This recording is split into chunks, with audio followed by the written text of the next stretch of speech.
Trustee Valdez, Present. Trustee Barkey, Here. Trustee Shaw, He's remote. I'm here from Denver, Colorado. Trustee Sparks, Here. Trustee Williams. I'm guessing he'll be late. He tried me in the car, but I couldn't hear anything, so I'm guessing he'll be here soon. All right, can I get a motion to approve the minutes? So moved. Second? What's that? Agenda. Oh, does it make, do I have to do agenda first? Oh, sorry. Please, can I please instead get a motion to approve the agenda? So moved. Second? Thank you. Any discussion? Do we need a roll call vote because it's Jim? Trustee Valdez, Yes. Trustee Shaw, Yes. Trustee Barkey, Yes. Trustee Sparks, Yes. and Dr. Williams is absent. Okay, so great. That passes 4-0. And next, may I please have a motion for the minutes? So moved. Second. Trustee Valdez, Yes. Trustee Shaw, Yes. Trustee Barkey, Yes. Trustee Sparks. Yes. Okay, 4-0. Thank you. Okay, now we're going to go into closed session for our interdistrict transfers and the such, and we will be back at 5.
Boy, did you get quiet and silent so quickly. I'm impressed. Welcome to the Orange County Board of Education as we come out of closed sessions. For the statement, for the benefit of the record, this regular meeting of the Orange County Board of Education will be now in order. And for our guests that are out there, we have been here since 2:30 working on the people's job and the people's duties and our responsibilities. And so we've already had interdistrict appeals, we've had closed session with legal counsel, and so now you get to hear probably something that you may seem really bored with, and that's a budget-related lecture. I'm sorry to say that, but you know, the one thing about it is the individual who's going to give it, you're going to love him. He just shines like the light in the sun. David, come on up and give us we're going to give you 15 minutes to complete this presentation, and we'll complete it at the very end today. So thank you. All right, thank you.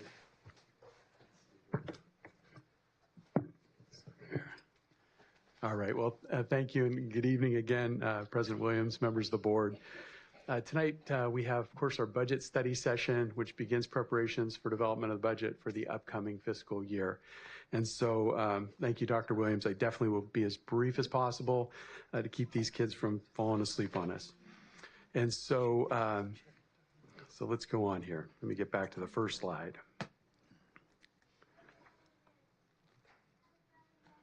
We're at the very end. Okay. All right, so each of you should have a copy of our budget book. And of course, this represents our second interim financial report that the board approved. This was back at our last board meeting in March. And so if you would, I'd like to just walk you through some of the key information contained in that report. And so included on the first several pages of the report, this is B2 through B25, is a detailed narrative with graphics that highlights some of the key historical information regarding the department's operating budget. The information includes details regarding the department's federal, state, and other local funding sources, as well as some key expenditure data as well. Also included is some other important information that's contained in the second interim report as follows. And so part one, or tab one, this includes some of the key planning factors that we use to assemble the first interim report. Tab 2 highlights the key changes between the first interim and the second interim report in a narrative format. Tab 3 highlights the major object code variances between the first and second interim financials. Tab 4 summarizes the department's adopted first interim and second interim general fund budgets on the state required SACS Form A. Tab 5 summarizes the department's multi-year projection, and that projection includes the current year and then the 2 subsequent years as well.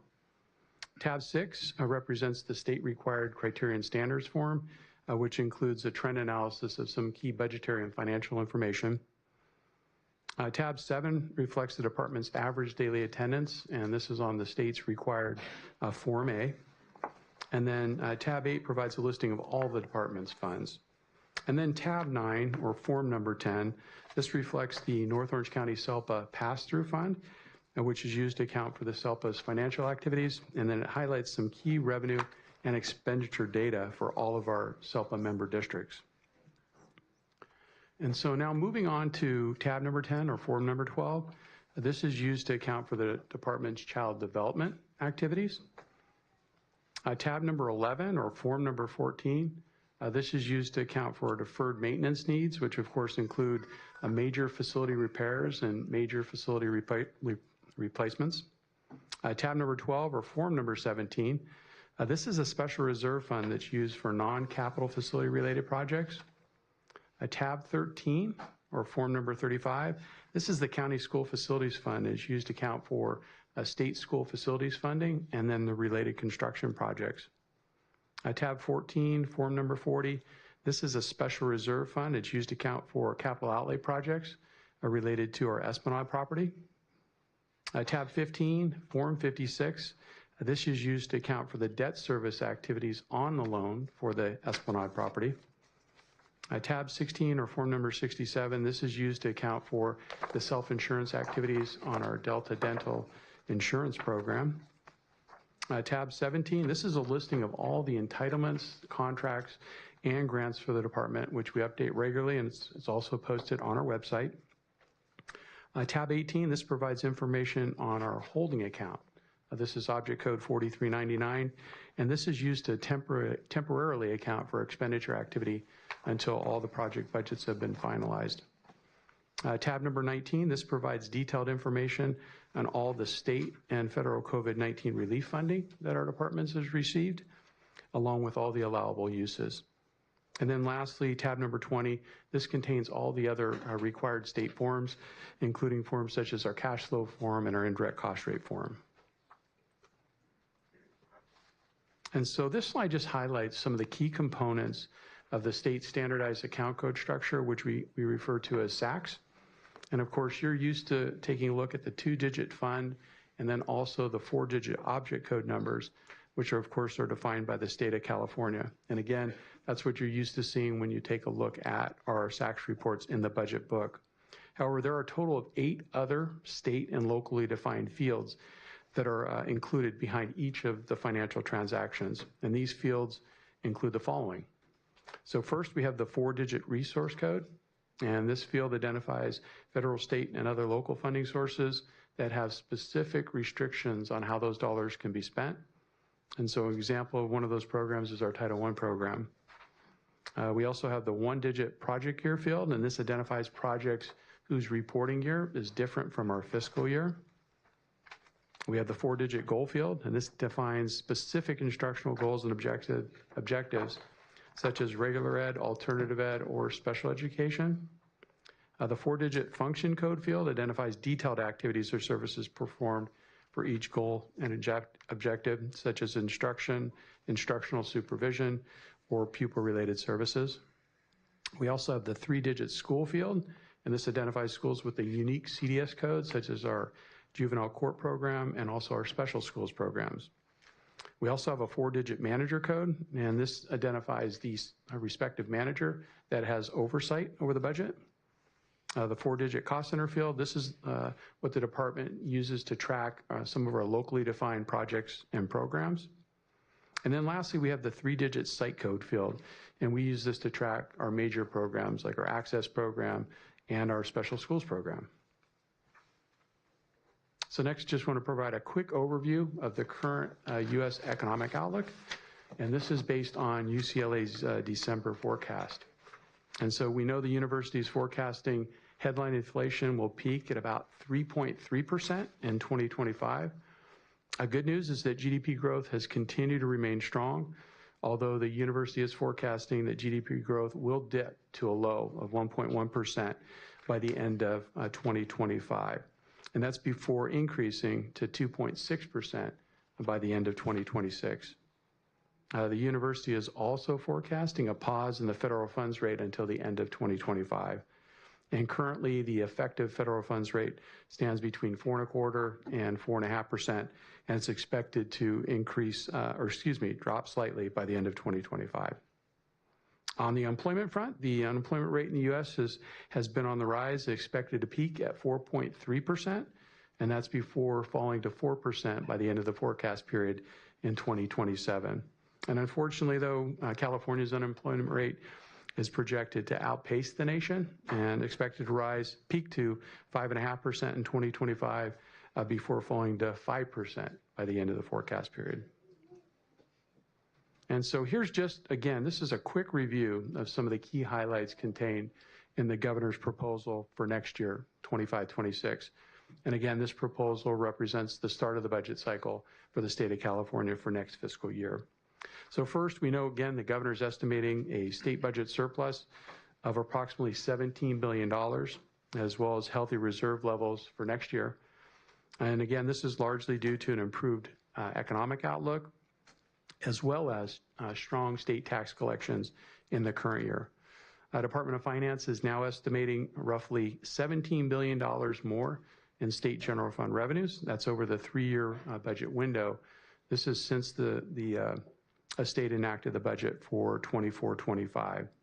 It's also important to note, LA's office is projecting revenues to come in lower than the Department of Finance, again by $10 billion over that same 3-year budget window. However, the LAO does state that the Department of Finance's revenue projections appear to be reasonable, and they also state that the proposed state budget is roughly in balance.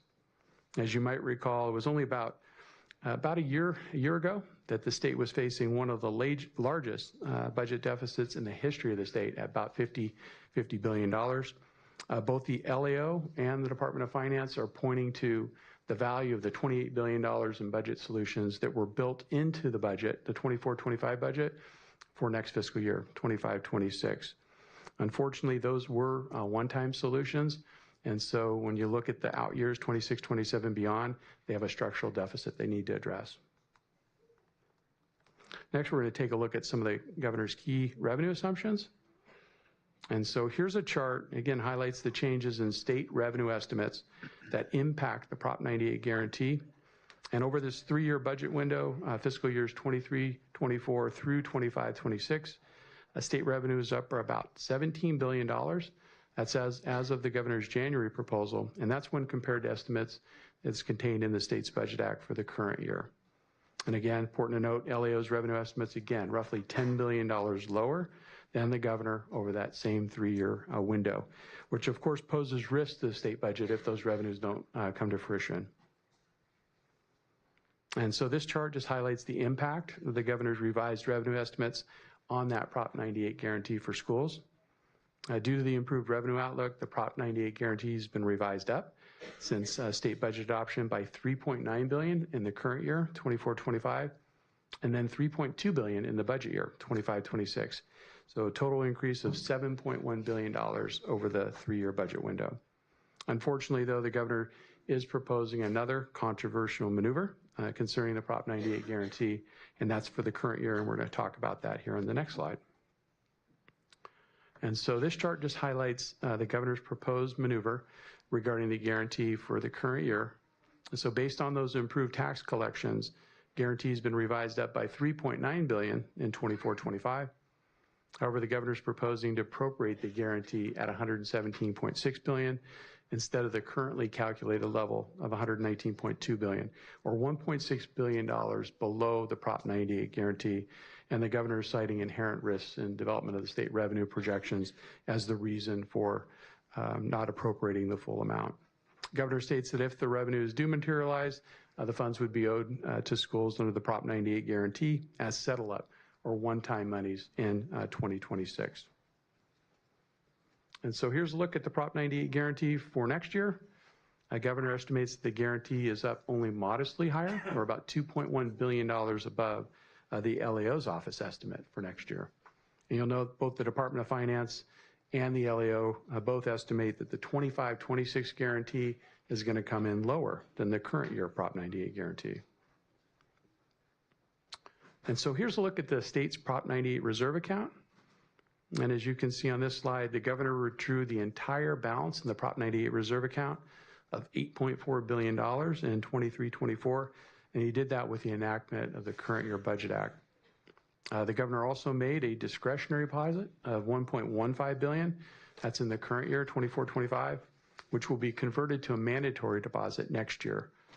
Additionally, there's another required deposit of $376 million in 25-26, and that will leave a total of $1.53 billion in the Prop 98 reserve account at the end of next year. And so here's just a look at some of the risks to the state budget that the LAO's office has identified as we move forward.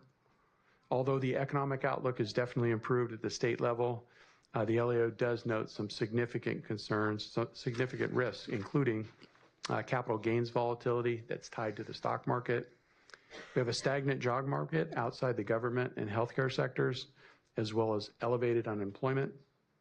We also have delayed tax deadlines and tax receipts associated with the wildfires in Los Angeles County, and not to mention some sluggish consumer spending here in California, some federal policy uncertainty, and large state operating deficits that are projected beyond next year. And so here's just a quick recap of some of the key assumptions that we used when we built our second interim report.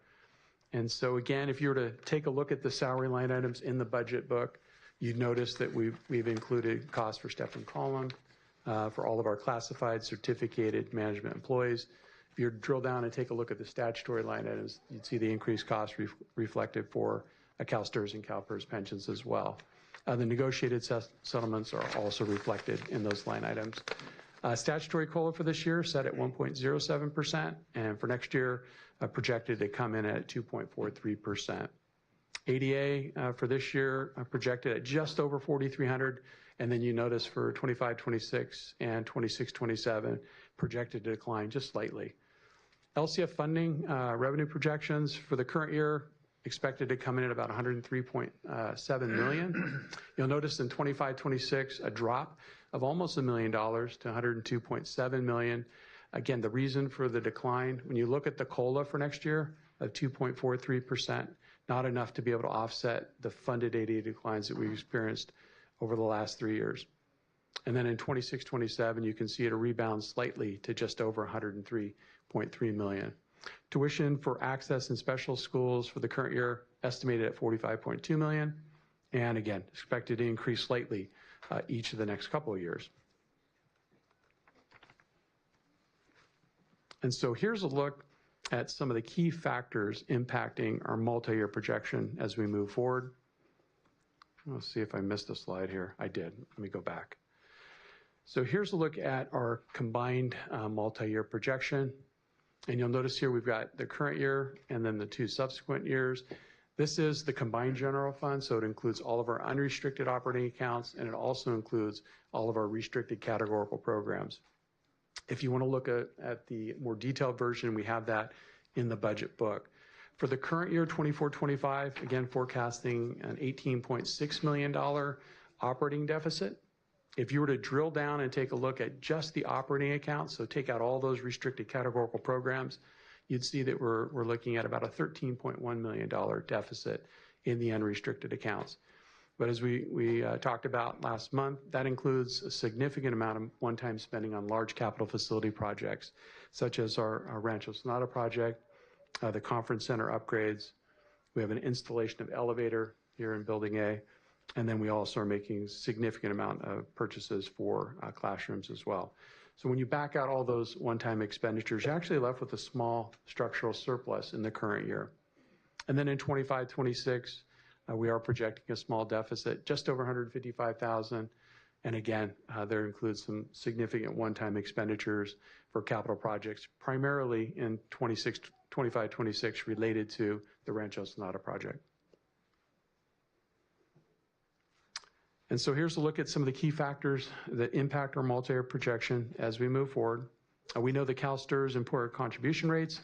They are forecast to remain steady at 19.1% in the current year, 24-25, and in the out years. And that's based on the latest information that we have available from CalSTRS.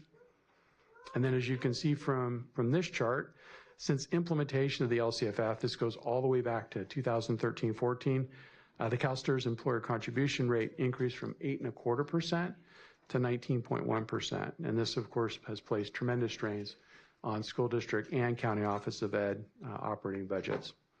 Prior to implementation of the LCFF in 13-14, the rate had remained steady at 8.25% since 1986. And so here's a comparison of the CalPERS and CalSTRS rates going all the way back to 2019-20. And as you can see from this chart, the CalSTRS rates are expected to remain flat at 19.1% over the forecast period.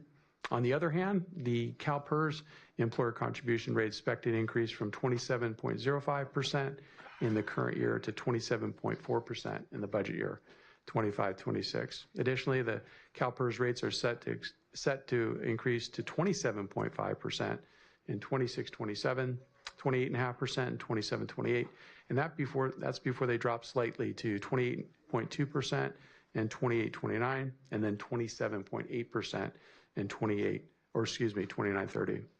And then similar to CalSTRS, since the implementation of the LCFF back in 13-14, the CalPERS employer contribution rate also has increased dramatically.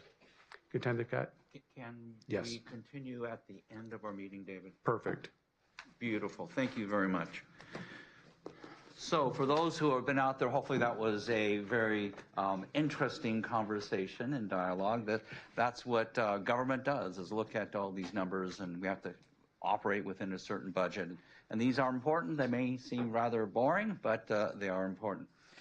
So again, as I mentioned earlier, welcome to the Orange County Board of Education. This is where the exciting part gets going. Here's where we get to see you, the people. You begin to talk with us. We have public comments. We have a few charter schools we get to talk about here. But as is our tradition here at the Orange County Board of Education, we begin with an invocation. And then I'm going to go out to somebody out there and ask you to lead us in the Pledge of Allegiance. But first, so be prepared. You never know who's going to be picked. But first, before we begin, let me allow the opportunity to introduce the good Rabbi Stephen Einstein, who is the founding emeritus rabbi at the Temple B'nai Zedek.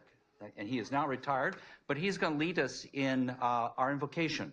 And we want to thank you for doing this again, Rabbi. And we always want to support the state of Israel and always support the Jewish community here in Orange County. We thank you so much. Well, thank you. For being here. Much appreciated, and for the hard work that you all do as public service. As you may know, I have sat on the other side. I'm a member of the Fountain Valley School Board, as well as for 27 years the Personnel Commission. So I know what it's like to sit on that side. So thank you for your service. So let us join now. This is a sacred season. The Muslim community has just completed the holy month of Ramadan. The Christian community is in the midst of Lent. The Jewish community is preparing for Passover. As a student of religion, I have noted that all of the religions have a golden rule. The wording may vary from faith community to faith community, but the essential message is the same. Many of us are familiar with the teaching, do unto others as you would have them do unto you. About 150 years before Jesus enunciated it in that fashion, the Jewish sage Hillel framed it this way: what is hurtful to you, do not do to others. So whether we look at it as do unto others what you want them to do to you, or don't do to others what you don't want them to do to you, the basic idea is the same. Think about the other person. All of our acts have an effect on those around us. At this holy season, let us all recommit ourselves to the highest teachings of whatever our faith may be, and commit ourselves to go out into the world and make those ideals real. Amen. Thank you. Thank you very much. Okay, who would like to lead us in the Pledge of Allegiance? Oh, I see a hand back there. I see a hand back there. Okay, what is your name? Come on up, young lady. It's a brave young lady. Oh. Would you like to do it? What is your name? Chloe. Okay, Chloe. So, do you know, have you ever done this before? Okay. So, you know the Pledge of Allegiance, right? You learned it in your school? Okay. So, I'm going to give over the meeting to you, and you're going to say, ready, begin. You want to do that? Somebody else who- Okay. She raised her hand. Do Yeah, you what want to do about it this- jointly? We could have them do it jointly if she wants to Yeah, do it yeah, as come well. on up Why here, not? love. Yeah, yeah. Come on up here. I saw her hand first. So you can both do it. Yeah, yeah. Yeah. So, You guys stand over so let's go over there, yeah. What is your name, young lady? Nova. Nova. What a pretty So name. Chloe and Nova, the youngest of our community, is going to lead us in our pledge to a representation, a sign, a flag of this great nation. So Nova and Chloe, say ready, begin. Ready, begin. I pledge allegiance to the flag of the United States of America and to the republic for which it stands, one nation, under God, indivisible, with liberty and justice for all. Thank you, Chloe. Thank you, Nova. You see, you just never know what you're getting into tonight, huh? Just all this fun and love and charity and grace. Okay, that's the first time it's happened to me in my 30 years here. So anyway, going on with our meeting, hopefully it'll be exciting and a little peppery in speech. We do have a special presentation. Is We that actually ready? had a last-minute delay, and so we're going to hold that over till next month. Okay, no problem at all. Do we have introductions, Renee? We have none. We have none. Wonderful. Okay, do we have public comments? Vice President Barkey. Excuse me, yes, we have 8 of them. So I will call the person and then I will call who's on deck. So we have Michelle Sapanara, followed by Aaron White.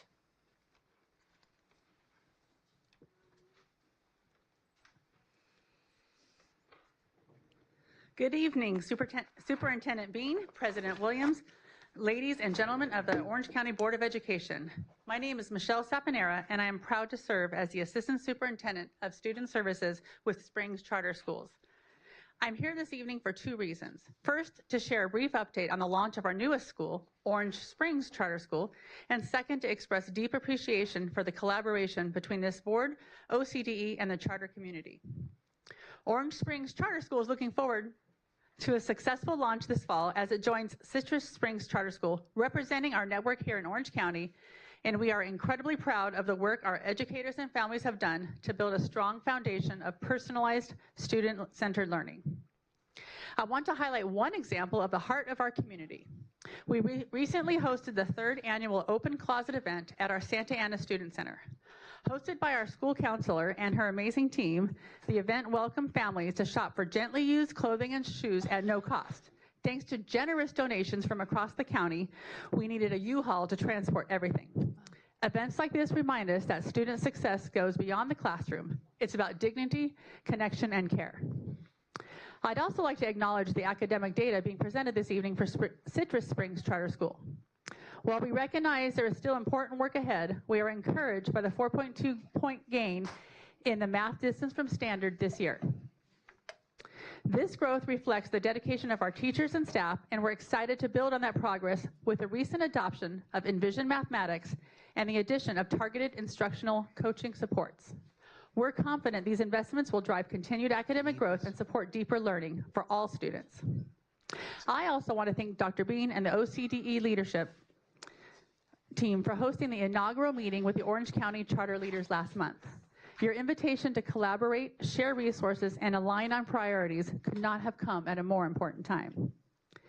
As we head into a challenging legislative season, we are grateful for your ongoing support, thoughtful oversight, and commitment to equity for all students in Orange County, including those attending charter schools. Thank you. Thank you. So we have Aaron White, followed by Wayne Williams, and there's some seats here in the front. I see a lot of you standing up. We've got the whole first row and the side first row, so if anybody wants to come find a seat, there are some seats up here. Do we have Aaron? Okay, and on deck, is Aaron here? Okay. Aaron White, yes, yes. And following Aaron White will be Wayne Williams. How are you guys doing today? My name is Aaron White. As a parent and taxpayer and someone who works in the local court system, I want to call out a political motivated legal attack on one of the members of the OC board, local Democrat, active,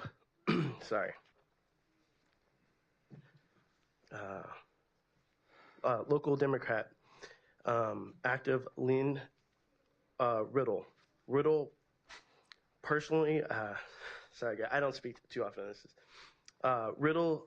Political bias is clear. She has donated tens and thousands of dollars to Miss Barks' political rivals, leaving little doubt about her motives. This is not about justice. It is about discrediting a political adversary. Riddle's financial entanglements and history of partisan political political donations exposes her lawsuit as calculated attempts to harm Ms. Sparks, both politically and personally. A personal gain Riddle may achieve from this lawsuit be it financial, political clout, or influence with her ideological circle, further discredits Riddle, allowing personal motives to cloud the pursuit of justice and undermine justice is unethical and undermines the very system Riddle once served. Shame on you, Lynn Riddle. Thank you, guys. Thank you. Is Wayne Williams here? And following Wayne will be Heidi. My name is Wayne Williams. I'm a parent, Orange County resident, and concerned citizen. Filing political motivated lawsuits against opponents is a troubling trend that undermines our democratic processes. Whether you support President-elect Donald Trump or not, the use of our courts to discredit, distract, and obstruct a political figure is unprecedented in modern U.S. history. This weaponization of the legal system, commonly referred to as lawfare, is now being mirrored at the local level in Orange County, California, where retired federal bankruptcy judge Lynn Riddle, a Democrat, has taken aim at one of our elected educational board members, Mary Burke, a Republican, by filing a civil lawsuit in Orange County Superior Court, asking Burke to comply with California's political financial disclosure laws and seeking monetary damages that Riddle herself will collect if she prevails. I find this repugnant. I know Riddle sometimes attends these meetings, and if she is here tonight, she should be ashamed of herself. Thank you for your time. Thank you. Heidi, followed by Carissa. Hi. So I have the pleasure of introducing one of my students at Suncoast today because we wanted to share our gratitude for the board as our authorizer. So here is Carissa Pedraza.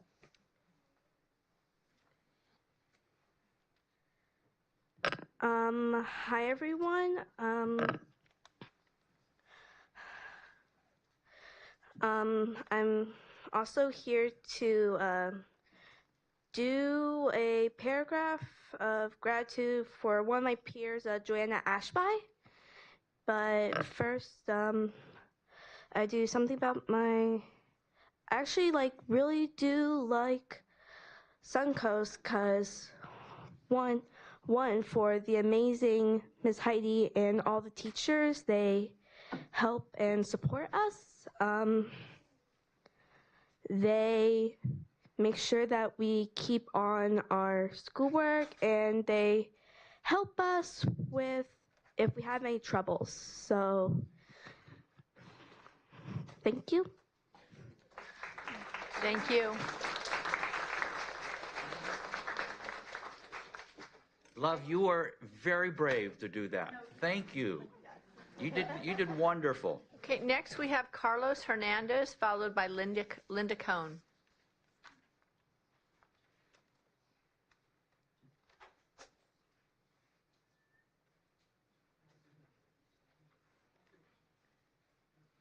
Carlos here? Okay.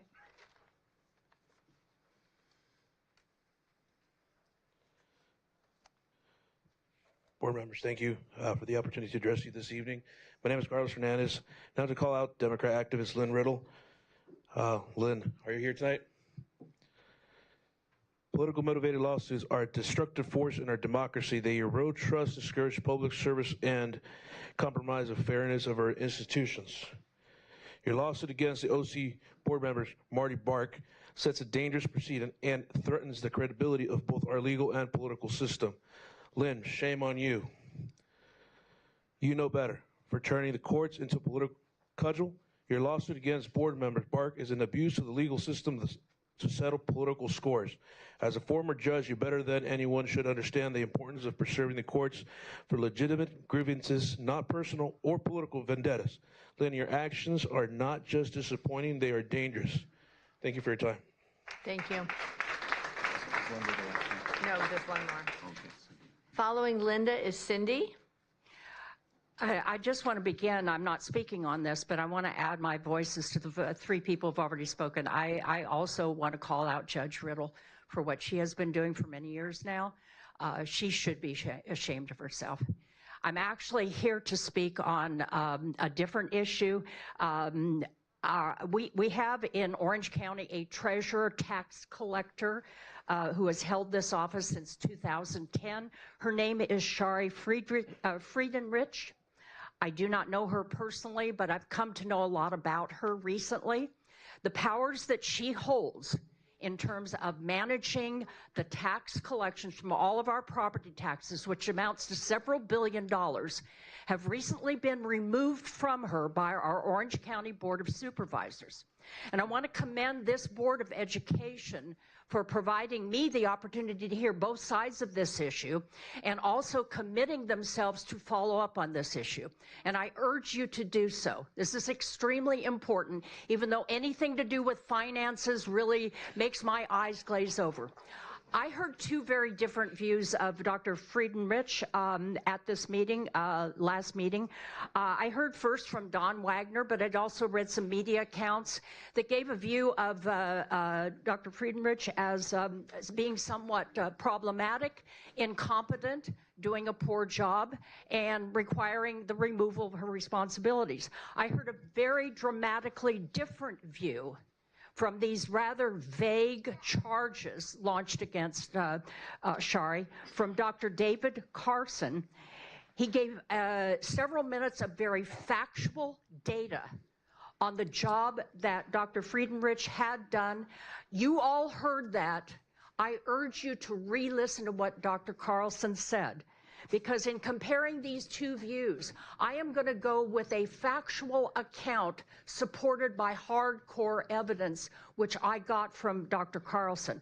I want you to realize that Dr. Carlson, for 20 years, has been on a very important committee connecting with the tax collection department. It is the County of Orange Oversight Committee. He has served as president of that committee. He's actually been involved in tax collection in this county even longer than Dr. Friedenrich. She was first elected in 2010. The bottom line here, folks, is from my perception, we have a power struggle. So we as citizens have to make this decision. Do we want the billions of dollars that is being collected by our property taxes to go to an individual that is trustworthy and competent and has a track record of doing exactly what needs to be done with this money, or do we want this money to be turned over to the Board of Supervisors? Thank you. Thank you. Good evening. My name's Cindy Borkeman, and good evening, the board, and Dr. Bean. The teachers from Access have asked me to come today. Again, they kind of fear about expressing themselves, but there are too many administrative staff in Access. In 2015 and 2016, the student population was 8,900 with 7 principals. Currently, there's 280 students with 11 principals, with only 843 students attending regularly. The principals are being made to go to meetings during the day instead of being on campus. Why aren't they at least making home visits to make sure these students are coming to school? I wonder why there's so many administrative staff.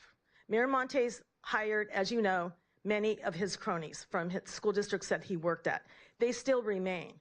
And to have this many staff members, administrative staff, still being present with a dwindling student population, to me is outrageous.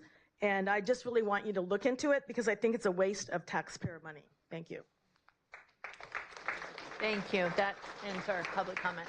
Okay, so that's the ending of the public comments. We're going to be moving on with our meeting here. I have a motion for the consent calendar for items 5 through 8.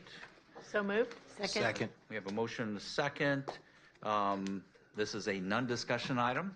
Because we are on Zoom, we will take an individual roll. Daru? Trustee Valdez? Yes. Trustee Shaw? Yes. Trustee Williams? Yes. Trustee Barkey? Yes. Trustee Sparks? Yes. Wonderful. Consent calendar passes passes unanimously Dr. 5-0. Williams? Yes, Tim, yes. Sorry, before we move on, I just wanted to apologize to everybody there that I couldn't be there in person. I'm out of state for work, and one of the great joys I have being on the board is when we have our meetings, being with students and parents and others who come to our meetings. So I very much regret being away, but at least I can participate this way. But enjoyed everyone's comments. Thank you, Tim. Moving on with item number 9, do we have any charter submissions, Renee? We do not. Very good. Moving on to item 10. Araceli, will you please come up to facilitate this public hearing on the Magnolia Science Academy? Good evening, President Williams, trustees, and Superintendent Bean. Today, the board will hold a hearing to grant or deny the material revision to the Magnolia Science Academy Orange County Charter School petition. The school is slated to begin operations in fall of 2025 and is requesting to add an additional facility within the boundaries of Anaheim Union High School District and Anaheim Elementary School District. A public hearing was held on March 5th to consider the level of support for the material revision. The Orange County Department of Education staff report was published on March 18th. Staff reviewed the revised charter petition and determined that it meets the standards outlined in Education Code and recommend that the board approve Magnolia Science Academy Orange County's requested material revision. Before public comments, the charter school representatives are allotted 10 minutes to provide evidence and testimony in response to the staff report. I now invite representatives from the charter school to the podium.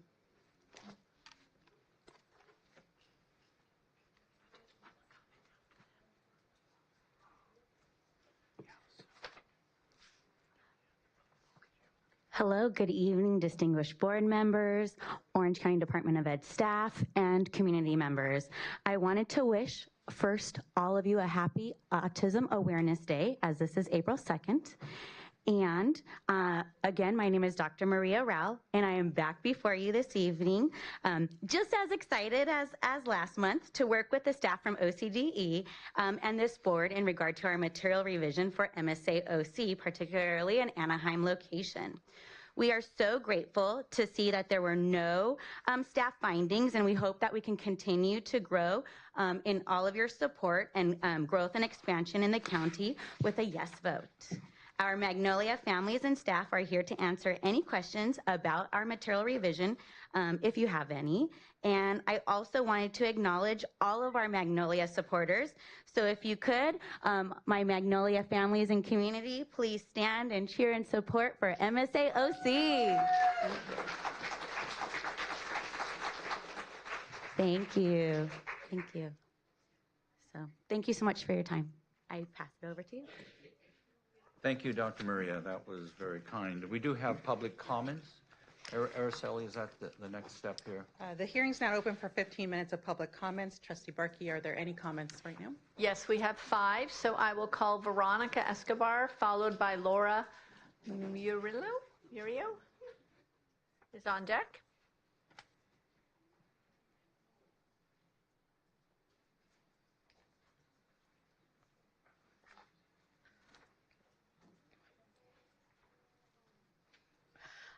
Buenas tardes.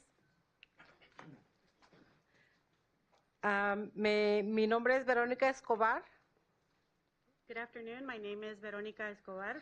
Formo parte de la familia Magnolia desde que abrió la escuela en Santana hace más de 8 años. I have been a part of the Magnolia family ever since it opened in Santa Ana for more than 8 years. Cuando me preguntan si esta escuela es la mejor opción para mis hijas, siempre digo que sí. When I am asked if this school is the best option for my daughters, my answer is always yes. Porque desde que entramos ha sido una escuela que apoya no solo a mis hijas, sino también a mi familia con todos los recursos que ofrece. Because ever since we joined, this school has been more than that. It is a school that supports not only its students, but also the families with all the resources it offers. La señora María Ro ha estado allí desde el principio. Mrs. Roll has been there since the beginning. Fue la primera maestra que tuvo mi hija cuando ingresó a Magnolia. She was the first teacher my daughter had when she first started at Magnolia. Y ahora mi hija se graduó y está en la universidad estudiando para ser maestra de kinder. And now my daughter has graduated and is now studying to be a kindergarten teacher. Y tengo otra también que está allí en 5º grado. And I have another daughter attending 5th grade currently. Mi hija mayor adora estas escuelas, todavía asiste para ayudar en sus tiempos libres. My oldest daughter loves these schools, and she often comes back on her spare time to volunteer.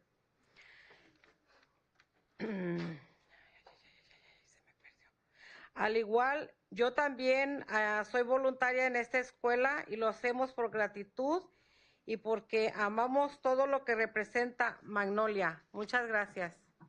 I also volunteer, and we both do it out of the gratitude and because we love everything that Magnolia represents. Thank you. So, yo les pido al board que ayuden a esta escuela. And so I ask the board to please support this school. Thank you. Thank you. Okay, we have Laura followed by Araceli Vargas.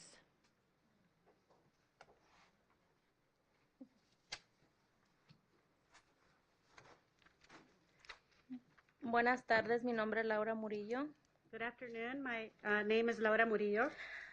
Me siento muy orgullosa de estar en este momento aquí porque yo soy una persona muy nerviosa, pero estoy muy orgullosa de que mis hijos vayan a Magnolia.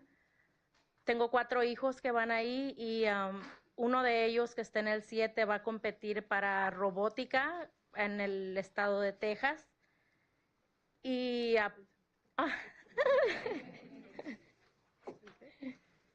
I am proud to be here right now. I am typically a very nervous person, but I am proud that my kids currently attend Magnolia. I have 4 children attending there, and my oldest is a 7th grader, and he's actually competing in Texas with the robotics team. Y aparte de todos los programas que hay en esta escuela, nosotros somos parte de Girl Scouts y tenemos 15 niñas en la escuela sirviendo y yo soy parte de ello y me siento muy orgullosa.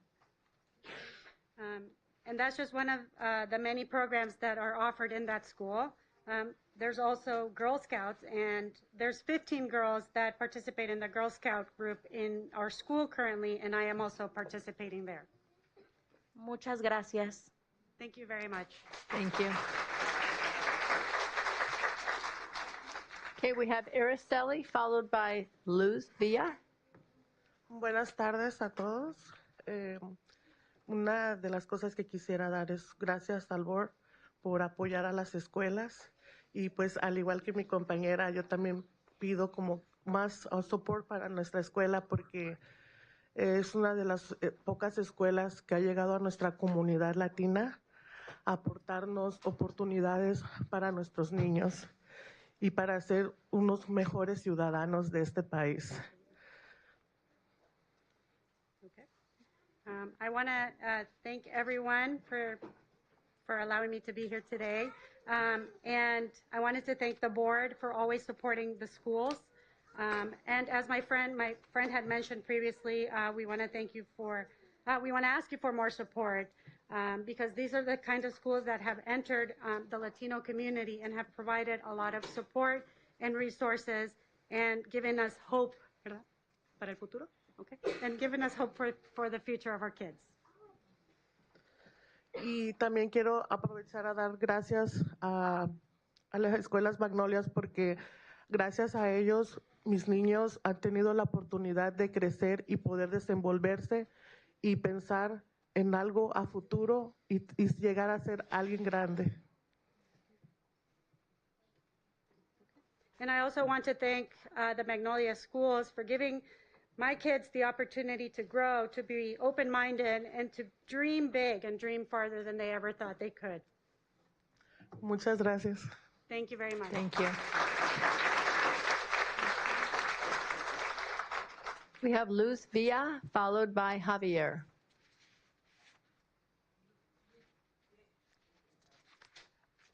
Oh, okay. So we'll go on to Javier. Thank you. evening, Dr. Williams, President Williams, trustees, and Superintendent Bean. My name is Javier Orduño, and I'm the Orange County local representative for the California Charter School Association, CCSA.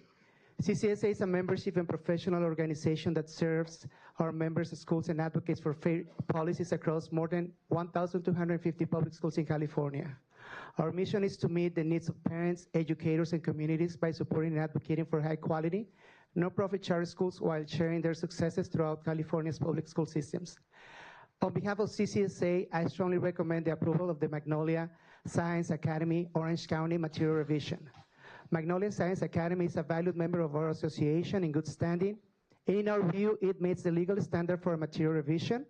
Charter school material revisions are governed by the standards and criteria outlined in the Education Code, Section 47605.6, which include but are not limited to providing reasonable comprehensive description or any new legal requirements enacted since the charter was initially granted or last renewed.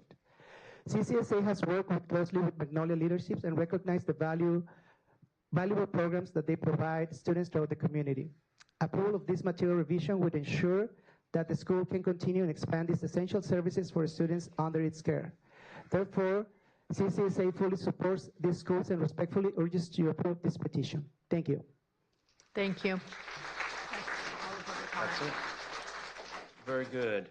So Veronica, Luna, Araceli, and Javier, thank you so much for speaking up under public comments. At this time, we will now go to board questions. Is that correct, Araceli? Yes, the public hearing is now concluded. The board has 3 options for action regarding a charter school material revision: approve the material revision, approve the material revision with conditions, or deny the material revision. President Williams, I now close the public hearing and return the meeting to you. Very good. Thank you, Araceli. Tim, do you have anything to add under board questions? No, I just know what a terrific job they've done for a while, so I'm anxious to vote on this. Very good. Trustee Valdez? Quick question, Dr. Rao.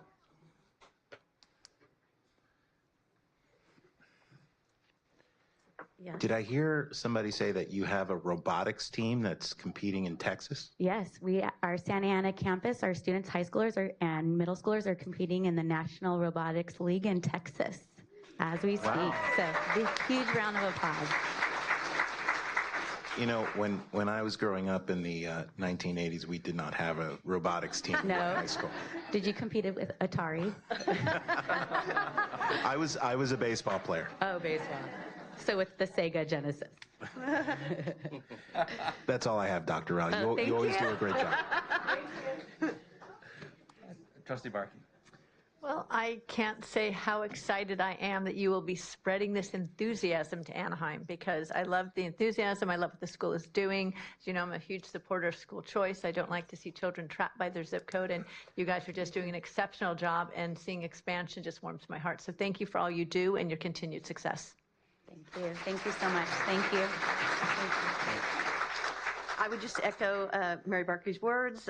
You all have just done a phenomenal job. I'm so proud of everything you're doing and adapting to the 21st century with the robotics. Yes, thank you. And yeah, so I would be very supportive to move forward on option 1. Okay, can I say a few Yes, words? please. Yeah. Stealing his thunder, Dr. Sparks. Sometimes we feel like we're in Dancing with the Stars, or we're now criticizing people for this star here. It's absolutely amazing, the energy that you give off. And that goes down to your staff, because you're the leader of the staff, and it gets down to the teachers and to the kids and to the families and communities. So excellent job. You get a 10 in my book here. Thank you. Okay. You have a motion, Yes, so Trustee motion for option 1. Sparks. I'd like to second that motion. Okay, we have a motion and a second to approve Magnolia's revision. Any other questions, Tim, out there? None? Okay. Roll call. Daru. Trustee Valdez, Really solid, yes. Trustee Shaw, Yes. Trustee Williams, Absolutely. Trustee Barkey, Definitely. Trustee Sparks. Absolutely, yes, definitely. Congratulations.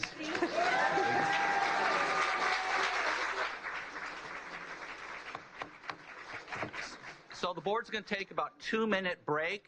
If you from Magnolia want to go out and celebrate and have your cake and photos. You want to do photos up here in front? Okay. So if you're from the Magnolia, please come up here. You get some photos, and we'll be down there. We'll take about a 2-minute break from our public meeting, and we'll come back.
Hello, we're going to begin our meeting. If I can have everybody take their seats, we will begin our meeting as we move on with our agenda. And up on the agenda is the Everybody charter. needs to take a seat. We're getting started. Thank you. Sergeant at Arms. I was Yeah. a cheerleader. Okay, we are ready to move on with our meeting, and we're going on to item number 12, which is the charter school public hearing for the Tustin International Charter School. Araceli, will you take us from here? The board will now hold a hearing to grant or deny the appeal of the Tustin International Charter School petition after denial by the Tustin Unified School District Governing Board. The charter school proposes to operate a classroom-based program serving students in transitional kindergarten through grade 5 for an initial charter term from 2025 to 2030. The board held a public hearing on March 5th to consider the level of support for the charter school. The petition has been reviewed according to California Education Code as legally required. You've been provided with the Orange County Department of Education staff report that summarizes findings from that review and offers recommendations for consideration by the board. Based on information gathered throughout the review process, including a clarification meeting held with petitioners on February 11th, staff recommends approval with conditions of the Tustin International Charter School petition. We put forward to the board that the deficiencies in the charter petition can be adequately addressed via the execution of an agreement to remedy the findings in the staff report and establish appropriate timelines for the petitioners to meet the conditions as specified. We offer this recommendation based on the following findings that encompass the most significant areas of concern. 1, support for English language learners. 2, special education compliance. 3, meeting the needs of students achieving below grade level expectations. And 4, curriculum for core subject mastery and language acquisition. The charter petition lacks a comprehensive plan that includes clear metrics for reclassifying English language learners, support for reclassifying learners for the required 4 years, strategies to address the needs of long-term English language learners, and provisions for students learning Mandarin and English concurrently. The petition lacks the necessary information regarding how the school will meet the needs of students with disabilities. Specifically, the petition fails to clearly explain how the school will differentiate instruction to accommodate students with special needs. When petitioners were asked to elaborate on the school's plan for diverse learners during the clarification meeting, the response indicated a misunderstanding of the special education process. Furthermore, the petition fails to outline how the school will provide the necessary accommodations and support for students with special needs per legal requirements. The petition lacks a clear plan for addressing the needs of low-achieving students who require additional support. The approach outlined in the petition does not address the needs of all struggling students, such as those who are low-achieving but do not have IEPs. There is no indication of how the school will differentiate instruction or provide targeted interventions for these students to meet grade level expectations. The petition presents inconsistencies regarding the curriculum, which raises questions about its implementation. For example, which topics will be taught in which language, and whether the school will purchase or develop the curriculum. While these questions were clarified verbally, these discrepancies again suggest the need for further clarification on how the school plans to deliver its educational program. Prior to board action, Tustin International Charter School representatives will have equal time and opportunity, or 10 minutes, whichever is longer, to present evidence and testimony responsive to the staff recommendations and findings published on March 18th. I now call representatives from the charter school to the podium.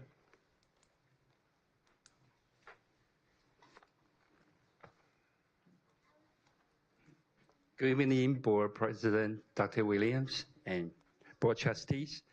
Thank you for giving us the opportunity to help Tustin community and neighboring community to allow parents to have this opportunity for them to enroll their kids in this mental immersion program. We do thank that the charter unit work with us, and we will make sure that we will be working with Janelle and Jennifer Realtor and Tabitha today to address the concern. We'll make sure we meet all the requirements to get the board's approval. Thank you. So I'll give time to Jennifer. Good evening. Dr. Bean, President Williams, Vice President Barkey, distinguished board members. My name is Dr. Jennifer Ryder-Cook. I've been working with the Tustin International team throughout their charter school development process. And I have over 25 years of experience working with charter schools. Most recently, I had 11 years with the California Charter Schools Association as their managing director of school growth. And I also specialize in serving students with disabilities, including working with students with more moderate to severe disabilities and with designing fully inclusive school programs and structures. So I'm here to kind of address some of the things that came up in the findings as well. Many of the teaching strategies designed for students with or having difficulty with academic progress, such as scaffolding, peer-assisted learning, and sheltered instruction, closely resemble those used for language learners, making the dual language environment an appropriate setting for these students. TCIS understands that students who are below grade level do not yet have IEPs, and the inclusive model and supports will ensure that all students with a wide range of learning needs will be successful with interventions and may not even need to be referred for assessment. TICS will also be partnering with other charter schools with research-based and successful strategies and structures to collaborate on program implementation. TICS will be partnering with the new Teacher Center and will provide ongoing professional development that will ensure teachers are empowered and prepared to teach all students in the general education setting. The administration and staff of TICS will have the opportunity to collaborate and consult with myself and with other experts in special education in order to implement the key components of an inclusive program. Teachers and students will engage in specific tiered supports through an intentionally designed MTSS program, and that will function as a part of general education, and all students will be supported in the least restrictive environment. In terms of English language learners, TICS is establishing partnerships with leading Mandarin immersion schools, including UMing Charter School and Barnard Elementary School. They're forming an advisory committee composed of nationally recognized leaders in Mandarin immersion who will provide guidance to ensure the instructional model aligns fully with the California ELA and ELD framework. This includes clearly scheduled designated ELD time, strategic use of integrated ELD across content areas, and consistent support from credentialed staff during the instructional day. Finally, once TICS is approved and opened, they will have the opportunity to work with the California Charter Schools Association. CCSA no longer has memberships for developer members, so that's why they're not members now, but they have the opportunity to do that, and when they do open, they'll have the supports, resources, and training in order to build their capacity. And I'm happy to work with the board members, to work with the charter, district charter staff, to collaborate as they have their planning year, and to help them prepare to work with a wide range of students. Thank you.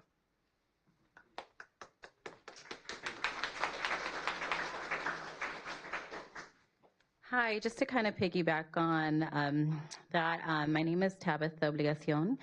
I am a licensed educational psychologist with over 15 years within the school setting, and I serve as a non-public agency.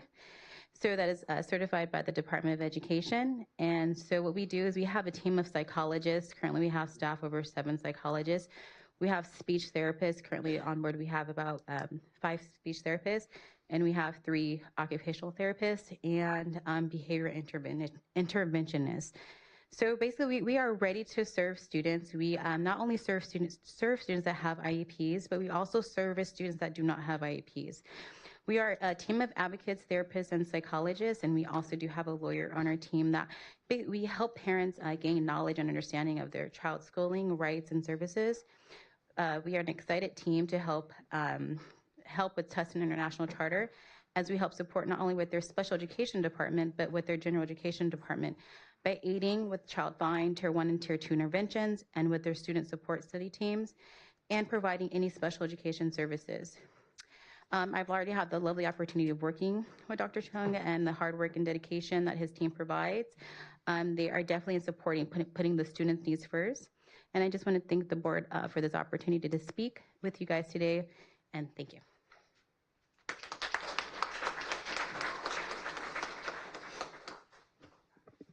Hi, my name is Joe Liu. I'm a part of the petition and the team. I just want to address the concern that some people have about a facility for the place if we get approved. As indicated, we are planning to go for Prop 39, but as we also would think that there might be challenges for Prop 39. So a year ago, we did already have different scenarios, a backup plan, and one of which is to look at the Tustin old Marine base, because I came to know about that particular location due to my appointment with South Orange County Community College District. So that's for lease, and I have already reached out to them before, but they said, come back when you are approved. So, and besides that, because I'm a realtor for several years, I have worked together with a commercial team that's happy to support us for alternative locations. So I just want to mention that for the board. Okay, thank you. I want to thank parents again and community members to be here to support this, because we know this will be a gift to the community. And as a public servant, this school will belong to parents. That's my role, to make sure the school will be successfully open. And thank you. Thank you. Thank you for considering. Thank you.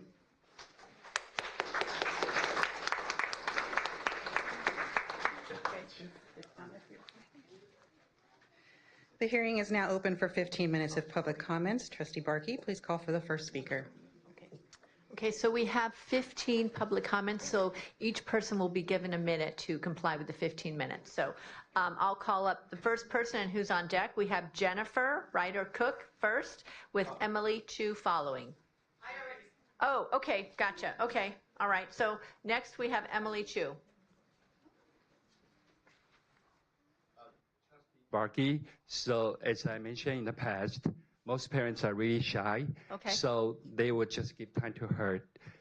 They can just come up and do a me too and say, Oh, you know, yeah. Okay, it can be very simple, whatever they're comfortable with. They don't have to take the full minute. Okay, thank you. Mhm. Parents, please. You can come here and send it to. Okay, so we have, let's see. Emily Chu. Yes. Who's after Emily? Yep. We have Emily followed by Deco. If you're going to all line up, followed by Mei Chi, followed by Karen Liu, followed by Destiny, followed by Elaine, followed by Carrie, followed by Dora, followed by Darius, followed by Jason, and followed by Yan Hua? Hawa? Okay. So Good evening, board members and ladies and gentlemen. My name is Emily Chu. I was involved with Santa Ana School District for the past 15 years. And each month I went to food bank. I collect 6 pallets of diapers, 5 pallets of fruit and produce. And we serve 5 schools in Santa Ana each month. So which means we serve 950 families and 7,500 people. And because my experience with the Santa Ana School District, so they invite me here to support this program. And just happened, my 2 grandchildren are in the charter school. And with the charter school, my 16-year-old grandson, last year, he took the classical learning test. His score was one of the top 50 in the nation. And the score he got is 1,500 out of 1,520 on the PSAT test. So he received $2,500 for his award. So he's applying for the college next year. Anyway, this is my story, but I really support this program because the dual language is so important. Like when we go to the school in Santa Ana for distribution, and the school volunteers want to speak to us with English, and we try to learn Spanish with them so we can communicate. Talking about the language, I have a girlfriend. Her husband received a job in Apple company in North California. And the mother, she's so wise. She stayed in Southern California because her children went to San Clemente. That's a dual language school, Spanish and English. So this little girl, she graduated from this school, speak very fluent Spanish. And then by the time she finished, when we have the distribution, she represent my organization named Ciji, and she speaks Spanish. And after she finished her speech, and the principal will ask me, where did you find this girl? She speaks better Spanish than we do. You know, that's because she grew up with the Spanish people, and she's part of them. So that's how important this dual language school is. Very important. Thank you. I just want to make sure, because we have 15 minutes, does anyone else want to speak? I mean, if you're speaking for everyone, that's fine, but I just want to make sure that, is there anyone else? Thank you very much for Thank you for your comments. Please support this program. Okay. Is there anyone else who would like to make comments? Hi, my name is Deka. I was born and raised here, and then I started speaking Chinese when I was like very young. But then when I went to elementary school, I started not being able to speak Chinese as well. But in the end, I went to high school here, obviously still, and I spoke Chinese, but I could not read and write. And then so in the future, I was thinking like, oh, if I have children, I'd want to send them like overseas, Taiwan, China maybe. So if they can learn Chinese first, then come back here for maybe high school, it'd be a lot easier for them because English is much easier to learn. And I've seen many people like succeed like that. But if there was a school like this where we could learn Mandarin and English, then I'd obviously want to send them here rather than have them like go overseas and spend a lot of time there, then coming back. So, yeah. Well, thank you. Anyone else want to share any support? And you can just go up and say your name and me too, or whatever. Hi, everyone here. My name is Destiny Chen. I have two sons, are like 19 years old. I spend a lot of money for after school to help them to learn Chinese, but until now, they cannot read and write. By the way, that was my son. I was really surprised that he came up here. Yeah, so not for my son generation, but for the next generation, not only for Chinese, or I think it's good for every nationality, for everyone to learn a second language. Because U.S., the reason we come here, because here is so advanced, better than all other countries. But the only thing, I think, is the language. Language is so behind, way behind other countries. I travel a lot of countries like Europe. They all speak like 6 or 7 languages. But here, including my son, only speak English. So I think this international school or bilingual school is a must. So please support. Thank you very much. Thank you. Is there anyone else who would like to come up to the mic? Hello, good afternoon, everyone. My name is Li Ping. I'm a local real estate agent, and I married my husband. He's an ABC, we call American-born Chinese. And very unfortunately, he does not know how to read and write Chinese. And for our next generation, I really wish we can have a bilingual school that I can send my kids to. So I hope everybody can support this petition. Thank you very much. Thank you. Hello, hi everyone. This is Dora. My son grew up here and graduated from Harvard Law. And one day that when I talked to him, he said that, Mom, if I have any chance to go back to my childhood, he wants to learn more languages.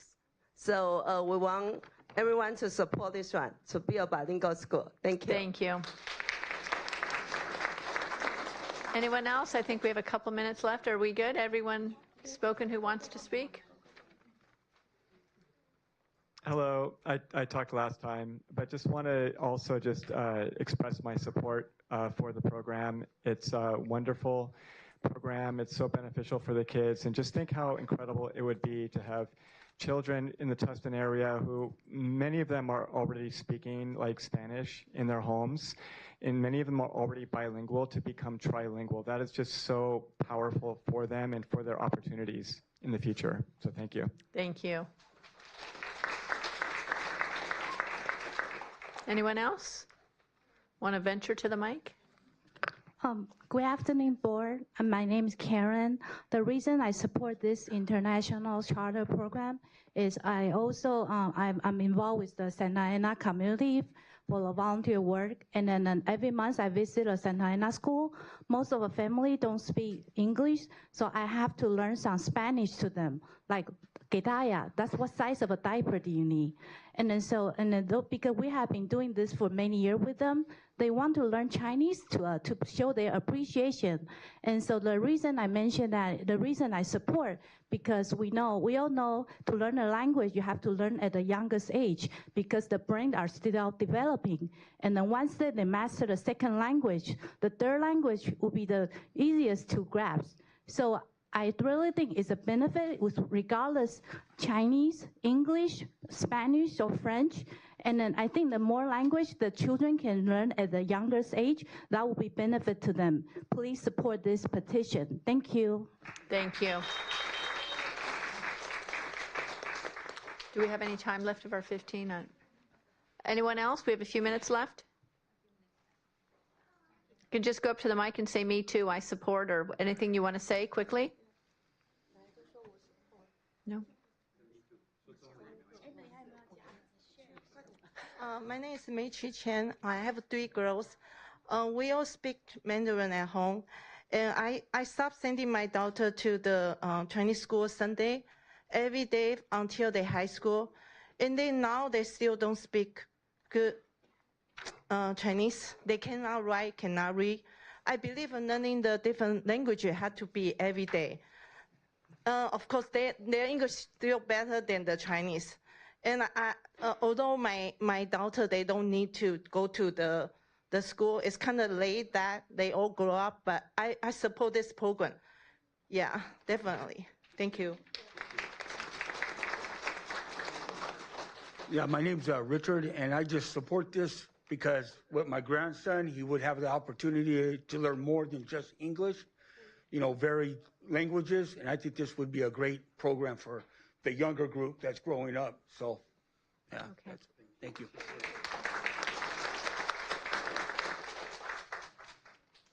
Anyone else? No? Okay. Well, thank you all for your public comment. I appreciate you being brave enough to go up to the mic.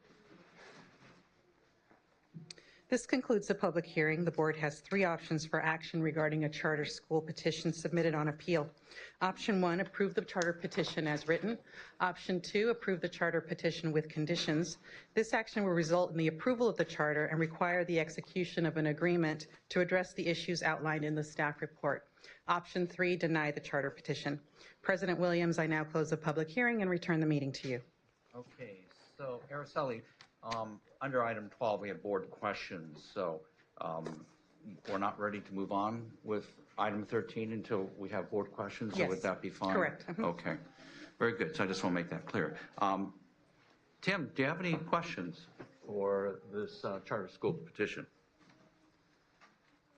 Well, I think really more just comments. I feel pretty torn on this one. I totally agree with the comments that were made about I've felt a long time that we need to do a better job in our country of teaching young people multiple languages. I think that is a huge skill that is, very valuable in life. Certainly there's demand for Mandarin, probably one of the most spoken languages on the planet. I in general like the concept of school choice and giving parents and families that option. And of course, our staff has recommended approval. So I'm kind of making a list here, the pros and cons. So this is in the column. The staff that I identified, what I guess they thought were deficiencies in the charter application. I got the email that's, trying to address those, but, how to deal with the English language learners, special ed, the low achieving students, and the curriculum clarity, and of course the facility challenges that all of our charter schools face. So there's a lot there, and I know looks like there was a good team put together to try to address those concerns. So I very much feel on the fence, and will appreciate hearing from my colleagues. Very good. Thank you, Tim. Trustee Barkey. Yes. So initially reading the report from our staff, I do have some concerns and some of the discrepancies that were in the petition. Now, some of them have been clarified for me here because reading it, it appeared to me that the most vulnerable students, there were discrepancies, and that's what concerns me because we are concerned about the most vulnerable students. I was impressed with Jennifer. Jennifer, so are you a full-time part of the school, or are you consulting, or what are you doing? Because it seems like you are knowledgeable in many of the areas where there were the discrepancies. Is this on? Or you can, I think you can come up here for that. Yeah, please. Yeah, so I've been working with this team since I was with the California Charter Schools Association, and so I'm currently consulting with them. Okay. However, that role could change depending on, you know, the outcome of tonight and what their team needs. And now that they have a planning year, that's super helpful in helping them kind of develop the structure and make sure the implementation happens. So that's where I see my role happening is primarily in this planning year, to make sure they have everything set up to address those needs of those students. Okay, thank you. I appreciate that. Let's see. You said you'd be partnering with other charters. Are there some you're already partnering with? Yes, they have successful mental immersion program running already, so they would join the advisory committee and will be meeting and make sure we duplicate their successful model. That's And what we're planning are to you do. free to divulge who they are? I'm Are sorry? you free to divulge who they are, the charters you're partnering with? Am I free to? To share with us who the charters are? Yeah, yeah, I put in my email already. You mean Charter School and Bernard and Penn Branch Elementary School. Okay. Yes. Okay, thank you. Yeah. Let's see. Okay, you're forming an advisory committee. You said once approved, you would work with CCSA. Yes. I also liked a lot of what Tabitha had to say. I appreciate what you would bring to the table. The facility, that's always the biggest issue with our charters. So you have, I guess, a year to figure that out. But that I know is the biggest issue. And I know it's kind of the cart before the horse. They don't want to talk about it till you actually approve. So I understand those issues. I'd love to see Janelle up here. You're with the charter as well? Thank you.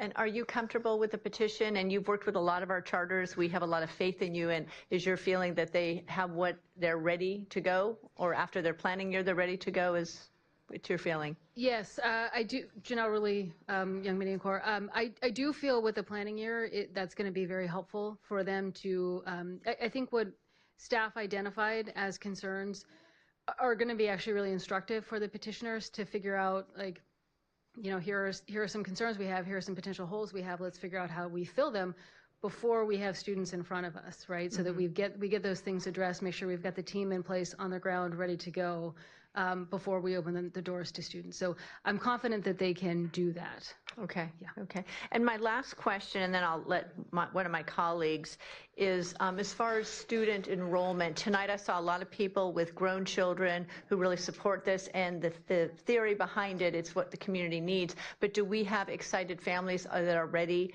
to join the school when it opens? I share the data with the charter school unit. Okay. And then that was even before the approval. So we do have many parents who are interested. Okay. And as board president mentioned, once we got approved, we Okay. believe there'll be All a right. snowball effect. Then there'll be more parents jumping in since Okay. it's legit. Okay. Thank you. Yeah. Oh, did you want to say something? I just wanted to say one more thing about the planning year. Mhm. There are interested organizations, once the school is approved, that are very interested in funding to support this school.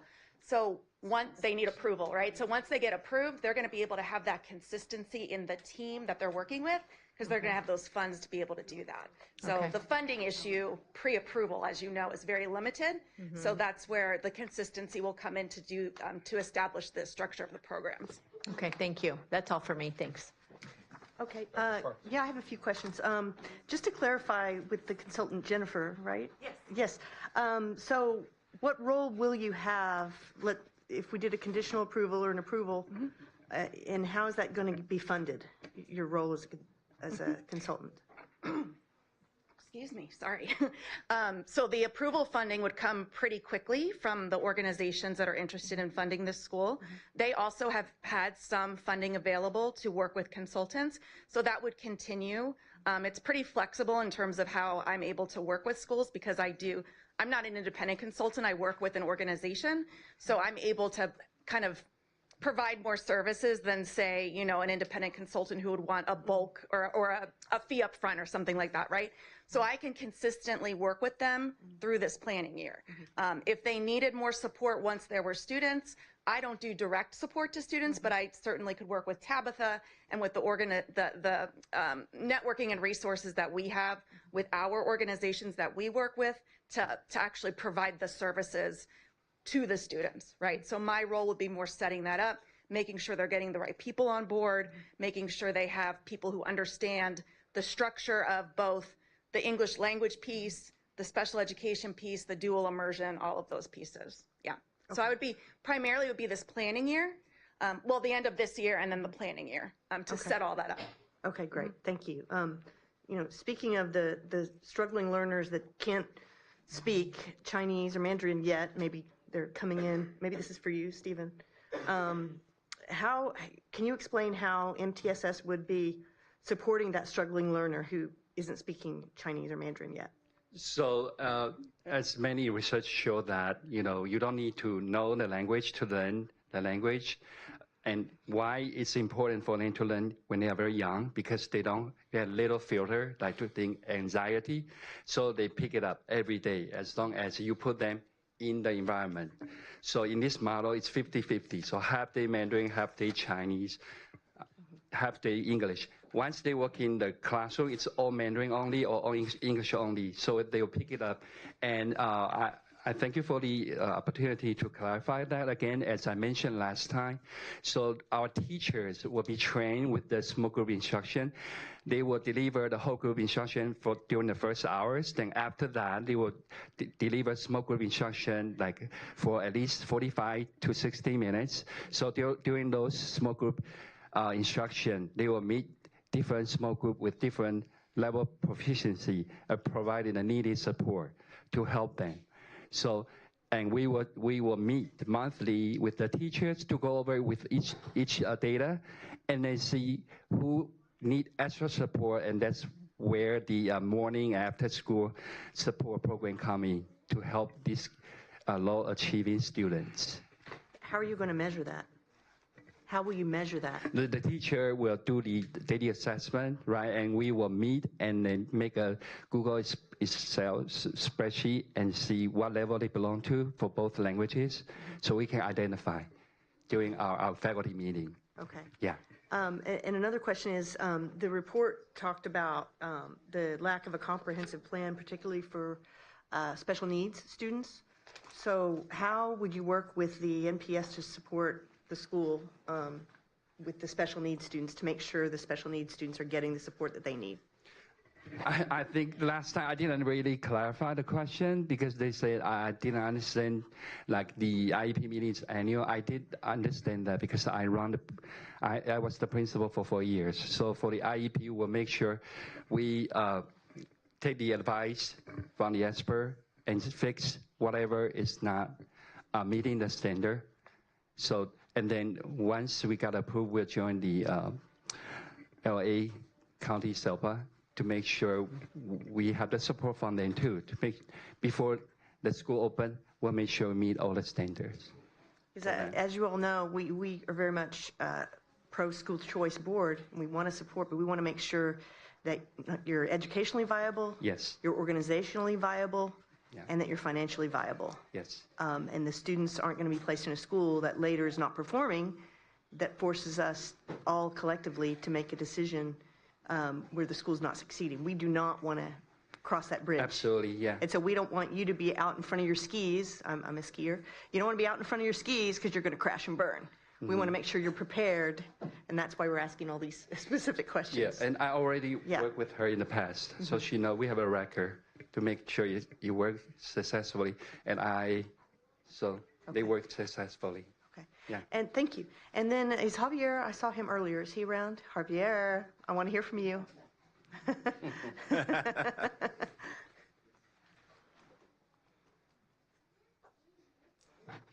Yeah, wherever you want. Hello?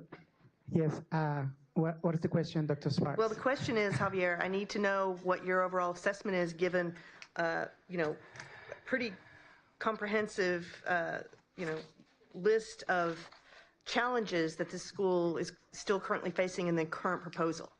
Yes, as I mentioned during the last month meeting, we've been working with them. We've been providing guidance about the petition, about what are the needs. We've been talking about facilities. We've been having consistent meetings with them, providing feedback about what they should be doing, the landscape of the community. I think the 1 year will help them to be more strong and be more ready for the community.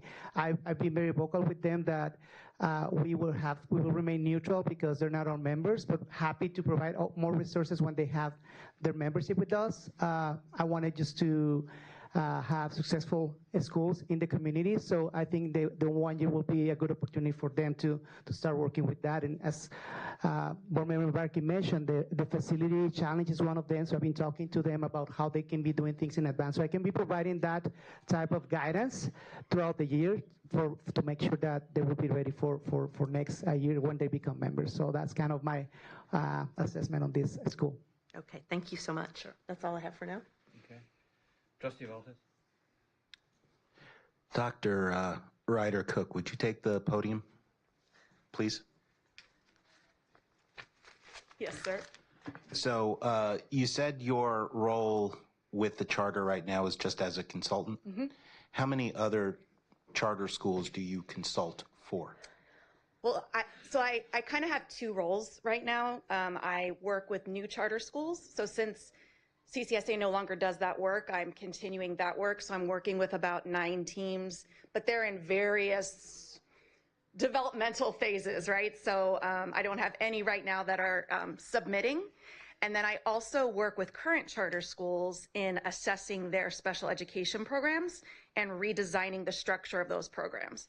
So you have a business, presumably, in No, I consulting work with for an organization. What's the organization? Comp Therapy. Comp Therapy? Mm-hmm. Okay, so this company is in the business of consulting with the charters? No, And you work I'm for the them? only one that does that for the organization. Okay. They primarily provide staffing, right? So if somebody needs a speech and language SLP, right? But you're a salaried employee for that organization? Correct. Okay. And then people can join, just like they did with CCSA, they can join as members. So, and you mentioned that you had 25 years of prior experience. Could you go through your credentials again? Sure. So I started off as a special day class teacher for students with moderate to severe disabilities.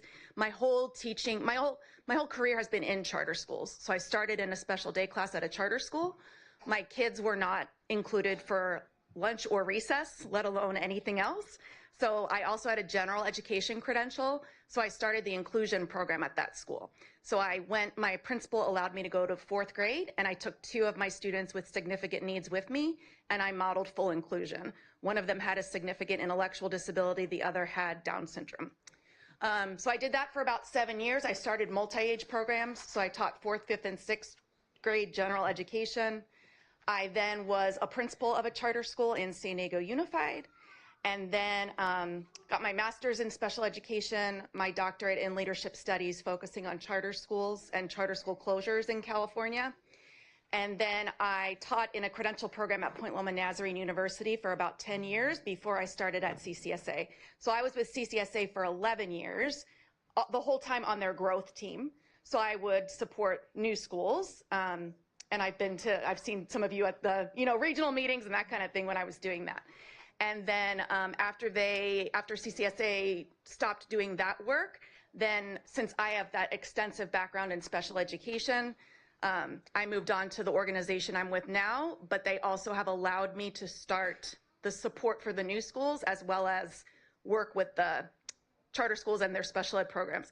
The one thing I want to clarify or kind of emphasize is, I'm looking at charter schools right now that have been in existence for a long time, and they're trying to avert the crisis that they're in. Some schools are spending hundreds and hundreds of thousands of dollars on special education services because their structure is so broken, right? In this case, we can build it from the ground up and create that structure and that foundation that's going to really support inclusive learning and make sure all the students with a variety of needs are getting their needs met, and avoid that budget crisis when it comes to special education, because that really can be detrimental for charters specifically. Dr. Cook, where are you based out of? I work from home in San Diego. Okay, so at best you are 2 hours away from the on-site at this school. Was an hour and 35 minutes today, but yes. Okay. Thank you. So I guess the rest of my time I'm going to spend on some comments, Dr. Williams. To the parents here, I appreciate you coming down.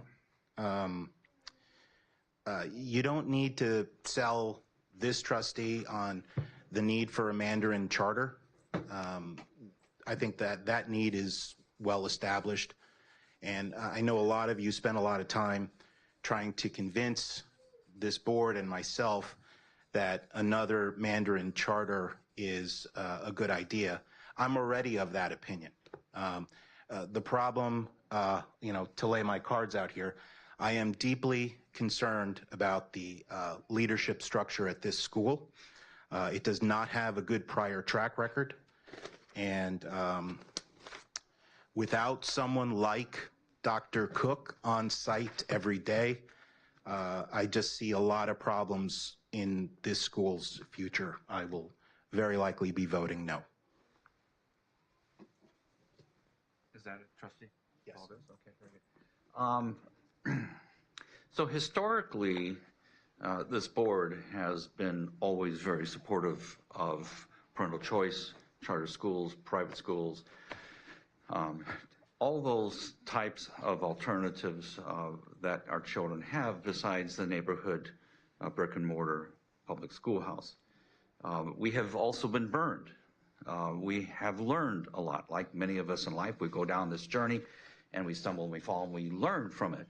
One of the big learning experiences we had was with a charter school that we approved sometime in 2018, around there. The leader, I thought, was just par excellence. She was incredible. She had the community behind her. She had so many things going for her. The biggest challenge was that she could never get a conditional use permit out of the city of Orange, and it was hard to get the money to create the facility. And that's the budget, the money, and the facilities are the biggest challenges to charter schools. You can have the best petition. It could be perfect, which this one is not. I'm going to get into in a second here. And still you can have everything perfect and lined up, and then all of a sudden you just can't get that facility. Mr. Liu, thank you for bringing up, Joe, right? You brought up going Prop 39, which is always an alternative, but I can tell you sometimes that can be very hard and difficult to go to the local school districts to get property. You mentioned about the former El Toro Marine Base, Air Base there. Do you know that there are 2 of our charter schools that were denied by South Coast Community College based upon the fact that they are charter schools only? We have OCASA, that's led by Kapil Mather, who is rather respected around here, as well as Ednovate. They went to that community college. And because they were charter schools and because the unions were against charter schools, they said, no way you're going to get any property down there. So what did they do? They aligned themselves with a private school that's going to have an on-staff dormitory and tennis academy and what's that new one, paddle? Pickleball. Pickleball. We're going to have pickleball courts. Yeah. And it's with a private school, and it's like, is that the best use of public funds for a former Marine base? So I just want to let you know that that avenue that you go down may not be there. It may not be viable.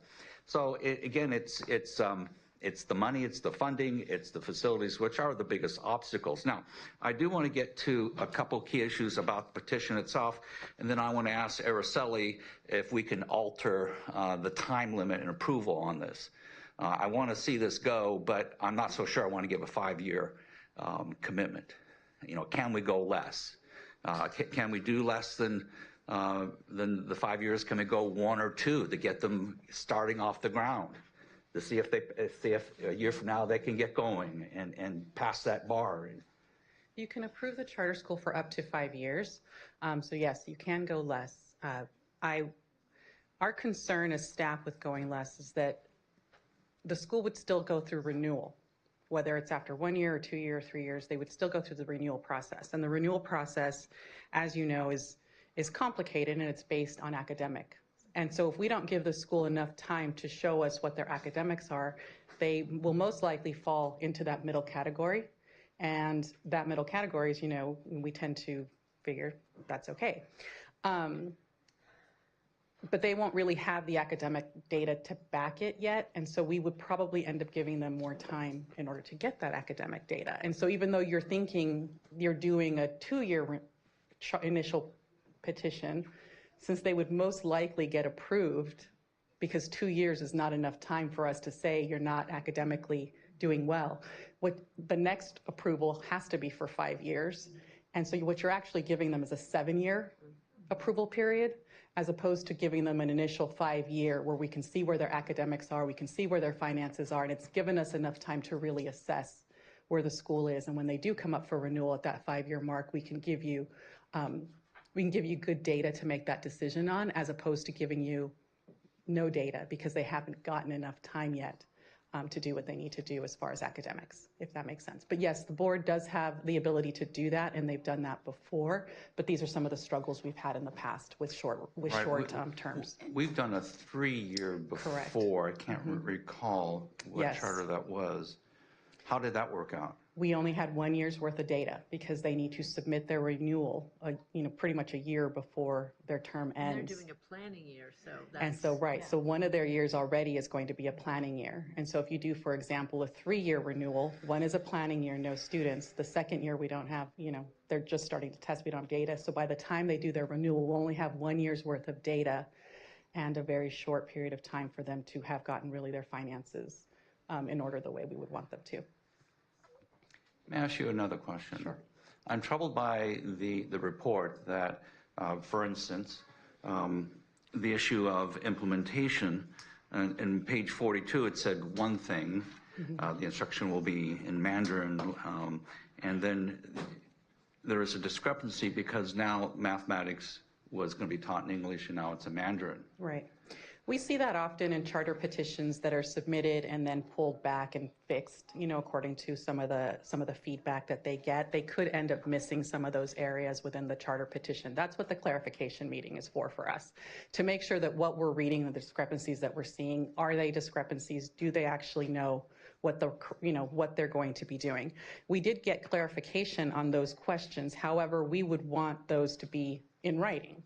Right? So during that planning year, if the school were to be approved, we would be collecting curriculum during that time. We would be making sure, we'd have a schedule on how they're going to run their Mandarin program. All of those things that we're concerned about, that's what we would put in our conditions and that we would monitor during that first year to make sure that they've addressed all of the concerns that we have.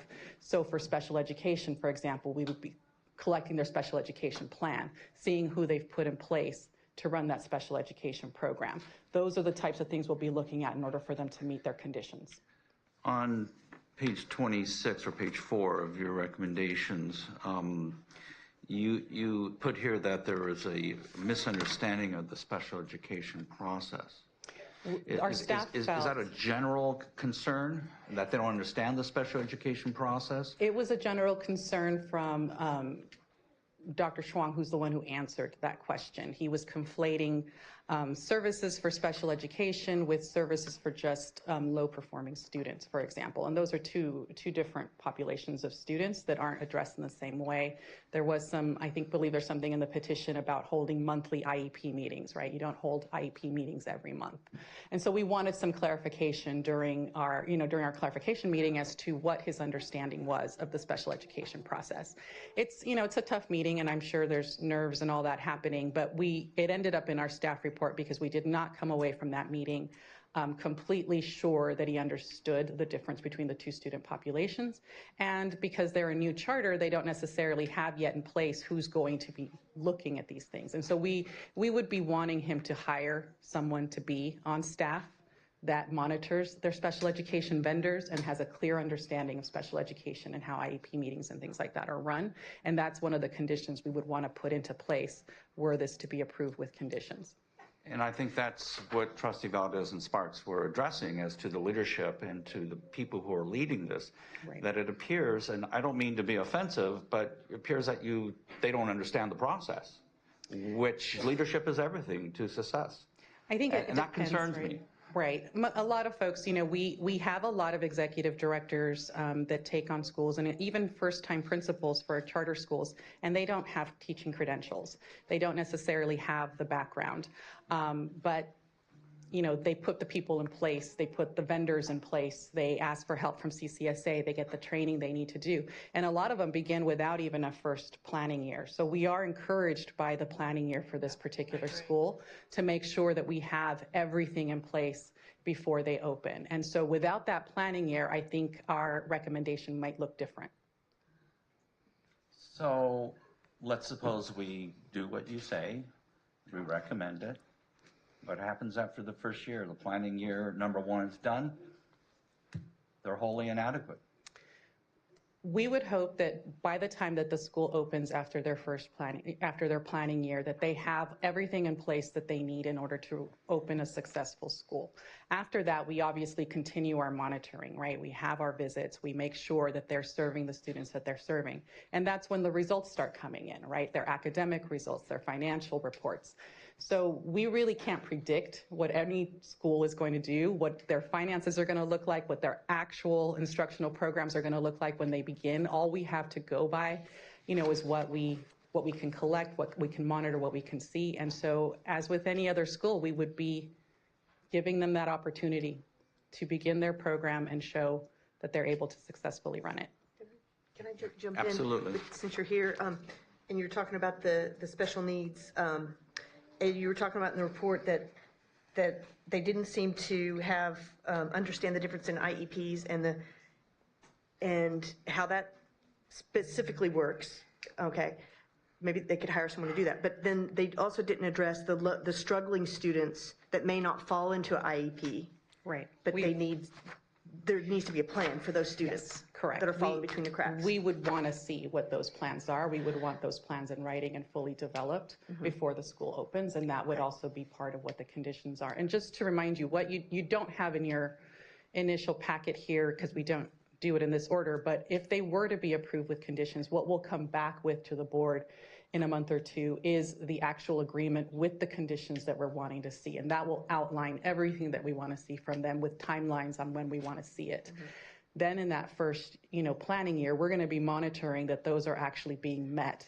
If they're not, that's when we come back to you to potentially revoke the charter if they're not following the conditions that we've put in place, or if we're not satisfied with the conditions or how they're responding to those. I am encouraged that even just based off of the staff report, he's already reaching out and looking for the professionals that he will need to help guide him through this. I think that that's a positive step already. Thank you. Maybe a positive step, but I think it still leaves a lot of concerns as to the potential success of the school. It's just really concerning to me that the executive director turned around tonight and said the expert was the consultant. Yeah. The expert needs to be the executive director. Yeah. That person needs to know everything about all the aspects of this school. I totally support that, and I think that is very good. And again, Stephen, nothing personal, but history is very important. The Irvine International Academy, when you were there, still has a bad taste in our mouth. It still leaves a memory that is one that makes it difficult to support you because you're supposed to be the leader and you're supposed to know these things. And I just don't see your leadership being effective enough to overcome the obstacles that are ahead of you. Can I clarify? I'm being very direct. Yes, Okay. thank you for being direct. Okay. I want to clarify my role. I was there to help to set up the school from ground zero. There was no students, there was no teachers, there was no curriculum. There was nothing there, but I was there to do everything. And then the executive director was in charge. I was not in charge at all. He decided everything, how it to be run. And then he also hired a curriculum director about me. So I was not allowed to talk to our teacher without her presence. So there was my situation there. I want to clarify. I was not leading everything there, but I was there to help make sure we meet every requirement from the charter school unit. So when it came in to audit, I led my team. It's 2-day, full-day schedule. I set a different room to offer the data, like student folder, and then also look at our account, everything we spend, that they're looking for. That's what I did. So what is your role in this charter? Be very specific what you This one, I'm here to help to build a school. I don't have to be executive director. I can step down anytime you require me to. It's just at this point, we don't have anyone who has the experience to build a school from ground zero. We don't have any facility. We don't have anything at this point. So we'll be willing to find that person. Are you on paper now the executive director? No. You mean on the paper? Oh, you mean on this petition? Who is the executive director? You'll Stephen be is. principal and executive director, yeah, based on the suggestion last time, because I was a board member last time. And then. And do you have a board right now? Yeah. Okay. Yes. Tell us about your board. It's in the petition, so we have all different experts, yeah, and then in the field of a manual immersion program and Chinese language program. But tell me about your board. Just give me how many people they are. There are 5. There are 5. Tell me about their background. So we have people who are running the manual immersion program, the executive director. And also we have people who are local, and they are helping to make sure that this program will work. They're different Do you know their background. names? Yes, of course. Anthony Xiao, Dr. Anthony Xiao. And then, hold on, I'm kind of nervous right now, this one. Yeah. And then Ruby Castilla and Shufen Chen, Dr. Shufen Chen. And then Dr. Timothy Jones. And one more, hold on, I'm really nervous right now. That's okay. Are they here tonight? You are here? Yeah. Okay. Yeah, Are the other 4 here? No. Okay. They should be here. Yeah. Because I want to talk with them. Okay. Tell me your experience. What is Sylvian learning? You're wearing your shirt with. That's in the private, because I'm a small business owner. Uh-huh. So I own a Sylvan Learning Center in Irvine. I see. I've done education my whole career since I finished my graduate degree in education management. I work in the higher education for 15 years. So entrepreneur, I did that. I built my center from ground up. I built a center in Tustin. Unfortunately, during COVID, I have to close that one, so I still have my center in Have you ever been on a board of a charter school before? No, but I do have lots of experience with Irvine Unified. I've been a PTA board member. I've been in the school site council. I've been in the DLAC, the district committee for ELD learners. So I've been through a lot in education because the school like to send me to those meetings with my background. Because when I work at the community college district, I was once the registrar at Irvine Valley College. So I worked under the time when Supervisor Wagner was in charge. Yeah, so I gained a lot of experience about ECHO and everything else. Do you know anything about this petition? Did you read it? Yeah. What concerns you about the petition? Well, there are weaknesses, but like we have presented, we're trying to get expert into this. Because I kind of disagree that one person can know it all. Because like being an entrepreneur, I have to learn a lot myself. Like, you know, there's no way I can learn everything to the expertise of the experts. So I don't agree that the person should know everything. But you do need to know who to find for help. That's always my own strategy as a big small business owner. It's very important. So like I mentioned, I help consultation for small businesses too, because I earned all those experience through my years, like working my business. So yeah, no, that's okay. I think I'm done. I just want to spread it to the rest of the board, the conversation, if there is anything left to talk about. Sorry for asking the difficult questions. Oh, no. These are very important, only because we've actually made decisions and later on we find out they weren't the best decision. And so we're at a crossroads here historically too. I realize that. And this is not the strongest petition that's come before us. Yeah. So I mean, I can tell you that I joined this because I see the passion with the team, Dr. Wang and Ruby, and they're all very, like, they're amazing. Has the board met? Yeah, we met many times. Like, Dr. Wang flew all the way out here, and we had a meeting, and we had Zoom meetings. Of course, we met. Yeah. Or else I won't be continuing. I put my own time for like over 2 years into this. Despite like having my own business, doing consultation, doing real estate. I mean, there's a reason why I continue on with this. You know, time is precious. Come on. Why am I committing myself to this for so long? I want to ask the business guy. Come on up here. All right. You're going to be the key. You're going to be the key backbone to this. You know Absolutely, that because you have yes. people here that I don't think have enough experience to run this charter. You do. You've been there around. You've been around the corner. You bring a whole lot of experience and credibility to this. So you're one of the key leaders. I think if this charter gets approved, that they're going to depend upon you. What do you see as needs to be done to make sure this thing works? I think the board has, and good evening, everyone. And I appreciate the opportunity to speak tonight. There are a few things, in essence, with all charters that are sort of homogeneous to their development.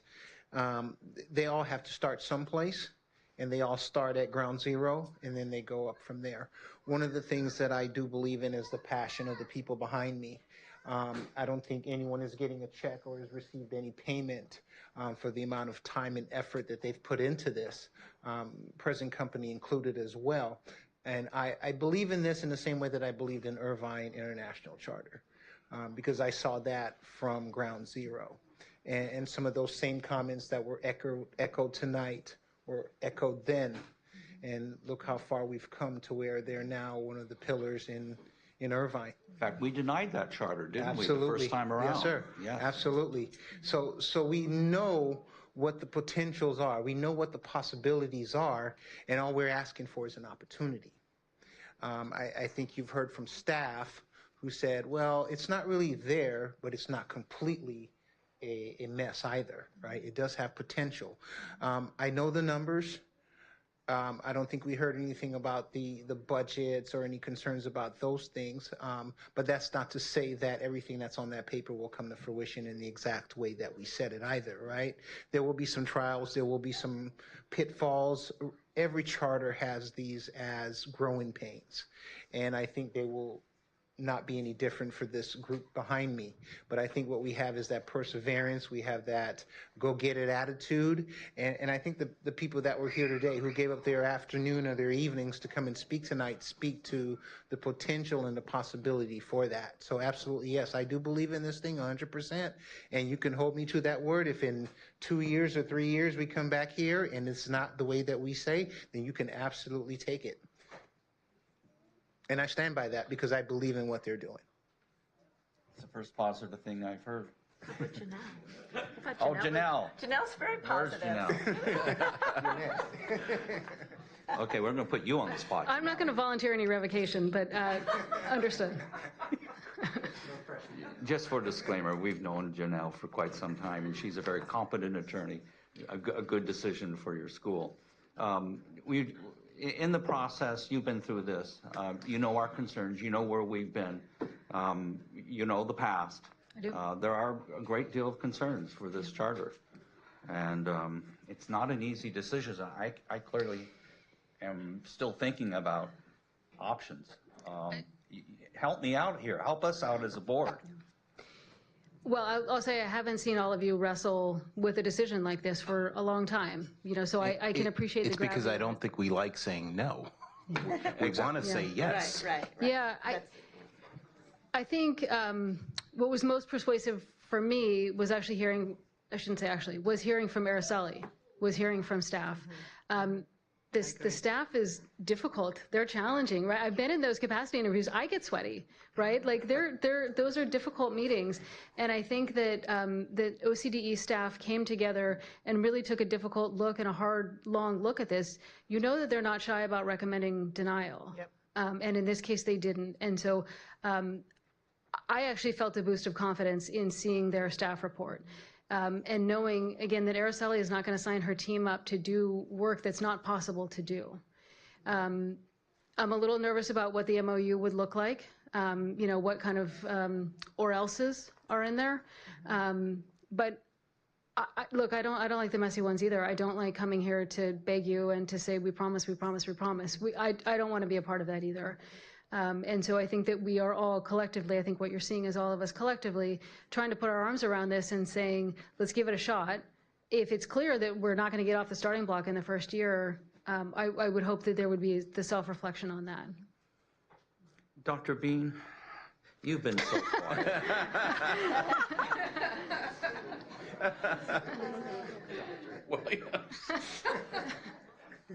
Can you help this board?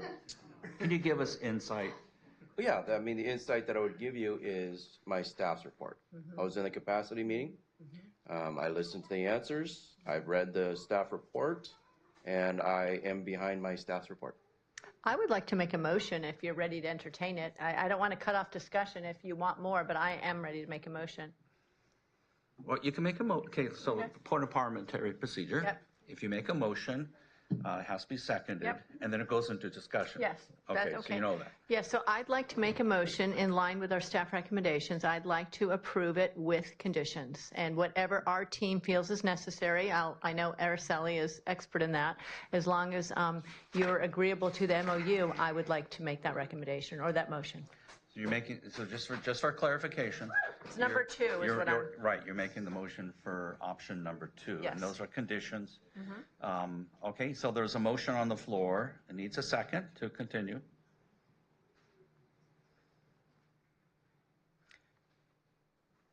Without them, actually, I'm going to second it because I want discussion. I want discussion. Not that I'm going to vote for it. That's fine. Okay. So this is a point of parliamentary order that we've adopted.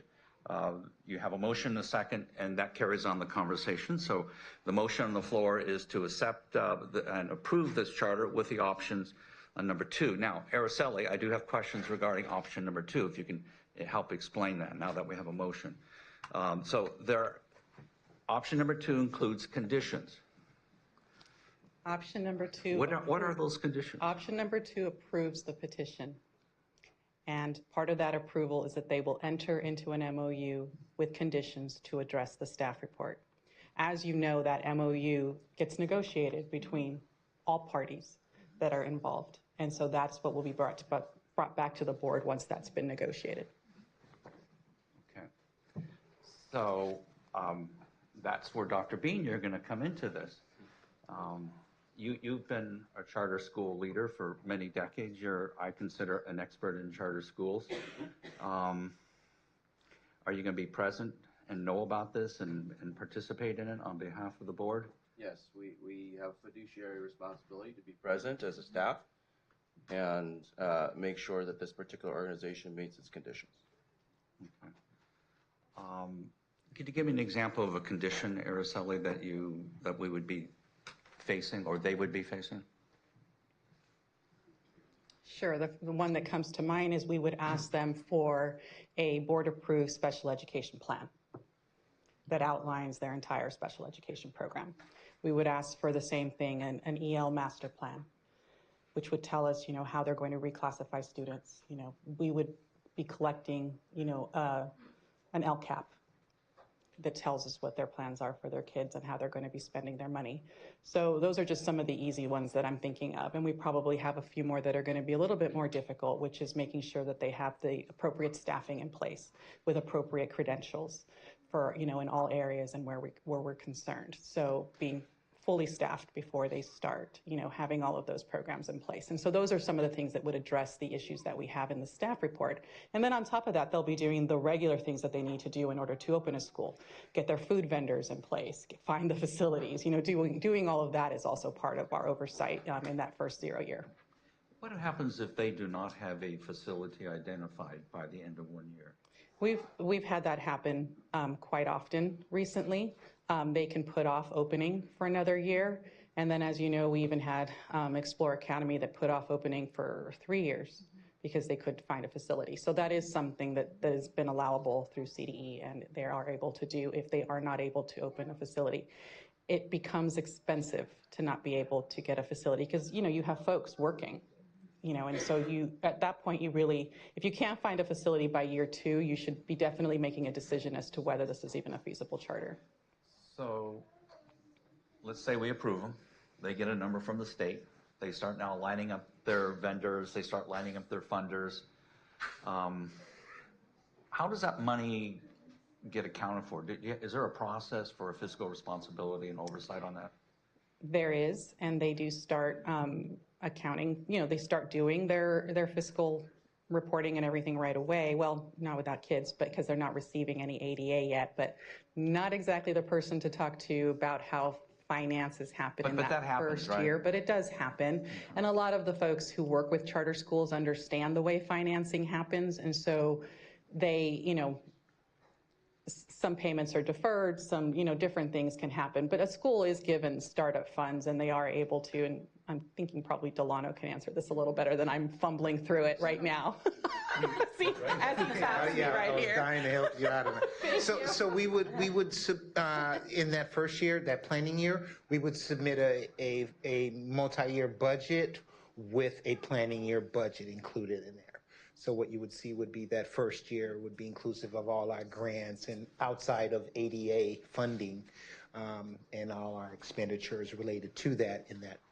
Help me here, this would be 25, 26, and then 26, 27 would include ADA derived from students. What are you going to do to guarantee there's no embezzlement and that we don't have a Magnolia school district problem? Well, you know what happened there, right? No, I'm not familiar with Magnolia. School district had about $17 million taken by an administrator. Wow. That was embezzled. Mm-hmm. What are the checks and balances? Mm-hmm. What are the securities that the funds get properly transferred back and forth and there's no finagling of funds? Mm-hmm. So I pride myself on keeping my name out of the newspaper. And so and jail. Yeah, incarceration is not nice. So we my company, we have checks and balances and fiscal policies that we adhere to from top to bottom. No one singular person can authorize transactions or checks to be written without approvals and things like that. So you're gonna have 2 people signing checks? Absolutely. All this will be predicated via their fiscal policy, and that will be developed. And we obviously have templates for those things that we provide for guidance and things like that for best practices. Normally what we'll do is we'll start with FICMAT, Charter Schools Guide on Fiscal Practices, and usually that's what I have most of my new clients to read as a how to get to know how, and then from there we'll develop their fiscal policy that will be tailored to their board's specific requirements, and then from there we'll adhere. Obviously, will be voted upon. The charter schools office here will get a copy of that as well, and I can guarantee you that in my almost 20 years of doing this, I've never had one administrator as much as been accused of taking one penny, let alone a nickel. Can I just add one thing just for clarification? If you do approve with conditions, you are approving the charter though. And so even if they don't meet the MOU, you'd have to still go through the revocation process. So I just want to make that clear, okay? Because I didn't want to, I thought maybe people would understand, well, if they don't meet their conditions, we can close them. You'd still have to go through the revocation process to do that. So can I ask you a question related? So if we were at this stage to deny it because we just feel it's not operationally viable or financially viable as presented, would they be able to work on all these things and come back later when all these I's are dotted and T's are crossed of concern? Every charter has that option, yes. Okay. Thank you. Yes, Jennifer. I just want to add to something you just said. Oh, sorry. In terms of the fiscal, maybe if there's fiscal concerns, the funding that they will receive, the potential funding that's on the table happens after an approval, right? So they would never be able to rectify that necessarily unless they have the approval, because that's when they would, we have a funder who's in place, those kinds of things. The other thing I just wanted to add is I don't feel like I do my job if somebody feels like I have to be by their side on site every day. My job is to build people's capacity. It's to build their understanding. It's to get the right people on the bus. It's not for me to be there every day. So that is going to be my role from now until they open, to get all the right people hired, to get all the right structures in place so that whoever's leading the school can have that oversight and support that and empower the teachers, empower the site administrators, empower the staff that's there to do that work. So I just wanted to add that because I don't feel like I as a person with a lot of experience and a lot of insight on special education and charter schools together would need to be there every day if I'm doing my job right. Araceli, do we have to make a decision tonight, or can we put this off another 30 days? What's that timeline like?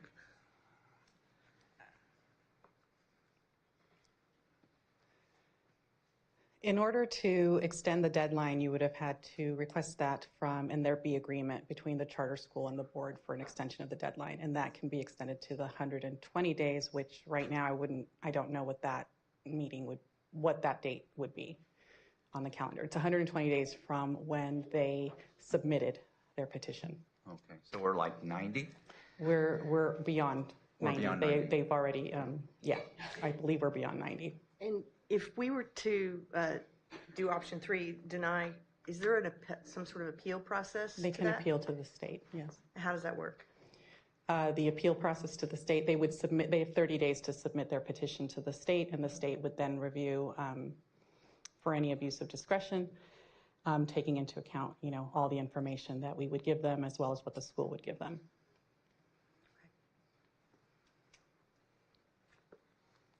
Okay, thank you.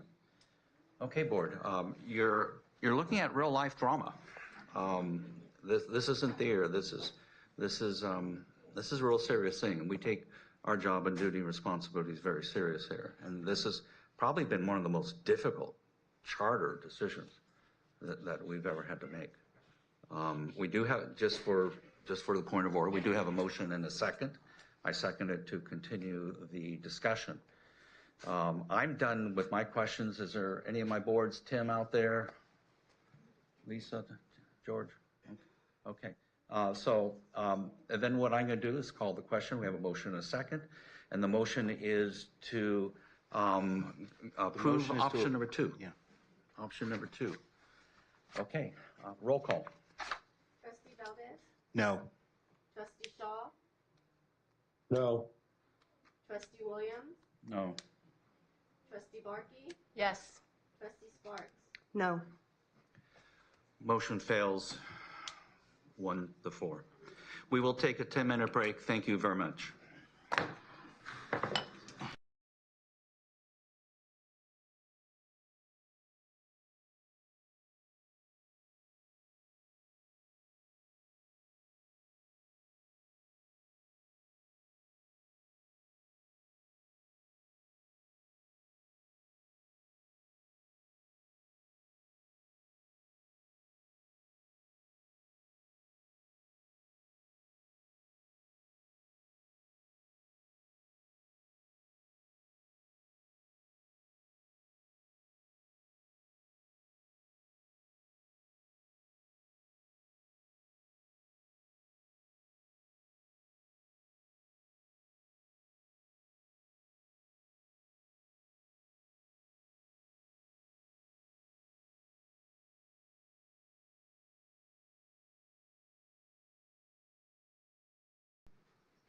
I have a motion to deny the charter option 3. Okay, we have a motion to deny the charter by adopting number 3. I will second that.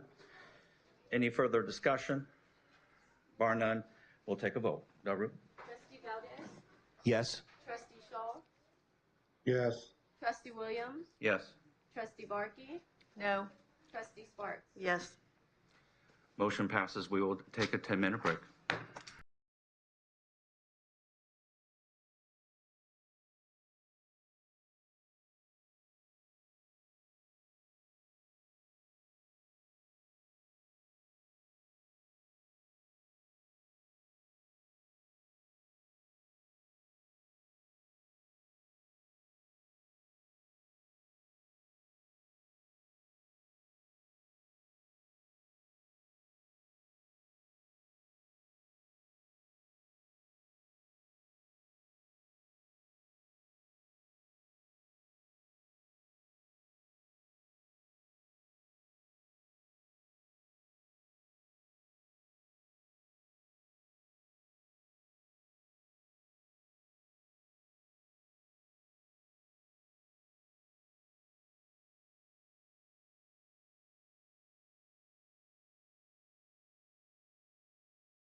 Trustee Barkey, Dr. Bean,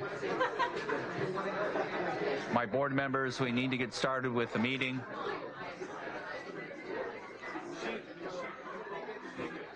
Trustee Sparks, Trustee Valdez, help me.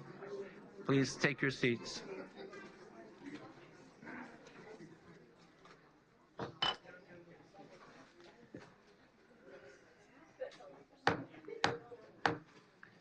Okay. Wow. About 7:20 for the record. We're moving on to item number 14, which is a charter school public hearing for Compass Charter Schools of Santa Ana. Araceli, you will have the dais. The board will now hold a hearing to consider public input regarding the charter petition appeals submitted by Compass Charter Schools on February 25th after denial by the Santa Ana Unified School District Governing Board. The charter school proposes to operate an independent study program serving students in transitional kindergarten through grade 8 for a charter term from 2025 to 2030. The charter school operates one resource center in Santa Ana. I want to provide the board with some relevant background prior to the public hearing. Compass Charter Schools is currently authorized by Mountain Empire Unified School District in East San Diego County. The Santa Ana Resource Center was opened by Compass Charter Schools in August of 2017. As you know, there is a moratorium on new non-classroom-based charter schools currently in effect until January 1 of 2026. However, Compass Charter Schools submitted a petition for a continuing charter school pursuant to a carve-out in education code that went into effect in January of 2020 for charter schools that were providing in educational services prior to October of 2019. Before public comments, Compass Charter Schools and Santa Ana Unified School District representatives are allotted 15 minutes each to address the board. I now call representatives from Compass Charter Schools to the podium. Thank you. Good evening. How do I start the PowerPoint? Will it go? Oh, there it is. Okay. Thank you so much, Superintendent, President, Vice President, and board members. I truly appreciate you taking the time to hear our petition tonight. My name is Elizabeth Brenner, and I am the superintendent of Compass Charter Schools. I started with them in January of 2023. I have over 25 years of experience in charter schools, working all the way from a teacher to administrator and now a superintendent. And I am very proud to be here tonight with my staff and our families and scholars. So we are excited to share with you our school. I also have some of my leadership team here tonight, my director of operations, our back office provider, one of their representatives, and also our leader of the school, who we call them coordinators, but she's like our principal, so they are with us tonight, as well as most of our teaching staff. So Araceli did a great job of kind of framing this unique situation that we are in. So we've been operating within the Santa Ana Unified boundaries, this learning center. And when I came to Compass as their superintendent, the first thing that I did was I reached out to the superintendent of Santa Ana, because the first option we had was to get permission from the district to just stay. And we could have continued to be under the Mountain Empire charter and operating within the district. So I reached out, we asked for approval. They did send a team to our school. We got to share our program, and they asked a lot of really good questions. And they decided at that time not to allow us to continue in the district. And so then our next step was to apply to be a school, a charter petition to Santa Ana. That petition is the same petition that we sent to Mountain Empire, and then we had to just resubmit it to Santa Ana as the Learning Center, and then they denied us, and now we have brought that same petition to you. And I just say that to give some background, because what I'm doing tonight is really addressing some of the concerns that the Santa Ana Unified School District had. And it is very challenging, because a lot of what's in the petition is the San Diego Charter. And the Learning Center, the Orange County Learning Center, was a learning center under that charter. And so I'll be speaking really specifically to the Learning Center and its operation and our families and what they are doing. So the first finding that Santa Ana brought up was that the petition that we submitted did not meet the requirements, it did not contain the required elements. And I would push back that this charter was approved by Mountain Empire. We actually have been approved by them for another 5 years of operation. As of June 2025, the Orange County Learning Center will no longer be able to be under that. So they are not included in that renewal. And so that's why we need to be approved as a separate charter. One of the things that they brought up was our designation as a middle track school. The San Diego charter is a middle track school. You can look it up on the CDE website. We did meet those requirements. The Orange County Learning Center on its own doesn't have any track because it's a learning center that was under that school. So what we did was we actually pulled out the data. We use a third-party vendor called Parsec, and they are experts in analyzing school data. So they were able to actually disaggregate all of the scores from our scholars at our learning center.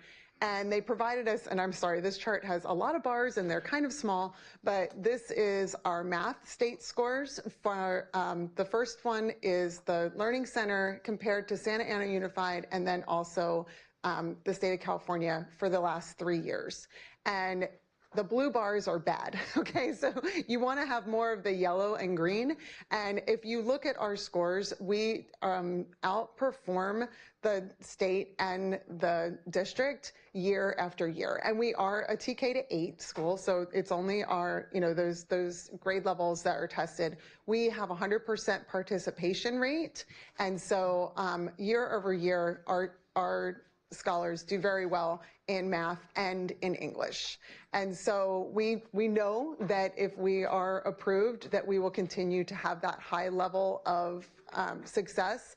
And we believe that we will, as a standalone, actually be a high track school. We have a 0% suspension rate and 0% chronic absenteeism and very high scores. And so we take our education very seriously, and I think if approved, we will actually be a high performing charter school on our own. Some of the other areas that Santa Ana recognized where we need to grow is, one was the curriculum. And this is really, it's challenging for, I think, people that aren't familiar with charter schools and personalized learning and school choice to look at our program and kind of see where it fits in the educational realm. So we offer a lot of curriculum, and all of it is vetted by our professional staff. They make sure that it meets the standards, and all of our credentialed professional teachers work with our parents, and they determine what curriculum is going to be right for that scholar at that time. So an English curriculum might work really well for a scholar, but the same math curriculum by that publisher does not fit that scholar's needs. And so our parents and teachers are able to work together to truly create that personalized environment. So we do have approved curriculum. It's a lot. And we work with our parents to give them that choice. Our instructional design, again, we are a personalized learning model. Our scholars come to our learning center twice a week. We're at the First Presbyterian Church of Santa Ana. And so when they are there, they are learning their science and social studies from their teachers. They're doing their enrichment, and it looks like a traditional school day. And then the other 3 days a week, they are working with their parents, who we call their learning coaches, and getting that support in English and math at home. And so, again, it's very personalized. It looks different for every single one of these scholars, because they all look different, and they learn in different ways. And we also have the engagement activities online and in person. And so they have opportunity to be in Zoom. We have scholar clubs. We have a lot of different ways that they can interact with their education. And just a couple of highlights here, some of the things we do: science fairs, book clubs, field trips, all the things that you would expect to see in a more traditional school, we are able to have at our school. Our teachers are all qualified. They all have current teaching credentials. We have already met the new requirements for the early education teachers. They actually went through the San Diego County Office of Ed program, and they've all been certified. We maintain very low scholar to teacher ratios in all of our grade levels. And we meet the needs of all scholars. And this is another thing that the district brought up, that we want to be really clear that we serve all scholars. And Compass as an organization actually currently supports 3 charter schools, but it looks like one. We have to have separate charters because of the different laws around geographic boundaries. The OCLC charter will be supported by Compass like it has always been. So even though it will be on its own in a charter, they have all the support of our counselors, our special education staff. We have tutors for our English language learners and for scholars that are struggling. They have support with professional learning. So all of that will continue as if they didn't change, even though they will be chartered separately. Part of that is our MTSS support system. We use Renaissance Learning as our internal benchmark, and we evaluate our scholars. We make sure that they are making adequate progress in getting the standards and moving into their different grade levels. And if they need support, again, we have those additional supports that are built in. And sometimes it's social emotional, sometimes it's academic, whatever they need that is provided at the school site and also through the support that we provide as an organization. We do have scholars with special needs. We make accommodations for them. We have IEP meetings. We have credentialed education specialists that are assigned to them, as well as all of the services. So if they need speech and language, if they need occupational therapy, whatever that is, we contract. That can be in their home. It could be at a center. Sometimes it's online, depending on what the needs are. But we absolutely provide all of those services. This is just a breakdown of our enrollment by race and ethnicity. We do have a diverse scholar population. And then also our socioeconomically disadvantaged scholars. And so we do have those scholars in our population. We are serving everyone who comes to us. We have orientations or open houses once a month, and anyone from the community can come and be part of our school. Just another highlight of one of the ways that we actually work in the community is that many of our families have actually participated in raising money for a local organization called Olive Crest. And those families, some of them have also fostered or adopted children from this local agency. And you can see we've also raised money for different causes in the community, including the LA wildfires. Just some pictures of our families that have foster and adoptive children. One of the other concerns that the district brought up was that we would not be able to successfully implement the program. I would argue we've been operating successfully since 2017. We did submit a budget that is separate, that is based just on the enrollment at the school. We're currently at 175 scholars. 171 of them live in Orange County, so we're predominantly Orange County. And our budget is based on a 5% growth year over year. Another way that I would measure the fact that we've been successful is that 100% of our scholars who have graduated from our 8th grade program since 2017 have graduated from high school. And that is amazing. So, we only have the 3 years because it's only been since 2017, but 100% have graduated from high school, not necessarily with Compass. They go to lots of different schools. And 100% of our current 8th grade scholars are attending high school and have remained successful in high school. As I don't need to speak too much to this, thank goodness, because Araceli did such a good job of just saying this is a continuing charter. I understand it's a unique situation, but this is why we are here, and we are very hopeful that we will be able to be a charter under the county office. Just some quotes from our parents, and during public comment you will get to hear much more from them, so we don't need to stay on that for too long. But I just want to thank you, and again, we are looking forward to working with you, and we are hoping to receive a 5-year approval for our school. Thank you.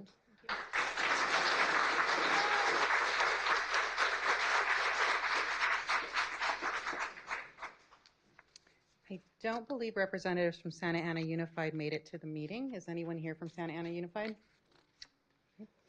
The hearing is now open for 15 minutes of public comments. Trustee Barkey, please call for the first speaker. Yes, we have 15 speakers again, so we'll allow a minute each.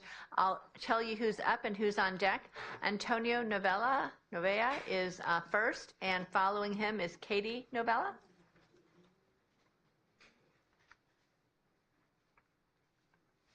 It's kind of scary up here. Don't be scared, we don't bite. Yeah.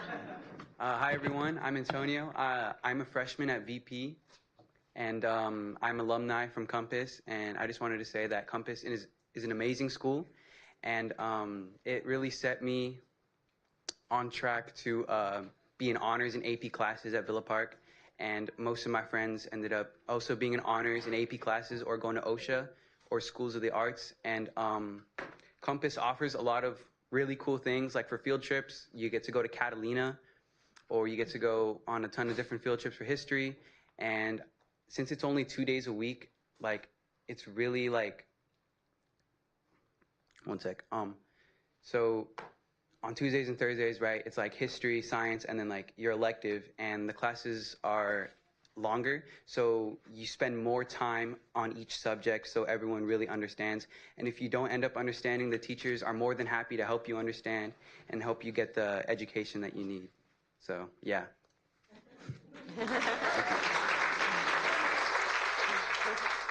Following Katie will be Linda Larson. Hi, I'm Katie Novella, and that's my oldest. I have 3 kids that go to OCLC. We've actually been with them for 9 years. They were with another charter before Compass took over. And my kids really love the hybrid program where they get to go in person and really dive in and do a lot of hands-on activities and programs. We love that there's smaller class sizes and the ability to have time at home for extra time on assignments for reading and math has been really helpful for my kids, because doing those assignments in class can be distracting and they might have a hard time focusing, versus at home it's a lot quieter. So it's been a really great program for us. We are also an adoptive family, and so I love that I get to spend more time with my kids and give them like the individual support that they need. And my daughter also has an IEP, and we have always been very pleased with the services that she's got, and she's made tremendous progress and gets help in the classroom and with additional services. So thank you. Thank you. Following Linda will be Blair Going. Good evening. My name is Linda Larson, and I am honored to serve as a coordinator and the principal of this amazing program with these amazing scholars. Before I stepped into this role, I was a proud parent of this program. All 4 of my children went through this program, all 4 of them with completely different learning styles, and this program was able to cater to exactly what they needed. Compass is a true hybrid model. So we do history and science on campus, and we believe that's the best way history and science can be taught, whether it's hands-on labs or discussions in history. It's really a rich environment that serves itself best in that classroom environment. Whereas language arts and math work best at their individual level. Where they need to be can be met where they need. If they are soaring and can challenge themselves, we allow that to happen. If they need more support, then that also is something that we do. All of the teachers that are at the OCLC, they're classroom teachers. Thank you. Thank you. Following Blair will be Myken and Nova. Hi, my name is Blair Going. I'm nervous, and I think that's a reflection of how important this is to me. With my son's permission, I'm going to share a bit of his story. This letter is in the packet that you received. I'm going to be sharing an abbreviated version, and I'm going to be reading really fast. Our son Sawyer was enrolled in a traditional public brick and mortar school for transitional kindergarten and kindergarten. He was quickly identified as a struggling learner. He was 5 years old and rapidly following further and further behind as his classmates soldiered ahead. I didn't know exactly what was wrong, but I had suspicions based on our family history that he might have dyslexia. Our school was uninterested and unable to explore this diagnosis with us, and instead suggested additional tutoring and more work to be completed at home, and we struggled to follow their their suggestions, and he made minimal progress. Like many families during COVID, we were allowed a different way of schooling, and this meant one-on-one instruction at home with Sawyer for the first time. He began to make progress, and we were thrilled, but he would have to go back to school eventually. Oh, that went by so fast. He's soaring, and he's rating way above grade level now, and he's doing amazing. Thank you. Next, we have Mike Cannon Nova, and then following them, we have Lauren Suget.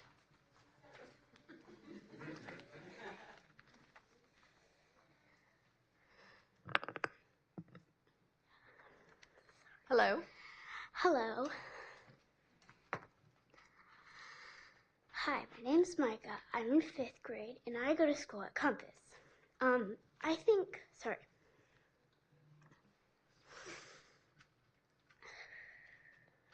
think my school is excellent. You're doing great. You're doing fantastic. Where's Nova? Is Nova supposed to be up there with you? Is Nova missing? Can we give her more time? Absolutely. Oh, okay, okay. Okay. Do you want me to read it for you? Okay. If I could pick... Sorry. You okay? Go ahead. Take a deep breath. Good. Go. If I could pick just one thing that my school is great at, it would be the teachers teaching.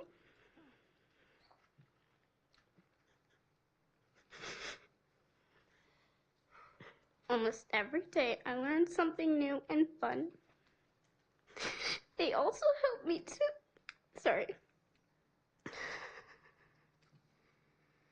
They also help me to pass my confidence zone and do better in my subjects. And achieve more. Those are some reasons why I hope I will get to learn in the same way I did this year. At least for a few more years. I would love to keep going to the school I cherish, Compass, the school that excels in all ways. Can I speak for my sister? If you feel like it, yeah.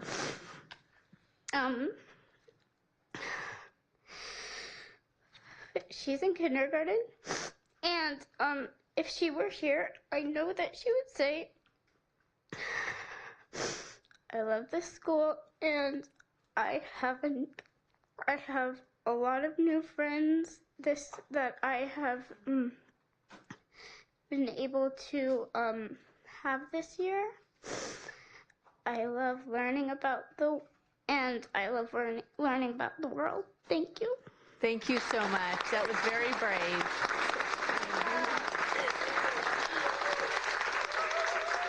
You did a great job. Yeah. Tomorrow will be more fun than today. Micah. All right, good evening. My name is Lauren Suggett, or Mrs. Suggett. I am one of Micah's teachers. I am the 4th and 5th grade history teacher at OCLC. I'm a credentialed teacher. I've taught for 15 years, including the past 4 years at the OCLC. At the OCLC, all of our teachers are credentialed professionals who collaborate and develop standard-aligned lessons that meet the diverse needs of our scholars. We work as a team to create a nurturing environment where students are encouraged to think critically and develop a genuine love of learning. Additionally, we work closely with parents or learning coaches to select and pace the curriculum best suited for their scholars, providing guidance on a various of teaching methods to ensure success. This hybrid, independent study program is truly specialized because it offers families the flexibility to personalize their educational experience while feeling fully supported and connected. I wholeheartedly believe in this program. There is nothing like it elsewhere. It empowers scholars to thrive in ways that suit them best. I'm sorry, your time is up. Okay. Okay. Next, we have Truett, followed by Silas. Hello, everyone. My name is Truett Holton, and I've been attending Compass for, I think, 8 years now, which is like over half my life, which is kind of insane. But I really love the hybrid learning style at Compass because on Tuesdays and Thursdays, I get to see my friends, socialize, and like really enjoy that time with my friends while also still learning. But at home, I get to work at my own pace. Like, I'm not great at math, so it helps me to like work at my own pace so I can like get back to where I need to be. And I also really like reading and writing. So the hybrid learning style has like really helped me excel in that. And it also helps me to do like my many hobbies. Right now, me and my siblings are doing a pottery class, and I also do like various things at home, such as solving Rubik's Cubes. Thank you. Thank you. Thank you. We have Silas next, followed by Oliver. Hello, my name is Silas, and now I've been going to Compass for 7 years, I think, and it's the only school I've gone to, but I think it's the perfect school for me. One thing that I really love about Compass is that if you have trouble with anything, the teachers are able to help you. A good example of this is that a couple years ago, I had some speech problems, and my mom told my teachers, and they were able to like find a good speech program, and they had check-ins with me, and now I can speak fine. I really love the hybrid program because at home I'm able to work at my own pace while still meeting standards. Like I can slow down just a little bit if I'm having trouble with something and be able to catch up later, or if I'm doing better at something, I'm able to like go ahead. Thanks. Thank you, Silas. Next we have Oliver, followed by Dottie. And you spoke very well, Silas.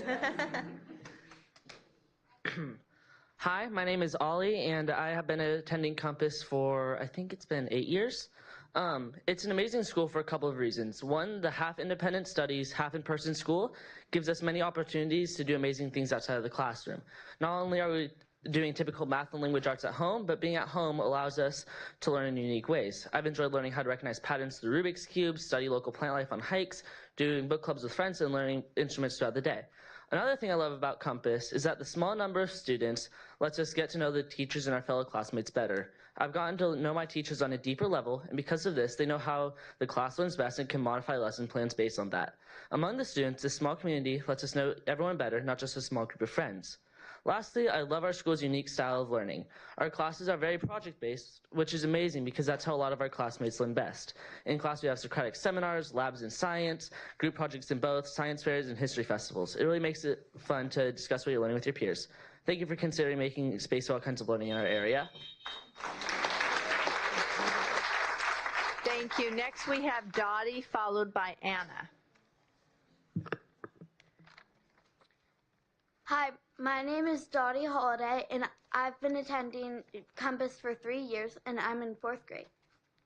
Every week, I look forward to going to school. I love seeing my friends and teachers who are always there for me. At OCLC, there are so many cool traditions like the History Festival or the Science Fair that are so much fun. We get to dress up and get to teach every grade about a topic. Before I went to OCLC, I had no friends because I had just moved to California, but it was not hard to make them. Every adult at OCLC works so hard for the students to have the best experience possible. Thank you. Thank you. Next we have Anna, followed by Blake. I've tried every type of schooling. Public, private, fully online, fully in person. You name it, I've done it. But OCLC is what works best for me. Hello, my name is Anna Holiday. I'm in 8th grade at Compass Charter School, and I'm also neurodivergent. I have ADHD and dyscalculia, which is a math disability. This means traditional classrooms don't always work for me. Sometimes in the middle of a lecture, my brain will just decide that it's not listening anymore. In geometry class, my worst nightmare. Compass is the perfect environment because it lets me play to my strengths, like English and history, with teachers who love going deep into discussions with me. At the same time, I can go at my own pace in math and have an in-person teacher guide me through science. While Compass may not be for everybody, it provides a space for those of us who learn differently. Thank you. After Blake, we have Emily. Good evening. My name is Blake Flatley, and I've got three daughters at OCLC. And for us, it's been a great place of public independent study. It's provided both structure and flexibility, allowing our children to thrive academically. During STAR testing, my 3rd and 5th graders, they scored above their grade level, while my 1st grader scored below and needed some reading intervention. And thanks to guidance of her OCLC classroom teacher and the resources provided by Compass Charter, my wife and I were able to give her the one-on-one attention she needed, and by mid-year, she was already scoring above grade level in reading. The hybrid model provided by OCLC has given our family the ability to focus on academic mastery while also prioritizing our children's socio-emotional well-being. And there are so many people in this room who you can see how it's really impacted their lives. And I have a whole lot more to say, but I'll leave it there. Thank you. Thank you. Following Emily, we have Christine, and then Janelle is last. Hi, I'm Emily Pennington. This is our 4th year at OCLC. Honestly, we didn't know what we were in for when we signed up, but now we are huge advocates of a hybrid education. I honestly think our family and friends get tired of hearing about it. But it's true. Our daughters are thriving in independent study, and they also get the school experience, the teachers, the recess, the academic learning and subjects that are so much richer with other people. And we get the gift of partnering with the most phenomenal staff who work so diligently to ensure that our kids are not only progressing but thriving, both at home and on campus. The one thing that you have to come to understand tonight is that this little school is not just adequately getting by, it is thriving. The staff and teachers are thriving, the parents are thriving, the students are thriving, and all the data only gets to prove only proves what we get to experience on a daily basis. One thing that hasn't been mentioned is all the students study the same thing at the same time, and so our kids come home talking about things together with each other, and it's such a rich experience. I could go on and on. The hybrid movement is growing, and the OCLC is already well positioned to set the standard for other hybrid schools. I know will make you proud. Thank you.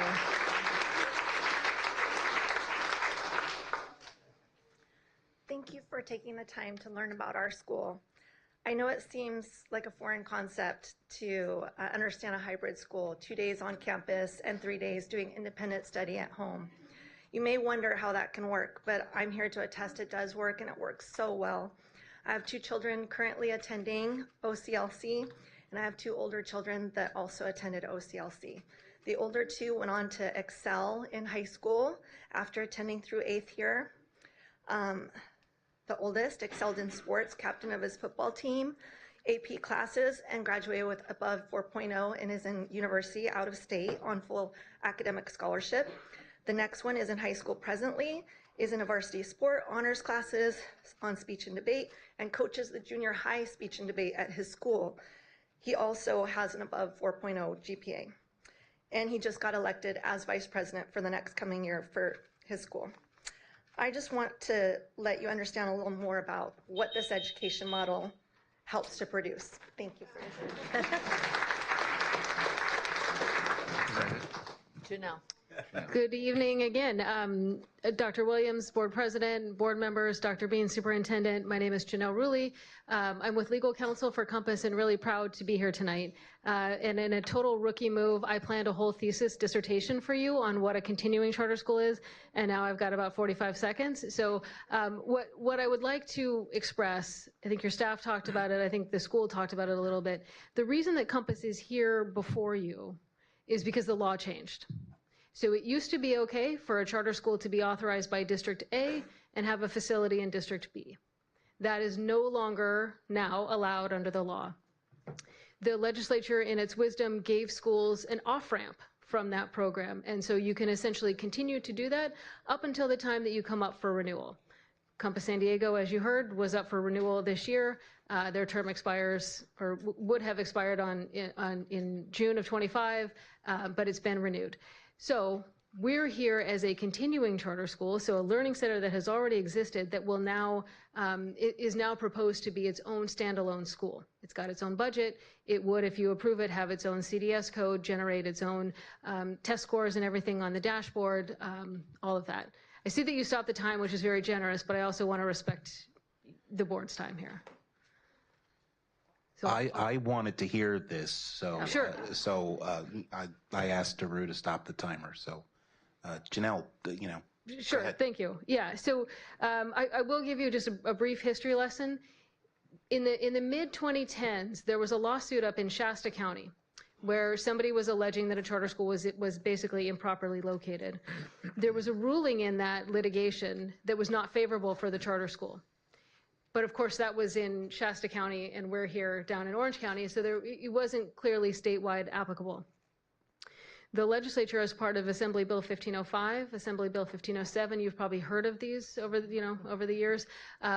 This was part of what they changed. So they changed all of the renewal criteria. They changed how a charter school gets approved. They added new reasons a charter can be denied. And they also changed the law to say no charter school, not a classroom-based school, not a non-classroom-based school, no charter school can have a facility operated outside of the district where it's either authorized or where it originally applied for a charter and then ended up on appeal. So no charter school can have a facility outside of their district. And they gave us an off-ramp, so essentially you could keep doing that up until the time of your renewal, and then at renewal, you can first ask for permission. So I think this is probably the first time we've done this in Orange County. I've done it a couple times in Riverside County and probably a handful of times up north. But you ask for permission of the school district where you happen to be located. They could say yes.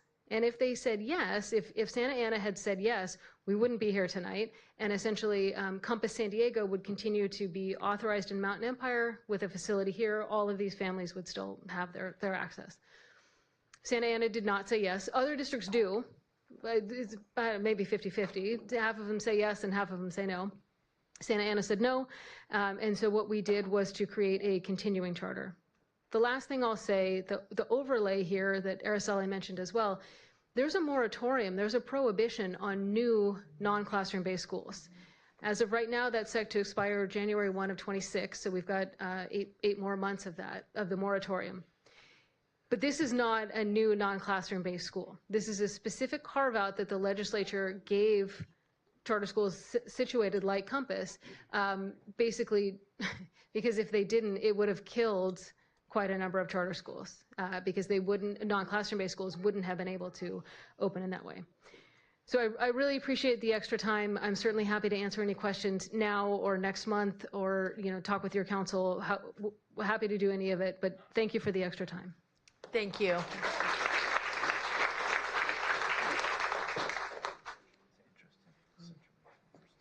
The public hearing is now concluded. The Orange County Board of Education staff recommendations, including recommended findings, will be published by May 20th. At the June 4th meeting, the board will conduct a public hearing to take action to grant or deny the charter petition appeal. President Williams, I now close the public hearing and return the meeting to you. Okay, so we're going to continue with under item 14 with board questions. Georgia, do you have any more board questions if you want to ask Janelle? I would be in favor of that. Not for Janelle. I think it's either Dr. Brenner or Mrs. Brenner? Mrs. Brenner. So you're the superintendent of Compass. How many students overall does Compass have? About 2,400. And so this school is 175, serving 170 kids already based in Orange County. Yes. Right? And you asked Santa Ana to continue, and they said no. Correct. So basically, 175 kids in Orange County were told, go figure it out? Correct. Okay. How many teachers are on site? 10. So it's a hybrid model, and I think the classes are Tuesday, Thursday at a church? Yes. Right? Does everyone show up on Tuesday and Thursday, or is it staggered like Monday, Wednesday, Tuesday, Thursday? Everyone comes on Tuesday and Thursday. So you have all 175 kids on site and I will at the same time. It's a church that was built like a school. I mean, it's full, it's classrooms. They have a learning facility that we lease from them. Just curious, as a prior athlete. Do you have like any type of recreational or sports activities as part of the curriculum? Yes. So we actually have like sports on center that are just like fun games, but then for our scholars who want to participate in sports, they can do that through local vendors. So if they want to take karate lessons or, you know, do any of those sports, they can do that. Now, because they're in the lower grades, I'm not going to speak anymore because I know something else about high school, but it doesn't apply here. Because actually in high school, they can play at other schools and you can have agreements, but this is just TK to 8. TK to 8. Okay. Well, very impressed with your presentation. That's what a presentation from a director should look like. Thank you. I'm going to get emotional. My friend always says we have the gift of tears, but I will say I'm a charter school advocate as well. I do a lot of advocacy work, and every 5 years we have to fight for our life. And when I see children having to stand up and beg for their school, it makes me, I'm sure I'm doing what I'm supposed to be doing, okay? That is definitely true. But there's just something so broken about our system that we have to fight for a model that is... Well, Mrs. Brenner, I don't want to speak for my board, but I don't think you have to beg here. I'm not, I'm sorry. I'm just so moved by that child, and I just thought, you know, this is... So thank you, and thank you for hearing our petition and considering it. Truly, you have a difficult job, and I appreciate the support that you offer. Oh yeah, I wanted to just acknowledge all the wonderful kids who've been able to stay up. I'm so impressed with you guys. You've sat through this crazy meeting for hours, and we really see you, okay? We really see you, and we appreciate you playing with your Rubik's Cubes, crawling around, and just getting through the meeting, okay? We really appreciate you, and we see you, and we thank you for being here. Yes. I would echo that. It's just so nice to see the community out and to see parents and teachers and students, and it says a lot about the school when you see these students that are really thriving, and each one had a different story, and I loved hearing about them. So thank you everyone for coming out tonight, because it has been an unusually long meeting, so thank you. Tim. Yeah, I'm somebody who would agree with the premise that we shouldn't just have a one-size-fit-all in education, that there can be interesting options like this hybrid model that's obviously been successful for so many students. So I compliment your presentation as well, and everyone did a good job, but of course the students really stole the show in their comments, so thank you for coming tonight. Yeah, as you can see, you certainly have won our hearts, and Antonio, Katie, Micah, where are you? Micah, that was very touching. Your purity, your tears, they melt hearts. You've melted my heart. Truett, Silas, Ollie, Dottie, Ann, just an incredible amount of ability to get in front of the public with great confidence, speak in a public forum. That is very intimidating. You all did it. You're all to be commended, and we love you all. Thank you for coming here.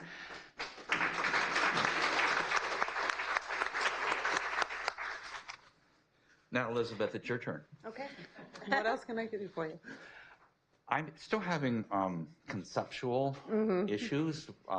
So Compass Charter is from Mountain Center, is that right? Mountain Empire. Mountain Empire. We are a public nonprofit that operates 3 charter schools. Majority are virtual. So the Orange County Learning Center is the only actual learning center that we have in our network. So I have a charter with Mountain Empire, I have one with Acton Agua Dulce in Los Angeles, and one with Winters Joint Unified in Yolo. And those 3 charters allow us to serve scholars in those geographic areas. The law makes us have to get separate charters to serve in those separate areas. And so I have teachers and counselors and all the support staff that serve up those scholars in those areas. Okay, so you're the superintendent of Compass for all those 3 sites, is that right? Correct. And you have a total of 2,400 students Yes. from all three of those sites. You have 175 here in Orange County, and you referred to yourself as the Orange County Learning Center. Yes, Okay. we must have known. It's always been our name. Oh, okay. It was meant to be. It's a whole new concept for us. Yeah. This is the first time that we've had anything like this. Yeah. You know, I'm truly impressed. You did a good job. We're going to be learning, of course, more about you Yes. as you go through the staff. You're going to like our staff. Don't be intimidated by Dr. Bean. He really is a nice guy. Thank you. I do want to really thank the staff too. Araceli and her team have been great to work with, and we delivered our binders of tons of paper, and all of that. But it's important. So I appreciate the amount of work that it takes to review these charters and really be thorough. So I do appreciate that. Okay, so you're asking for a new charter to be approved, is that right? Yes, it's technically a continuing charter, and I'm going to look at Janelle because it's a continuing charter, but it is a standalone, so it is a new charter. We typically think of either a new charter or a renewal, and when the law changed, they invented this third category for continuing charters. So you're not new and you're not renewal, right? Like we don't have to prove up data. They have data, but we don't have to prove up data in order to be approved. But we're also not blocked from existing as a new non-classroom based. Okay, so if we approve you, then you fall under this department, The correct? county, yes. Okay, and you're trying to get the same thing for those other two schools, correct? Oh, it's just for Orange County? Yeah, they actually don't have to. So Right. the other two schools don't have physical resource centers, and so they're all virtual. So the YOLO and Los Angeles don't have the same issue. I see. Okay. Thank you. That's all the Dr. questions I Williams, have. Vice Ad, you have a very large packet here from the school of letters of support from parents, scholars, teachers, and community members that we will copy and send to you at a later time. It's very heavy. Very good. Any other questions for Jennifer or anybody else? Okay, well, this ends this portion. Thank you very much. We'll see you back next month. Okay. Thank you again for your consideration. Very good. So what we'll do is we'll take a minute break. If you want to leave, we're going to continue on with our business. You don't want to stay and watch more paint dry? Thank you, families, for coming. Bye. Thank you.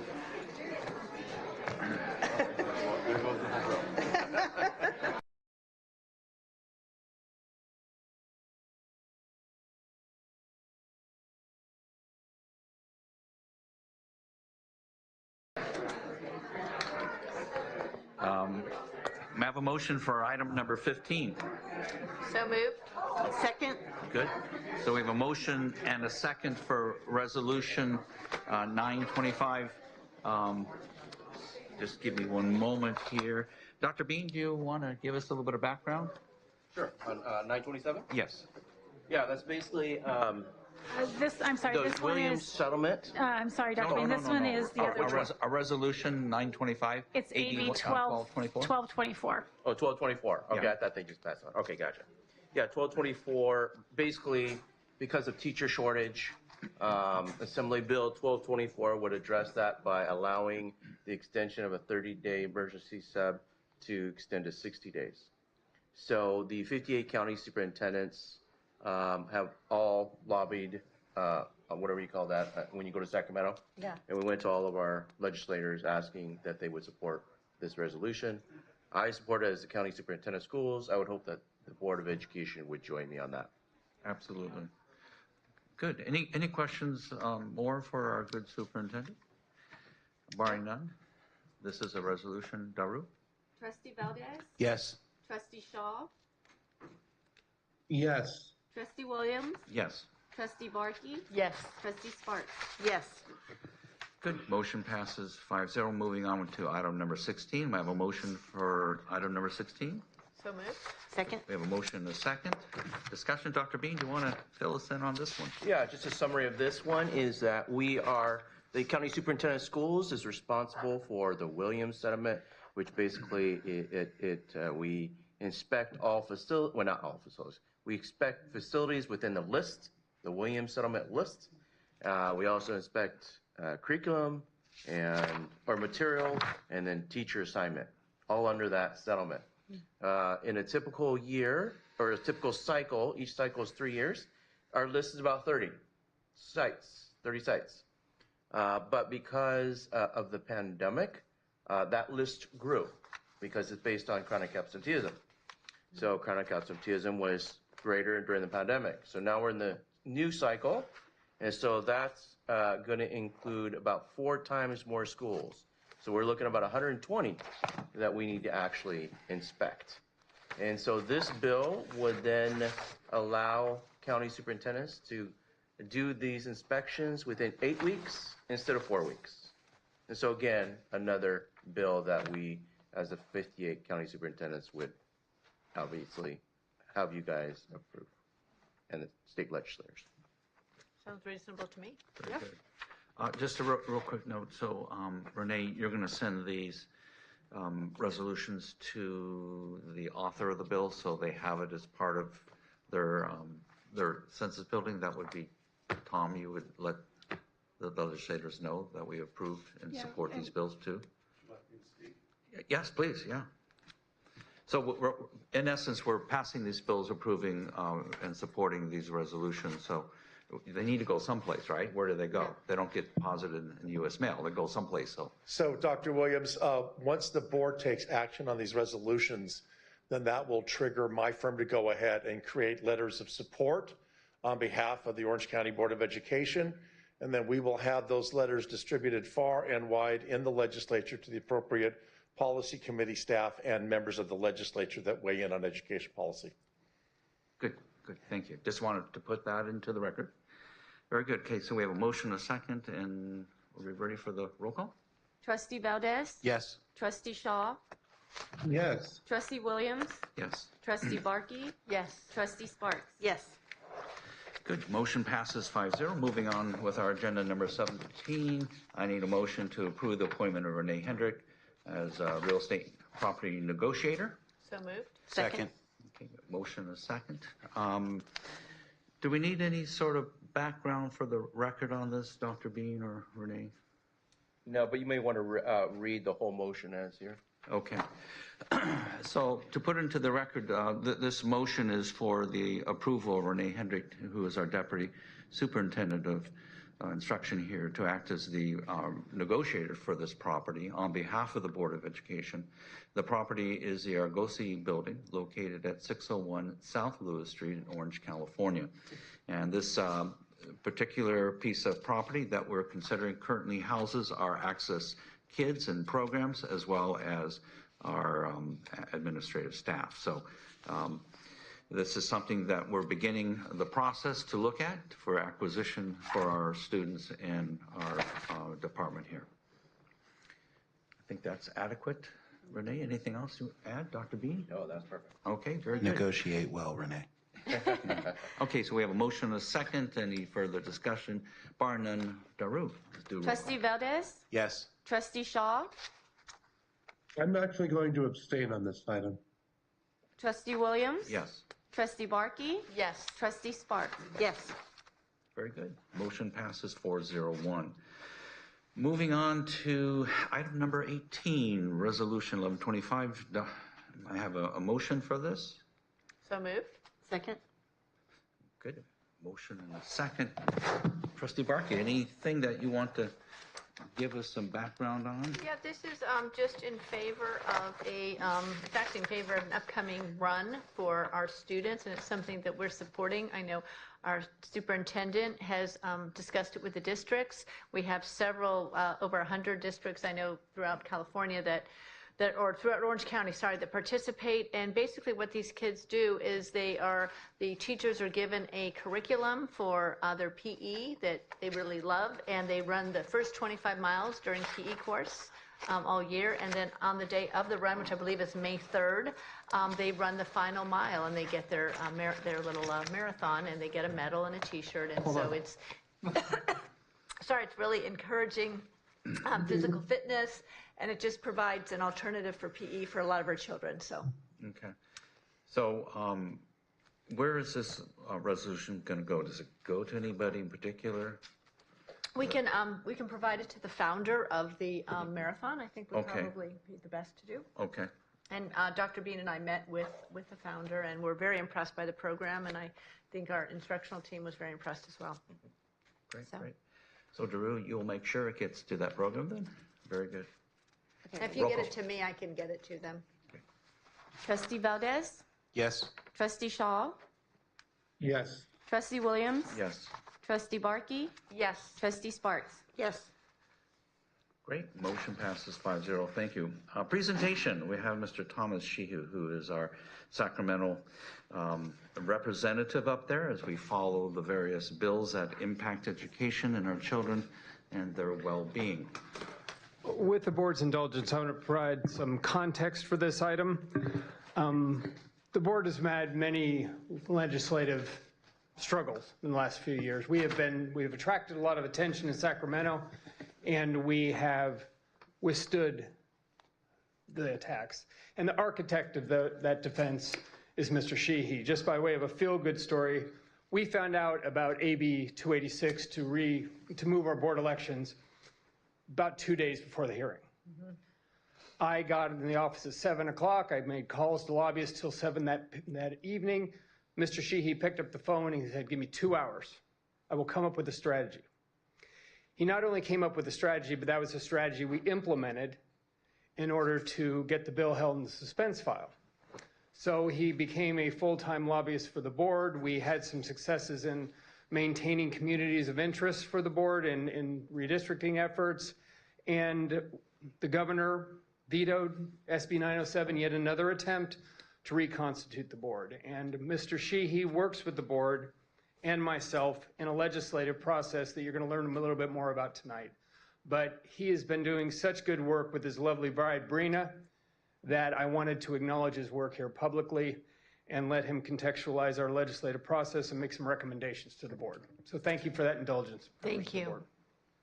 Thank you very much. Please forgive me. I'm going to send a text message to the aforementioned Mrs. Sheehy, which I should have done to let her know that she can tune in now. I never do that with my wife. Thank you, Dr. Bean, Trustee Sparks, President Williams, Vice President Ms. Barkey, and Mr. Valdez. Thank you so much. It's such a great honor to be here today. I know it's been a long hearing. I promise I will not filibuster, but I do think it's helpful to have a little bit of background. Greg's comments were very kind. When I talked with him the first time, he told me, he said, I think this is going to be quite a challenge. And I said, I'm sure, let me get back to you. But really, even after doing my initial research, I didn't realize how challenging it was going to be. And quite frankly, if we didn't have such good support from the trustees that have served in the leadership positions here and on the legislative committee, and from Mr. Rowland as general counsel, we may not have been able to do what we've done. We're 3 for 3. So for the baseball fans here on the dais, we're batting 1,000 so far. We want to keep that average as high as we can. Just very quickly, so you know what our process is, we're a boutique firm. There's just 4 of us. There's 2 registered lobbyists. There's another consultant that does non-lobbying work, and then we have an admin. And the other registered lobbyist is my wife, Brina Sheehy. She's been a lobbyist now for 5 years. Her background was in sales and marketing in the medical industry before she got into lobbying. Brina and I, and Brina does a very thorough job, and we back each other up. We look at every single bill that's introduced, okay? And then we look at every amendment to every bill. So we spend a ridiculous amount of time on big computer screens looking at bills. It's made a little bit easier because we've got a really good database that we subscribe to. But the point is, we look at everything, and every bill that affects the education code, we assign to the Orange County Board of Education. So we create a running track list. Right now, there is 116 bills in print that affect the education code. Then what we do, working with the legislative committee, which today that legislative committee is Vice President Mary Barkey and Trustee Tim Shaw, who was assigned that by Dr. Williams. We meet every 2 weeks, or when we have fires going on. It seems like we have fires going on all the time now. We'll meet ad hoc the subsequent weeks, so sometimes it's weekly. And Brina and I go through all of the bills and the amendments, and we come up with lists of bills for the legislative committee and Mr. Rowland to look at that we call priority bills. These are bills that we think you might take particular interest in. For example, bills that make it harder to create a charter school or to renew a charter school, or bills that might make it easier to create a charter school. Bills that change the process by how trustees on boards of education or superintendents get elected. You know, since you have to stand for election periodically, those things matter to you. We look at bills that affect education financing. We look at a whole variety of different things. Working with the legislative committee, we come up with what we feel would be recommendations to the full board here to consider for support or opposition of legislation. Sometimes these things come to us and smack us across the head, and it's a very easy decision, and sometimes they're a little bit more nuanced. Very quickly, I will tell you that so far, there have been 2,593 bills introduced since the session started in December of 2024, okay? So in 4 months, the legislature's introduced 2,593 bills, 1,644 assembly bills, 949 Senate bills, and as I mentioned a moment ago, as of April 2nd, today, a total of 116 are being tracked actively for you. And of those 116, there's about 20 that are on the priority bill list. And out of those 20, there are 4 bills tonight that in consultation with the legislative committee and your general counsel, I think you're going to be asked to consider taking a position on, similarly to what you did in just a moment ago. I apologize. I'm going to work with Ms. Hedrick here to get the format that will be most easy for you to look at in the future. Didn't have that nailed down for this meeting, but these things are pretty straightforward. So I thought what I could do is just very quickly run through what these are and then be happy to answer any questions that you have. And I'm going to save the most controversial one for last, if that's okay. So the first bill that the legislative committee has considered making a recommendation to support is a bill by Assemblywoman Castillo. It is AB 600, AB 600 by Assemblywoman Castillo. Ms. Castillo is a freshman Republican from Southern California. She's one of 2 Republican members that flipped a Democrat seat in the last election. And she has introduced a bill that would give parents, what AB 600 does is it gives parents the opportunity to opt out of transgender education for their kids. It doesn't affect the provision of transgender education in any particular school curriculum, but just like parents have the ability to decide when they want their kids to go through sex education, this bill would give parents the ability to say, you know, these are ideas and concepts and values that we want to be in charge of teaching, that we don't want our kids to be taught in public school. Now, I will tell you that her bill hasn't had any action yet. Don't take my word as gospel, but I checked again this afternoon. That bill has not been referred to committee and has not been set for a hearing. That's not a good sign.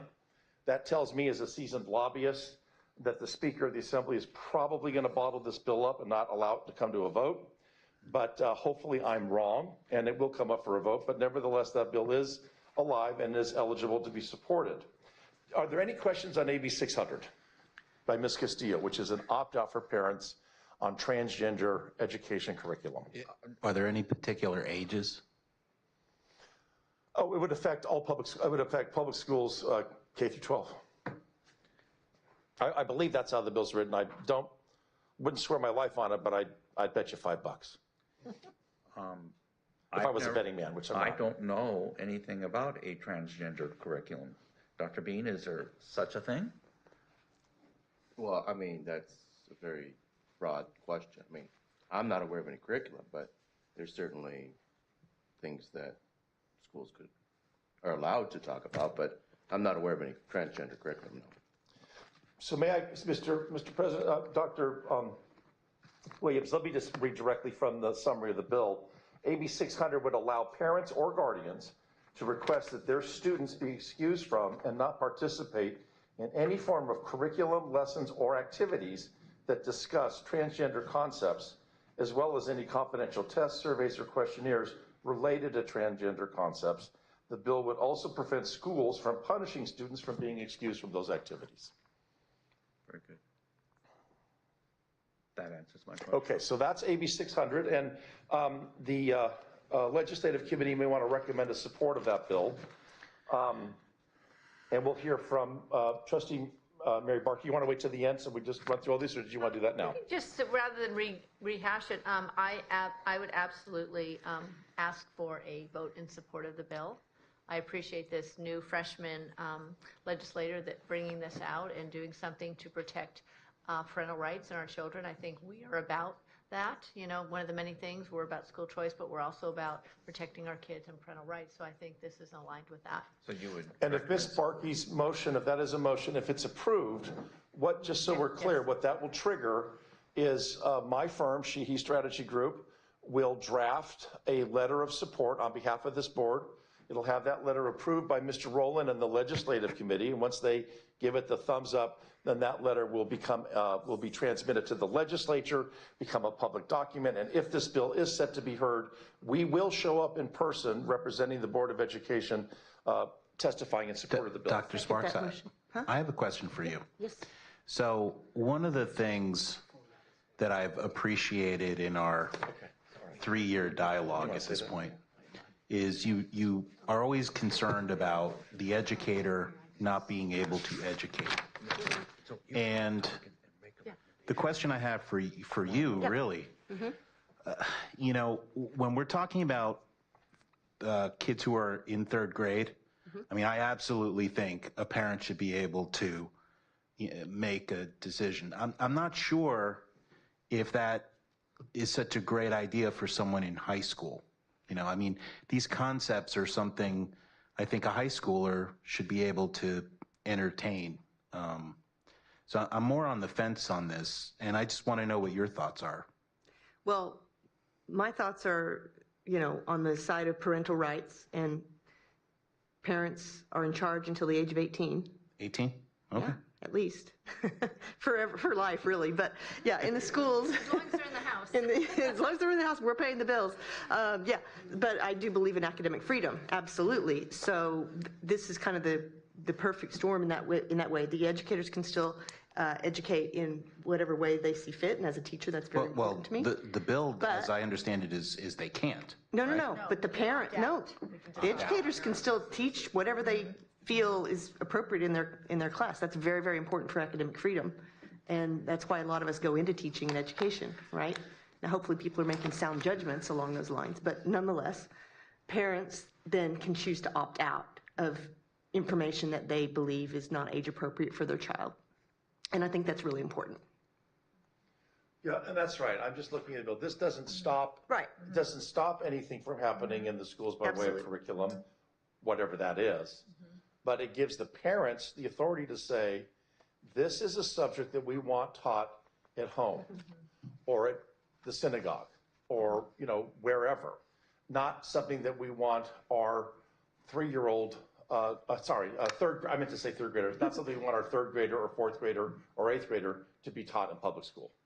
Yeah, and just I was going to second the motion just before. Okay, if I can, I just don't want to put the cart before the horse because we have that under item 21. That's right.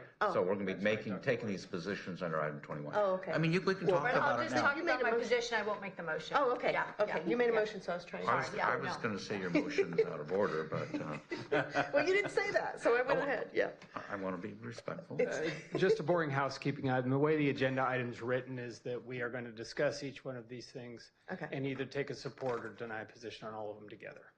So there's going to be one vote at the end, and the way the agenda's written, we can support or oppose each one of these individually. When we get to the agenda item.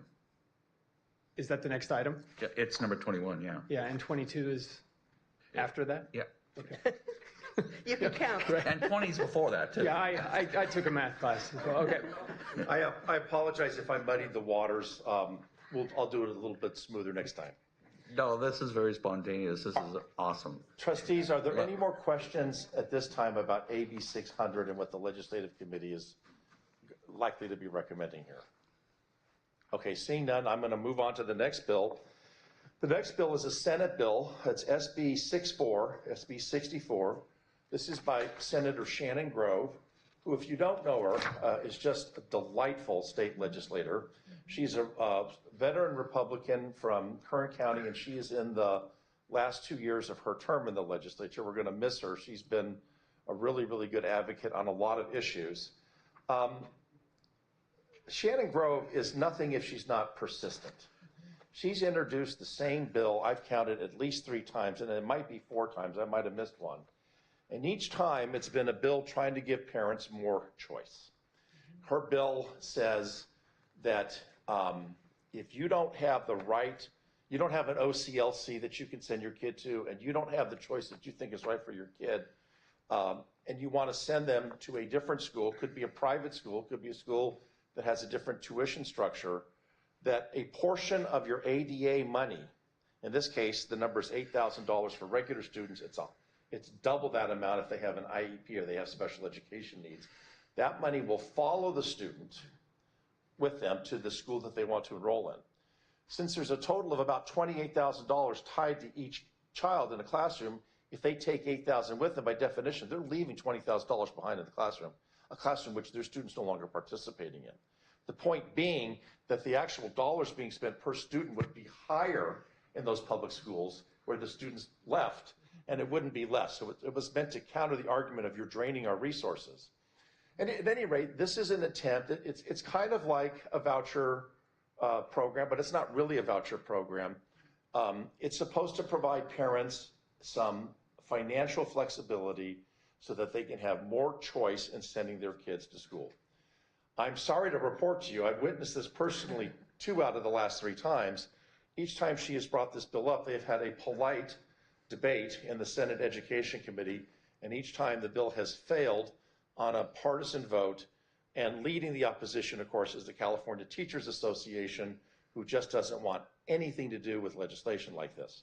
Ms. Grove's bill was heard this year on March 19th, and it failed on a straight party line vote with 2 Republicans voting yes and 7 Democrats voting no.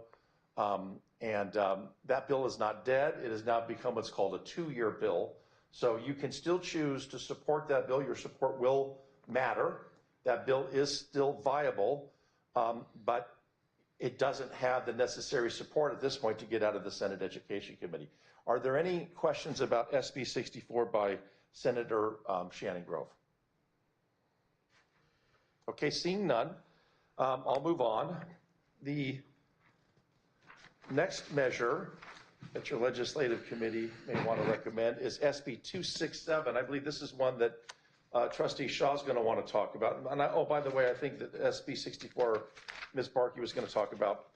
The next one is SB 267 by Senator Choi, who is, I know Senator Choi quite well because I worked with him when he was a member of the Assembly, and he had just come up here from Irvine. I was representing Hyundai Motor Company at the time, and he always would call me up and he'd say, "You represent Hyundai?"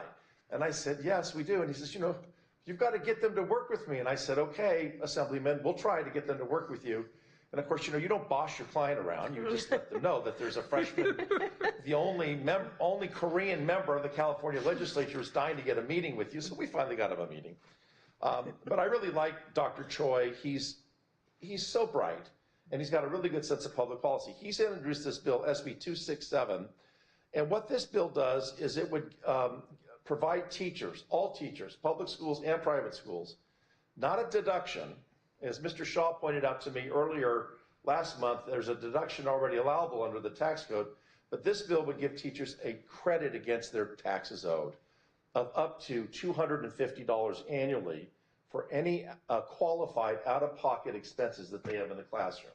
So they have a special art project or anything where they need extra supplies and they don't have it in the school budget, and they go out and they spend their own money on it. This bill would give them a tax credit. It allows a credit against the personal income taxes each taxable year, and this would begin January 1st of 2026. It would run for 5 years and then be subject to a sunset review. And I believe your legislative committee is going to ask you to consider supporting that bill. Are there any questions about SB 267? Why 250 and why not 1,000? That will be for the legislature to decide. Fortunately, Dr. Choi's bill has been referred to the Assembly Revenue and Taxation Committee. It's not going to get a hearing till May. That's okay. Bills that change the tax code can run on a different track than regular policy bills. The policy committee deadline, it'll be coming up at the end of April, but Dr. Choi's bill won't be subject to that deadline. And they have set it for a hearing in May, so that's a good sign. The question is whether the usual suspects will come out and support or opposition to it. Hopefully, both the labor unions and other interested education parties and teachers will support this, but we'll have to see how that works out. And I think this board's support would be meaningful if it chose to do that. Any other questions about? That was going to be my question, Mr. Sheehy. If the California Teachers Association was supporting this, you would think they would be, because it's obviously directly helping their membership. I think the sad reality is pretty common that teachers are paying money out of pocket for classroom supplies and stuff like that. So this is, a meaningful way to help them out a little bit. So they're not out of pocket. Okay, I agree. All right, so if there aren't any more questions or comments on SB 267 by Dr. Choi. Oh, and for those of you that don't know, Dr. Choi was the only Republican running for a Senate seat that actually unseated a Democrat. Our friend Senator Newman was running for re-election, and Dr. Choi beat him. And I think he was kind of an underdog. Chairman Williams, I was at an event in Sacramento in February, and I ran into Dr. Choi, and we had a nice conversation. And he said, please be sure to tell Dr. Williams I really appreciated all of his help. And so I'm saying that publicly now because he was very effusive over the suggestions, advice, and help that you gave him. And it made a difference.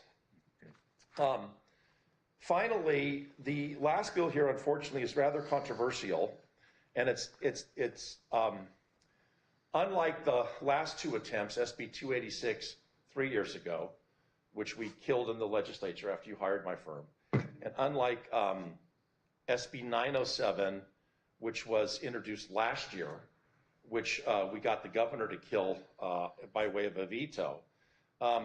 This bill has a big fat target on this board, but it's not just this board this time. It's got a big fat target on 5 boards. Let me explain. What SB 249 would do, what it says, and I'm sorry, this bill, SB 249, has been introduced by Senator Tom Umberg, who of course also is from Orange County. What SB 249 would do is say that any county board of education who currently elects their trustees in a spring primary must move that primary to November. This is what 286 did, except it's specifically called out Orange County. This bill will impact Orange County, it'll impact Riverside County, it'll impact San Joaquin County, it'll impact Alameda County, and it will impact Sacramento County. So there are 5 counties. And now I'm telling you that based upon my firm's own personal research. We did all this research last year when 907 reared its ugly head. We wanted to know what other county, Orange County wasn't the only county in the state of California whose trustees were elected in the primary. So those are the 5 counties that are impacted.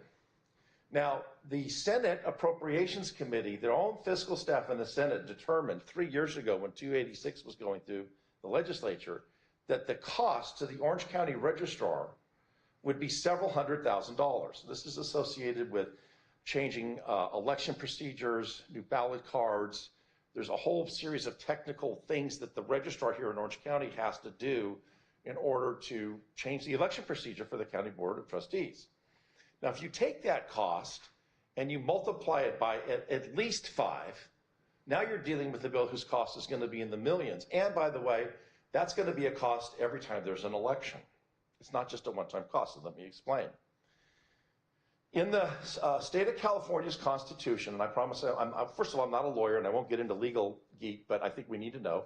In the state of California Constitution, Article 13 says that if the state passes a law a regulation or an executive order that makes a local government entity, which could be a school district, a school board, city council, county, special district, that makes a local government entity do something different today than they were doing yesterday, whatever the cost associated with that change in procedure, that new responsibility, that cost is potentially a state general fund liability. Now, there's a not well known but very important commission up in Sacramento called the Commission on State Mandates. And when I was the chief deputy director at the California Department of Finance, Governor Schwarzenegger appointed me to be the chairman of the Commission on State Mandates. So I know a little bit about it. In fact, the general counsel there is still the general counsel that I put in place when I was there in office. And their responsibility is to review legislation, regulations, and executive orders to determine if, in fact, a local government entity is being required to do something new that they didn't have to do under current law. This bill would be a no-brainer because it's right in the bill. You're going to have to change your election procedure. So what that means is that every little task that happens in the county registrar's office, every little task that they do to change how they're doing the election, they're going to keep track of, they're going to keep time, it'll be time and materials, and they're going to submit a claim to the Commission on State Mandates. The Commission on State Mandates will either approve it or not approve it, and I'm telling you this is a slam dunk, they're going to approve it, and once they approve it, it then becomes a general fund liability. And it'll be a general fund liability every time there's a general election. It will not be just a one-time thing. So we're talking about, over a period of 10 years, we're talking about $10, $15 million in general fund costs.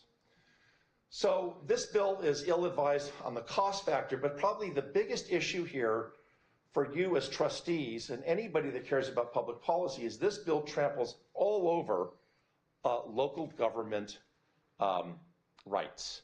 This bill usurps local control.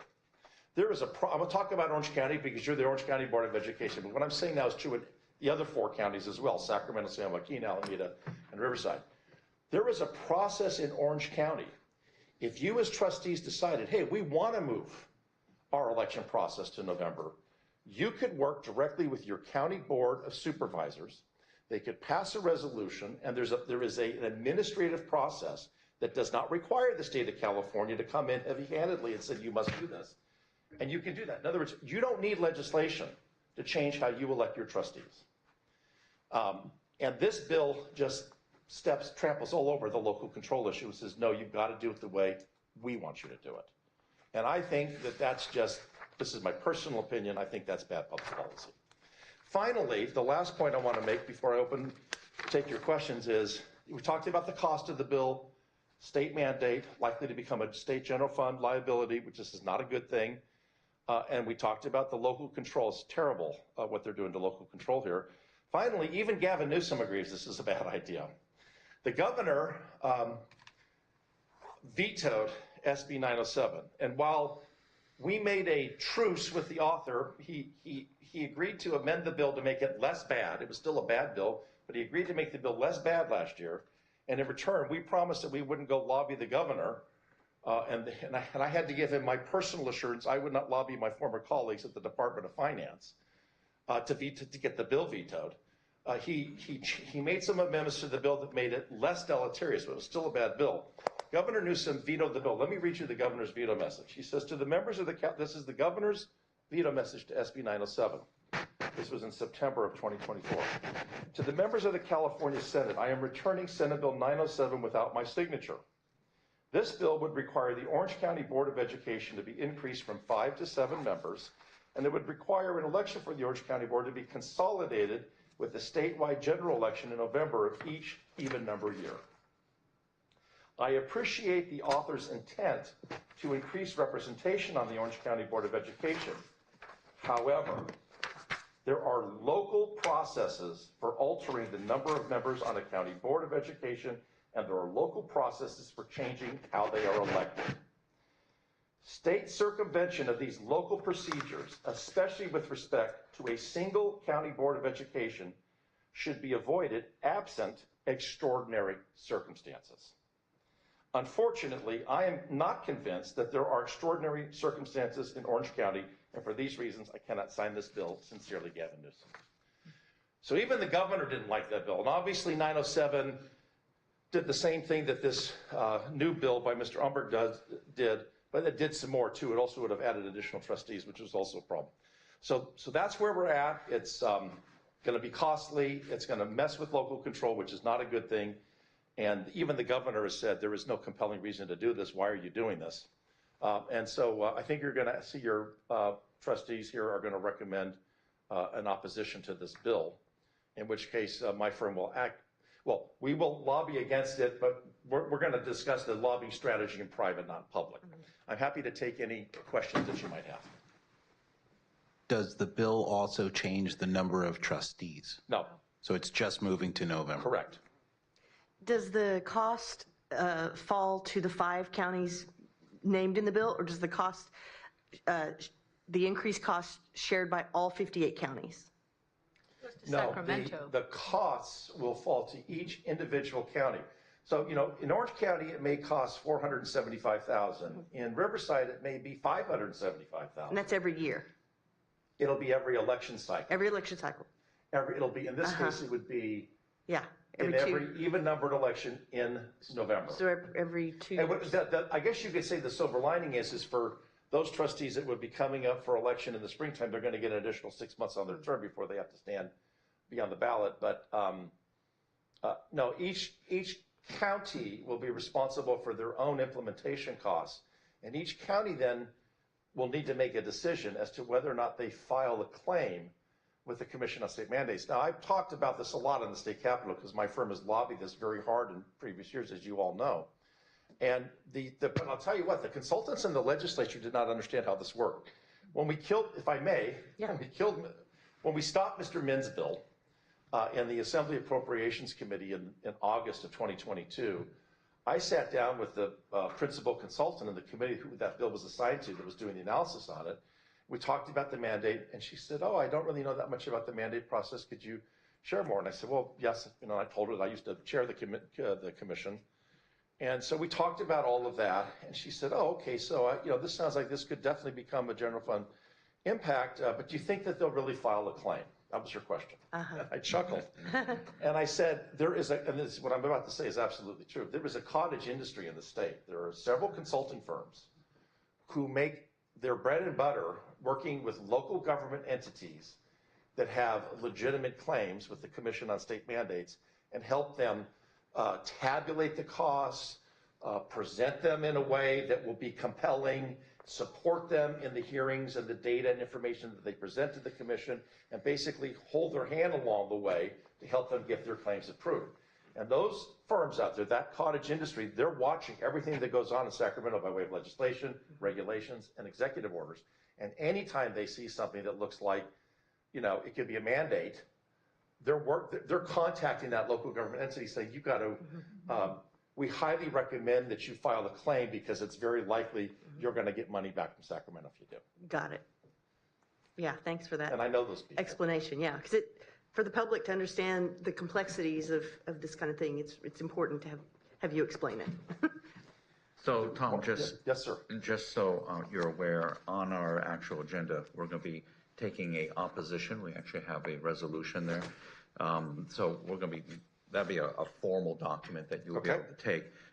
Just a couple comments. This time, no compromise. We take no prisoners. And you are going to lobby the Department of Finance to make sure that this gets defeated. That's just a couple of thoughts. So. Oh, yes. Okay. So anyway, are you done? Because we're going to move on with your agenda. No, I'm done. And we're going to get to the legislative platform. So you'll be up again. My only parting comment is let's not discuss in any more detail what our strategy may be, because other people that want to see that bill pass will watch what's happening here. We don't want to let them know what our plans are. Great. Thank you. Great. Awesome. Okay. Thank you, Tom. That was very, very insightful, and I think it was a wonderful discussion.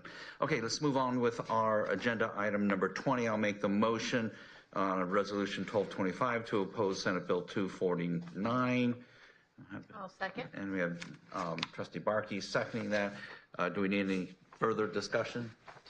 Tim, George, Lisa? Nope. Okay, I think it's fairly straightforward. We have a second motion. We'll go ahead and call the poll. Yes. Trustee Shaw? Yes. Trustee Williams? Yes. Trustee Barkey? Yes. Trustee Sparks? Yes. Great, motion passes 5-0. Moving on to now our agenda item number 21, which is taking positions. Trustee Shaw and Barkey, do you want to help us make these recommendations for us? Yeah, I mean, I would go with the recommendations of our lobbyist, and those, just to remind you, for AB 600, the Castillo, the transgender opt-out, that was to support. Grove, it's to support, even though it's already been heard, it's going to come back. Choi, again, that's to support. And Umberg, it's to oppose. So I would make a motion to go with the recommendations laid out here on page 63. Second. Okay, motion a second. Umberg is 249. We just voted on that separately. Correct, yeah. Okay. Yeah, this is a part of this legislative platform. When the agenda was made, we didn't have everything complete. So, and by the way, so we have a motion and a second. So this is discussion. Are we going to be seeing from the committee any more bills next month?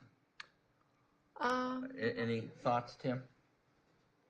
Well, I think we have a lot of bills on the watch list, and it'll be interesting to see if they get amended or what committee, what the committees are doing. So I think very likely we would bring some up. Obviously, Tom could weigh in if you'd like, but I think, these bills evolve and they might suddenly change a little bit to where we're going to be more interested in taking a position. Okay. That's absolutely right. There's been some recent gut and amends that we're going to need to take positions on. So, there will be more bills coming back from the Legislative Committee, Mr. President. Okay, so for the Leg Committee, there was another bill that I heard today that was going to consolidate the county. What, Tom? Can you speak on that just for the record here? Sure. The bill number is it 868? 868. Yeah, no strategy, just maybe a little bit of background on it. So one of the things I always caution against with our clients is let's not jump to conclusions. Let's make sure we read the bill from beginning to end and look at everything. So especially before we formulate any public policy and response. So with that disclaimer, I was made aware of this bill this morning when I was at the airport. And I did look it up right away and I read it. And then I contacted the author's office to verify what I thought was going on. And they essentially said, yeah, who's your client and are you going to have a problem with it? And I said, I'll get back to you. AB 868 it wasn't a complete gut and amend, but it was a major amendment. It's kind of like a gut and amend. It was a bill that's been on your tracking list since it was first introduced in January because its subject matter was local board elections. And anytime we see something that says local board elections, we thought maybe it was a stalking horse for another SB 907 or AB 286. So we put it on the tracking list, but the actual language in the bill was innocuous. Well, it got amended last week and the amendments got in print at the end of last week. And what this bill does is no longer innocuous. And I want to just tell you right now, I would like to share with you right now that it does not have it's not singling out Orange County. It would, from my initial reading, it looks like it'll affect every county in the state with, I think, the exception of San Francisco. But I haven't verified that yet. There's some charter cities that may be exempted. What this legislation does is it says that every county elected officer, so you're talking Board of Supervisors, Board of Trustees, Sheriff, Superintendent of Instruction, Sheriff, DA, Sheriff, the DA, the treasurer. If the treasurer's elected here, wasn't John Morlack an elected official when he was treasurer here years ago? Now Sherry. Any county official will have to be elected in November. So there are some counties where county officials, just like this board has their election in the primary, there are other county officers in other counties that get elected in the primary.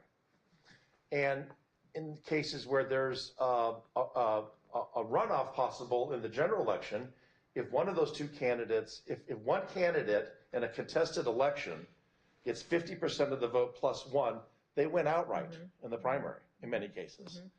What this bill says is you can't do that anymore. If you get 50% plus one in the primary, you still have to go to the general with whoever came in second. okay? Also, there are some elected officials in the state at the county level, in some instances, who can be elected, who can win by a plurality of the vote, where they don't get 50% plus one, but they get maybe 45%, but they're the highest vote getter. This bill says you cannot win by plurality, you have to win by a majority, and that majority vote must be in November. So it's clear what the intent of this bill is, and the author's office confirmed with me.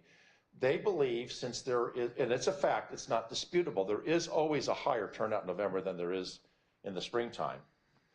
We have a long discussion on that here after having lobbied on 286 and 907, but I won't get into that now. But their intent is to have county level officials be elected when there's a higher voter turnout. That is their stated objective. They think it makes for better democracy, and they think that'll make for better voter outcomes. The initial problem that I see as a legislative analyst, not necessarily as a lobbyist, but as an analyst, is whatever my previous comments were about the usurp of local control, this bill is that on steroids. Whatever I said previously about unfunded state mandates, this bill's now taken this from a 7-figure problem for the general fund to definitely an 8-figure problem. I mean, we're going to be talking about tens of millions of dollars and more in costs. So it's a really bad bill, in my judgment, from a policy perspective, because it takes away all local control over how county officials are elected, and it's going to cost tens of millions of dollars to implement around the state, and that's ultimately going to become a state general fund liability, in my opinion. I'm happy to answer any questions, but I think that's what the bill does. You can just point to the reserves that the governor dipped into, that $8 million of reserves that he spent a couple years ago. Yes, I know you don't want to. I know that you don't want to digress into a discussion about the state budget. Right. But our state budget is barely balanced. Right. And in fact, the Legislative Analyst's Office projects that in the budget year plus one, which is the 25-26 year, and then in the 26-27 year, and then in the 27-28 year, the deficits are going to grow from 15 billion to 25 billion to 30 billion. Now, they fixed the problem in the last budget with a lot of what I call low-hanging fruit. They did some accounting changes, they did some funding delays, they did some fund shifts, they did some deferrals. They did a lot of things that I think any governor would do, Republican or Democrat. I work for some Republican governors that did these same things, so I'm not going to criticize them. But the point here is all the low-hanging fruit's gone. And what if I could just quote my old boss, Arnold Schwarzenegger, he used to say, "We have to close the fish mouth." And the fish mouth was this. If your expenditures are growing with a slope like this hand, my right hand, and your revenues are growing with a slope like my left hand, it forms kind of like a fish mouth, right? Well, when that happens, then you never close the fish mouth. And when Schwarzenegger was governor, he'd always say, "Are we closing the fish mouth?" Because he got it. He understood what the fish mouth was. And what I'm telling you here is that unfortunately, Governor Newsom and this legislature are nowhere near closing the fish mouth. So there's going to be a lot of fiscal problems for the state of California. It's going to impact education funding, and we don't need poorly thought out bills like this to make it even worse, in my opinion. Who is the author again? Remind me. It is Assemblyman, the author of this bill is Assemblyman Juan Carrillo, who is a second-term Democrat, and he is from the high desert area of Los Angeles County. I think his home base is in Lancaster. Gotcha. His principal co-author is Senator Reyes, who is a freshman senator, but she served 4 terms in the Assembly. She's from San Bernardino County, and she's principal co-author of the bill. And then there are 2 other authors. I have it written down if you want me to tell you. Oh, not a big deal. It's okay. Yeah. It's Carrillo, okay. Not the Mrs. Carrillo that you voted for, but the male Democrat Carrillo. Yeah. And then Senator Reyes is the principal co-author. Okay. Thank you. Wow. So maybe the Ledge Committee will come back with a resolution next month for AB 868? You'll keep Very us abreast likely. of that? And I would also mention Assembly Bill 84 is one that's out there that it's aimed at charter schools and making life more difficult on charter schools. I would expect we will agendize a discussion on that one. Okay, very good. Okay, so help me out here. We have a motion and a second. Okay, for support on AB 600, support AB 664, support 267, and oppose SB 249. Okay, so motion second. Being that there's no further discussion, let's take a roll. Trustee Valdez? Yes. Trustee Shaw? Yes. Trustee Williams? Yes. Trustee Barkey? Yes. Trustee Sparks? Yes. Very good. Motion passes 5-0. Moving on to item number 22. This is something that we've been talking about for a couple of years here. It's finally materialized. Dr. Sparks and I have been working on this. It was originally put on as an action item, but then in the agenda meeting, there was a conversation that was generated from that, and Dr. Bean and I, we sat down, and he thought that there was some information that we should think about, and so this has become a discussion item. It was changed officially, correct? Okay, when the packet went out, it went out as an action item, but it was changed, posted as a discussion item. Okay, good. Okay, so as you can see, there's a lot of language here. Lisa and I worked on. This is for the establishment of a liaison for our board. We've talked about this in the past, and of course, a lot of the supportive information on the process and the intent is mentioned. Lisa and I, we went on in the addendum 1, as you can see here in our documentation. We have duties and responsibilities, qualifications and skills, and professional and personal traits for this particular position. And the idea and concept was that we have become so overwhelmed with so much work, a lot of responsibility, and for me personally, it's become a great burden. And so it became a conversation point over the last couple of years that we needed help to be able to do this. And so this is something, again, as you can see, there's a lot of data in it talking about the reason for it. You know, I can go and I read all of the duties and responsibilities of this particular position here. So it came to the board here as a discussion item, and I just want to give us that opportunity to discuss it. And at the very end, hopefully we can ask Dr. Bean to give us some options as to whether this is an actual position that can be contracted out or whether it's actual OCDE employee. Dr. Bean, if you want to add to that conversation and the information for my board. No, I think you're exactly right. You know, I'd love to hear the discussion here, and then we'll do an analysis and study and then bring it back to you guys with what we can do at the Department of Education legally. Okay. Very good. So I thought I'll just toss it out to my right, George.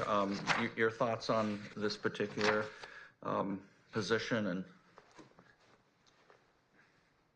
I mean, I'm in support. I think it would be easier for us to perform these tasks if there was someone who answered to us. I think my only comment is I would be okay with an existing Department of Ed employee if they wanted to shift their role and wanted to apply for this. I don't know what Stefan's staffing needs are. I don't know if he plans on any type of layoffs. I would open it up to a Department of Ed staff member, but if that person cannot be found, then it would just go out as a general, offering to the public. Just to piggyback on that, so what we envisioned as a process is that this would be somebody, let's say like Michelle Still's staff. They are no longer employed. They're looking for a job. These are young people who don't mind starting at the bottom and who are willing to be sort of that board liaison to act in our behalf for any of the public meetings and obligations that we have to help us. I'm a big fan of Michelle Steele, so if she's got staff members that are looking for a job.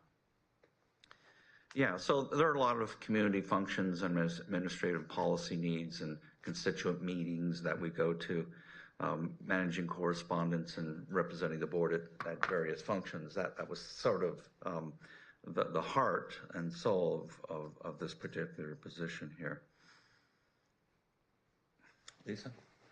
Yeah, I mean, we could be out every single night of the week attending events related to our role here, but many of us here have full-time jobs. This is our volunteer job. And so we can't be everywhere we're invited. We just can't. And I always feel a little bit of guilt with that because I just can't go to everything that I'm invited to. I can barely do it at my job in addition to this volunteer job. And so we just want to make sure we have the proper representation, and to have a liaison that is dedicated to the board needs would be, I think, really helpful, the way many other boards in the county and across the state have their own liaison to represent themselves. Many of them have a chief of staff, or they have different titles and stuff. But someone who is able to really represent us when we're not able to be in 5 places at once. Okay. Yeah. Mary, your thoughts? I'm empathetic to the time needs. I may be in a little bit different situation where I do have more time and I like to go out and represent myself. And I also think legally, I don't think people can actually report to us. I think that's just something they can report to Dr. Bean. When we compare ourselves to Michelle Steele, that's a full-time position with a salary. We are public servants. Almost like a volunteer, we get a stipend. So I appreciate more the clerical support, which I think I get, which is when I'm getting tons and tons of mail that you guys take the liberty of answering that for me and CCing me, and sometimes it comes from me, sometimes it comes from you, as long as it's addressed. That's my biggest concern, is that when people reach out, I like to respond. But I think for the most part, I can handle my physical appearances, and maybe I have the liberty of more time than some, but I do think that there's a legal issue too, where we can't actually have people reporting to us. And I do feel that this is a volunteer job. It's not a full-time job. And I feel like we do what we can. And if we can't make it to every event, I think people understand that we do our best. But those are just I'm also empathetic to you guys who have less time than I do. And so those are just my thoughts. Tim? I've had it in my head ever since I joined this board to one day when I had more time, go out and speak to Rotary clubs and Lions clubs and, kind of go out, because nobody knows what the County Board of Education does. What do we do? Who are we? I would love to have help scheduling things like that and making a really nice, PowerPoint presentation or kind of presentation to share and kind of spread the word about what we do as a board and what the County Department of Ed is doing. And we are a county with over 3 million residents, and just trying to, do a better job of communicating with also the information that's found on our website and, correspondence and other communications. So that's sort of what I feel like I could use help with. And I would, maybe if we had a position like that, serving the 5 of us on the board, that could be put to good use that way. I understand what Mary's saying, though. We're not an employer. Sort of different, when I was on the city council, everybody worked for the city council. The council was the employer. Here, the board is not the employer, the superintendent is. So I don't know all the legalities of how that would work, but it's a good concept, Ken. So thanks for bringing this forward. Right. So just for clarification, so within the document, when you read the language, it's absolutely clear that the board is not the employer, that the superintendent is. So the whole part of this process is that the board would be responsible for recommending as a position, this position here, the liaison, There was no mention that we are Michelle Steele. It was mentioned that Michelle Steele No, I was has just a lot of. Yeah, I was just reflecting on this conversation, not that. Right, Michelle still has a lot of ex-employees that are willing to work their way up in a position where they can work in that political field, have that political mindset, and have the executive administrative skills. But the process was that the board would be interviewing somebody and making the recommendation to the superintendent to hire. So anyway, that was just some of the details that I think I did talk need to clarify. Michelle, Ken. All of her staff have landed somewhere. That none of them are looking for a job, actually. So that was one thought I had, but they all landed on their feet pretty quickly. So very good. Okay, so we'll have our input, and we'll work on this, Lisa and you and I, and we'll bring it back to the board next month. Sound good? That sounds great. Okay. Very good. Moving on now with our agenda. By the way, we haven't read out from closed session, correct? Okay. Greg, do you want to do that?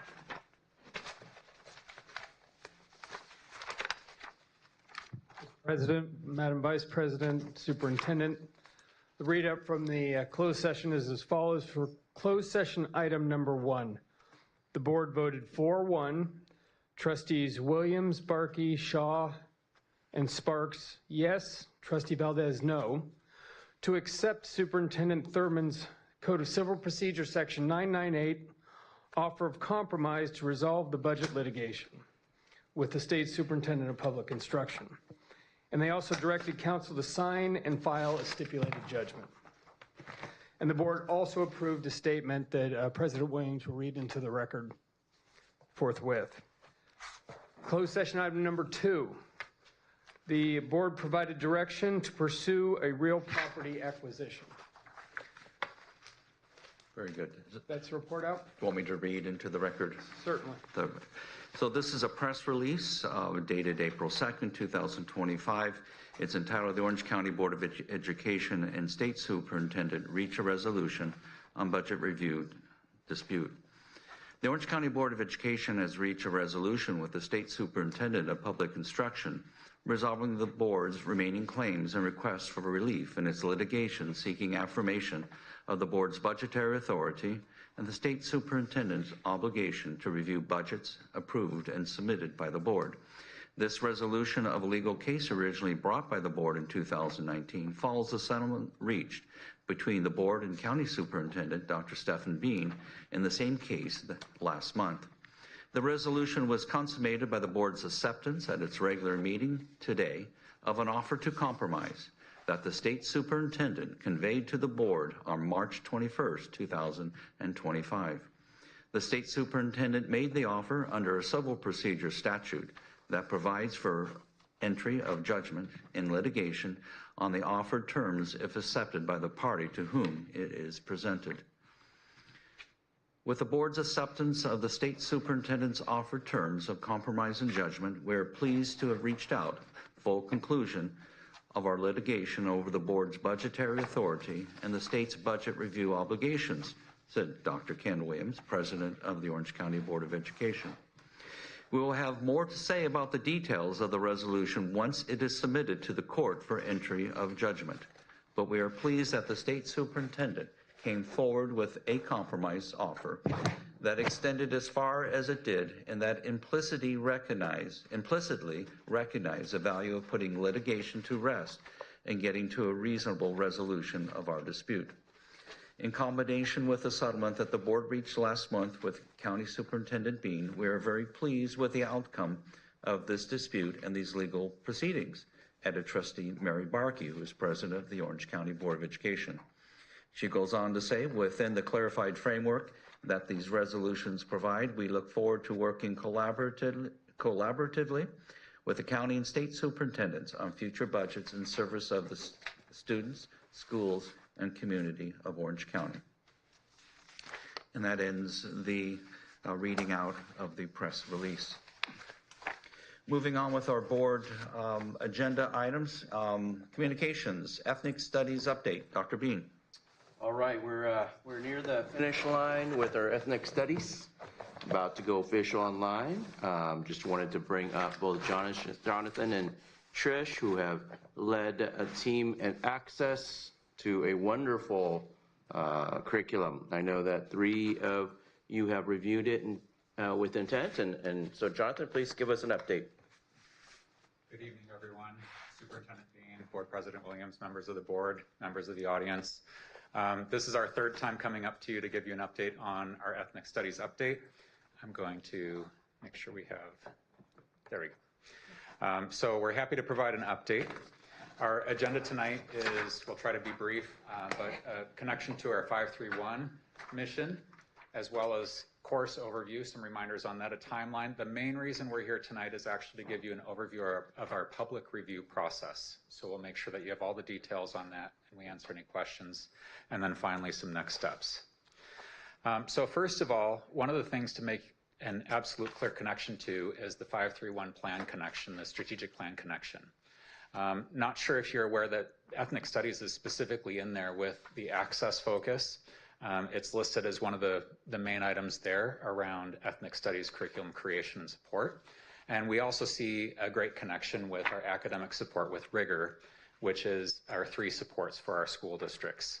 And so we know that the ethnic studies course is one of the things that will be provided as an option for our local districts to adopt and potentially beyond. And so that's a great connection for academic support with rigor as well. Within our mission statement, you've seen this before. I won't read through the whole thing, but we'll just draw your attention to the last statement there of students being empowered to explore challenges, legacies, and contributions to society. So wanting to draw that out as we go through our presentation today. Good evening, everyone. Just reminding you about the course in general and what that structure contains. We do have a standalone course. It's worth 5 credits, or will be worth 5 credits, and available to all 9th through 12th grade students. Our course is organized in 5 themes. So we have lots of different groups connected to each of those themes. The plan is to move forward with the pilot this coming school year, fall of 2025-26. So once the board approves, we'll have time to work on professional development for teachers and preparation for the pilot. Everything about the course and our timeline is compliant with AB 101 and that legislation guiding the ethnic studies course creation for graduation requirement. And then finally, once we have everything approved, move forward, we are ready to submit to UC Doorways for that A to G approval that will allow that broad access beyond just our schools here throughout access, but also Orange County, the state, and then accessible outside of the state of California as well. Thank you. We have just a little bit of an updated timeline for you, so we're able to get a little bit more specific each time we come to you. So our first visit with you was back previous, November or December, but we kind of started this timeline off in February when we presented the initial draft. Moving forward, we had time in February and March to have our board workshops, which we were very happy to interact with board members for a chance for that initial feedback. We also had time for course editing with the writing team throughout February and March. So coming up on tonight, we're happy to provide you with the draft document. So you have your entire course outline for you in your board packet. In addition to that, you have all of the details surrounding the public review process. You also have a nice cover letter created by Dr. Bean, as well as that guide to understanding ethnic studies. So tonight kind of kicks off that public review period. So we'll get into the details with that. But as you can see, we've got a 30-day period opening officially tomorrow, where the draft course outline is available for public review. Feedback, whether it's electronic or written, we are open for the next 30 days. So once that time concludes there at the beginning of May, we have May held for that course refinement. So we have that time again to take in the feedback, analyze the feedback, make next steps with any further refinement we're gonna do before we come before you again in June, and look for an approved draft course outline, which will hopefully be a final draft at that point.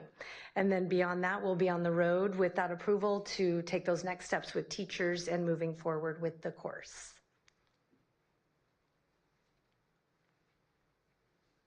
So that 30-day public review process starting tomorrow. So you have your draft. I'm happy that you're able to look at it here and kind of leaf through as we talk. We're opening this process to any community member. So the great thing is we have electronic access for this draft. Anyone interested in seeing it electronically may do so. We also have paper access. So anyone interested can head over to the Argosy campus. We've got paper drafts right there at the front reception area, as well as the ability for written comments also on paper. So we have a little form, just like online. We're gonna ask for a page number and just a little bit of guidance in where you're making a comment. Same thing on the paper, just a nice simple form. So we'll be able to collect that after 30 days. And then the other important part is really having this draft access for all of Access students, staff, and families.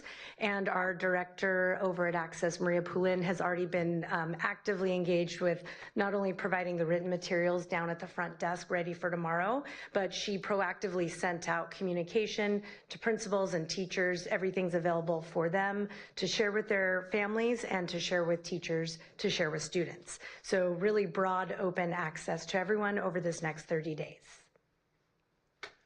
So with these last couple slides here, we're going to dive a little deeper into how one gains access to the content as well as how they provide feedback. We've tried to create a one-stop shop to make everything simple for anyone from the community. On the top of this slide, you'll see a link up there. It says link.ocd.us/ethnic studies. If anyone were to go to that site, it will take them to our ethnic studies site on our OCD webpage. All of the information is on that page. Everything's there. And so on the left-hand side of this screen, you'll see a direction sheet. And so what that does is it provides the reader with how they would gain access electronically, or if they wanted a hard copy format, as mentioned earlier by Trish, where they would go to do that. That is sometimes how districts do things as well, but we wanted to provide options in multiple ways. So both of those are there in the direction sheet. Now, after they've gained access and they have the content, if they go to Argosy, they'll be able to provide written feedback if they choose. If they want to provide electronic feedback on the right-hand side of the page, this is what they'll find after they scroll down a little bit more. It's actually very simple. If you can't read it, it's kind of small, but it just says feedback comments and it has an open text box, and under it, it says submit. That's it. So it's an anonymous form. They don't go to any other page. It's on this same web page. They can submit as many as they would like, as long as they would like. It is anonymous. So we've tried to make it super simple for people to access. So those are the things on this page. It does give directions to ask for, if you have feedback for us, please provide us with the page number so that way we know what you're referencing specifically. But that's what we're asking over the next month through May 2nd, is that people would go to that website on the top of the page for their one-stop shop for all directions. On this next page, we just have a screenshot of the draft outline. You'll notice in big letters it says draft as well as in your hard copy. That's on purpose because there's been a lot of work to get to where we're at today. There have already been a lot of modifications, and we understand that it's still not perfect. And so as we collect feedback, we'll be gathering that, making some decisions after the feedback comes in with input, and then finally, as we move forward, bringing back a final copy to you in the future, hopefully at the June board meeting. So for our next steps, and this will close us out and offer some time for questions, but just to summarize, we have a 30-day period where it's open feedback for board as well as public. After that, we'll have some time with the writing team to basically make some edits and bring that back to you in June. And then finally, once it's approved, we'll be working to support the Access staff, work through a pilot, and then finally put it up on UC Doorways for approval. And once that happens, then it can be shared more broadly with anyone who would choose to use it. So that's the end of our presentation. Hopefully it didn't go too long, but really wanted to give you a sense as far as the public review process and make sure you're aware of that. Great presentation, thank you. Thank you.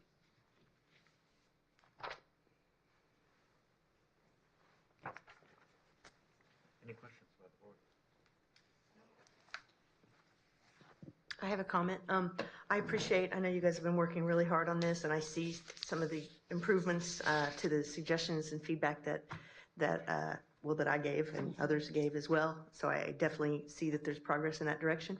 I would also ask that you look at the supporting sources under each inquiry question and make sure there's balance for the examples. So for example, on inquiry question 4, I see that we have Sonia Sotomayor as an example, but we don't have Clarence Thomas's story as another example. Gotcha. So I'd like to make sure those, because those are links that people will click on and teachers will use those as resources, which is fantastic, but we just need to make sure we have balance under each of the inquiry questions. Great, thank you, great feedback. And thank you for the recognition to the writing team. I failed to acknowledge them. They've been working super hard to get us to this spot, and lots of hands to get this to where we're at today. Yeah. So is this document here, is this available online? Yeah. So when I click on the link, it'll take me to the links? So if you click on the link, the left-hand page will show you how to review that in person or how to gain digital access. Okay. And so we would email that out to the folks that would like access electronically. And for our board members, we can also provide a digital access directly to you. And we'll be sending it directly electronically to our initial feedback group. So if you recall, when we were in that real initial draft process, we convened a feedback group that met 3 times, and that was a real mixed group of community members and folks from the writing team, access people, staff, and different community members. So we will directly share it with them as well, because they were there with us from the beginning. So they won't have to come and request that access. We'll give that to them directly. Dr. Bean, I think there was a pending issue that we talked about maybe it was last month's meeting, which was how we were going to disseminate this and tell people that that we had done this. And you were going to, I think, create some type of a list. Yeah, we're still on that. We're still working on that because we didn't want to inundate the writing team right now, or Jonathan, or or Trish. So we wanted to kind of just wait to see what kind of feedback, and then present you guys a plan all at one time. We'll disseminate that as well as allow you to approve the curriculum all at one time. Exciting. You guys make us look really good. Great. But we are proactively contacting like every ethnic community, right? If there's a Korean American Federation of Orange County, or Jewish Federation, or Vietnamese, I think we're going to be specifically proactively letting them know. Is that correct? Is that the plan for the review? I assume that's what Tim, or Trustee Tim. Yeah, for them to comment over the next 30 days. Yeah, we do have contacts through our history social science department, for example, of various groups, and we can send out the link to those groups for them to have access and take a look at. If you have groups and contacts and links and emails, send them our way. And so that Jonathan and Ian's team, I think, is supporting with this as well, is we'll get it out to the community for review. I would just hate to have someone say, "Oh gosh, we didn't know this was the comment period, and the window's closed, and we didn't have a chance to have our input." You know what I'm saying? Yeah. So I'm just thinking about trying to make sure people are proactively told this is your chance right now, kind of thing. Should we do some type of press release that we're offering that? I thought that Ian was working on some communication to be posted. He is doing that. Ian is working on a communication that will both be on OCD Newsroom, which is our main source of getting things out to all of our educational communities in Orange County. I think that's probably going to hit more than a press release. Was there any other plans other than Ian pushing it out for us? No, we just wanted to make sure also that we made sure that our access, students, teachers, and staff, that was important to us as well. So we have very much a methodical way about making sure they're aware. Yeah. But we'd be happy to work with Ian and his team too.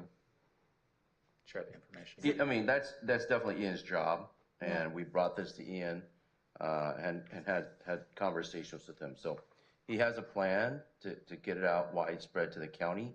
It did not include, sending it to the local newspaper or anything like that.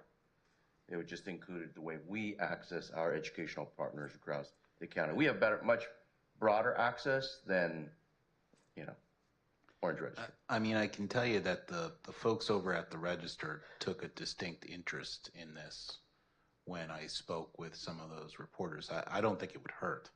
Yeah. Well, they do follow our OCD newsroom quite a bit, because That's that's where where- they get their stories from.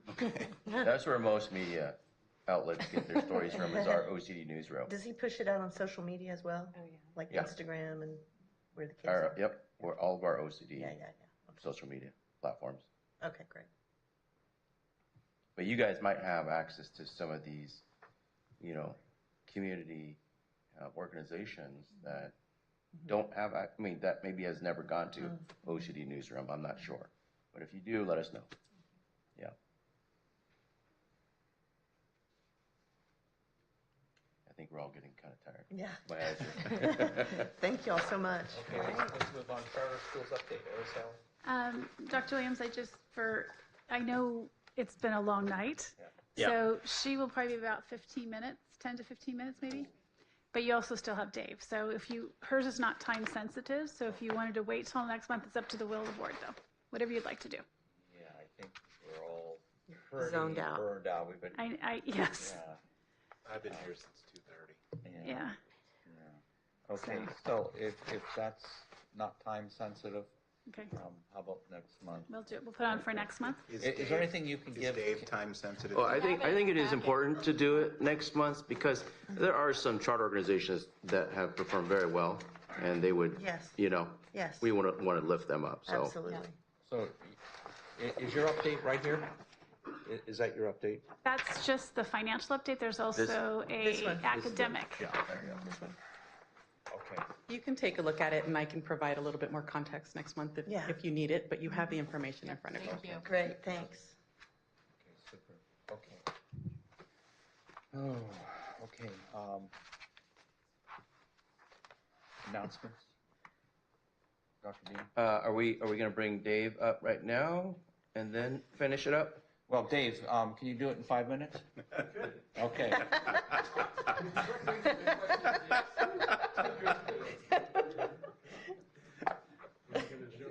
Joke earlier and say, well, let's go and start on page number 1. Start over. And since it is so late, if you have questions or you have things that you would like to see us included as we're building the budget, please email me or Dave so we can include those. Because that's really what part of this is about, is things that you want to see when we do the June budget, is giving the opportunity. So you'll have May to tell us also, but that way it keeps you thinking about it, right? We were talking about things that impact our multi-year projection. We talked about CalSTRS and CalPERS impacts. And so this slide just highlights the statutory COLAs going all the way back to fiscal year 1983, 1984. And as you can see on this slide, there have been large fluctuations in the cost of living adjustment from year to year, which make it real difficult for school districts and county offices to try to determine the level of funding that we're going to receive in a coming year. And aside from the past 2 fiscal years, that's fiscal years 22-23 and 23-24, and that's where the statutory COLA exceeded 6%. The trend line for the COLA now is beginning to stabilize at the lower end of the range, and you can see that here on this slide. So another challenge that districts face is the expiration of all the one-time state and the federal COVID-19 relief funding. And in fact, the final round of ESSER 3 funds had to be obligated by September 30th of 2024 and then liquidated by January 31st of 2025. And at the same time, the benefits for the ADA protections that were implemented during the pandemic have definitely lessened. In fact, many districts are going to feel the full impact of those ADA losses that they experienced during the pandemic over the course of the current year and the subsequent year. And so switching gears for a moment, here's just sort of a look at some of the major projects that we have planned for the coming fiscal year. And as you know, our architects completed the schematic designs for the Rancho Sonata project, and they're currently in what we refer to as the design development phase. Staff's also completed the process to pre-qualify bidders, and a total of 10 contractors have been pre-qualified to bid on the Rancho Sonata project. Additionally, our staff has held an on-site pre-bid conference. This is at the Rancho Sonata site for pre-construction services, and proposals are due back from contractors by next Tuesday, April 8th. And interviews will be scheduled for Friday, April 18th. And if all goes according to plan, staff will bring back an agreement for pre-construction services to the board for consideration at the May 7th board meeting. And of course, our staff will keep you updated on this project in the coming weeks. We also plan to replace 3 portable classrooms and 1 portable restroom building currently being used in our Connections program over at Fred Newhart School and Capistrano Unified. And these new buildings are going to replace older portables that have reached well beyond their useful life. Additionally, Harbor Learning Center South is going to receive a fresh coat of interior and exterior paint, and then some new flooring as well. And then lastly, we're also planning to install a much-needed elevator. This is over in building number 4 over at Esplanade site. And so here's a look at a summarized look at the Board of Education's budget. And you can see here we've included actual expenditures for last year, 23-24, as well as the budget for the current year, 24-25. That's the current budget. And then we've got a placeholder budget here as well. And I'm not going to go through all of these, but I do want to just highlight a couple, starting with the salaries and employee benefit lines. You'll notice in 23-24, salaries and benefits coming in at just over $239,000. And we talked about this last year during the budget study session. The majority of those costs are really for the health and welfare benefit premiums. The stipend that the board receives is obviously very minimal. You'll notice in 24-25, the costs went down to projected just over $193,000. And that's due to the fact that there have been changes in the health benefit plans to lesser costly plans by a couple board members. And that's why you see that reduction there. The other line item, just want to draw your attention to, is legal services contracts. And you'll notice last year in 23-24, we spent a little over $823,000. And then in 24-25, budgeted at $600,000. If you look at what we spent to date for legal services through end of February, we spent just under $300,000. So we believe when we come back to the board, when we present the preliminary budget, this number is even going to be lower. And so we'll update that number when we present that to you. So obviously with legal counsel on board and dealing with many of the legal questions from the board, it's definitely been a cost-saving factor. And then you can see we also have the contingency reserve there for discretionary purchases of $250,000. And what you don't see here on this slide, there's another reserve set aside. That's for the facilities, charter school facilities fund, at $250,000 that's also accounted for in the reserves.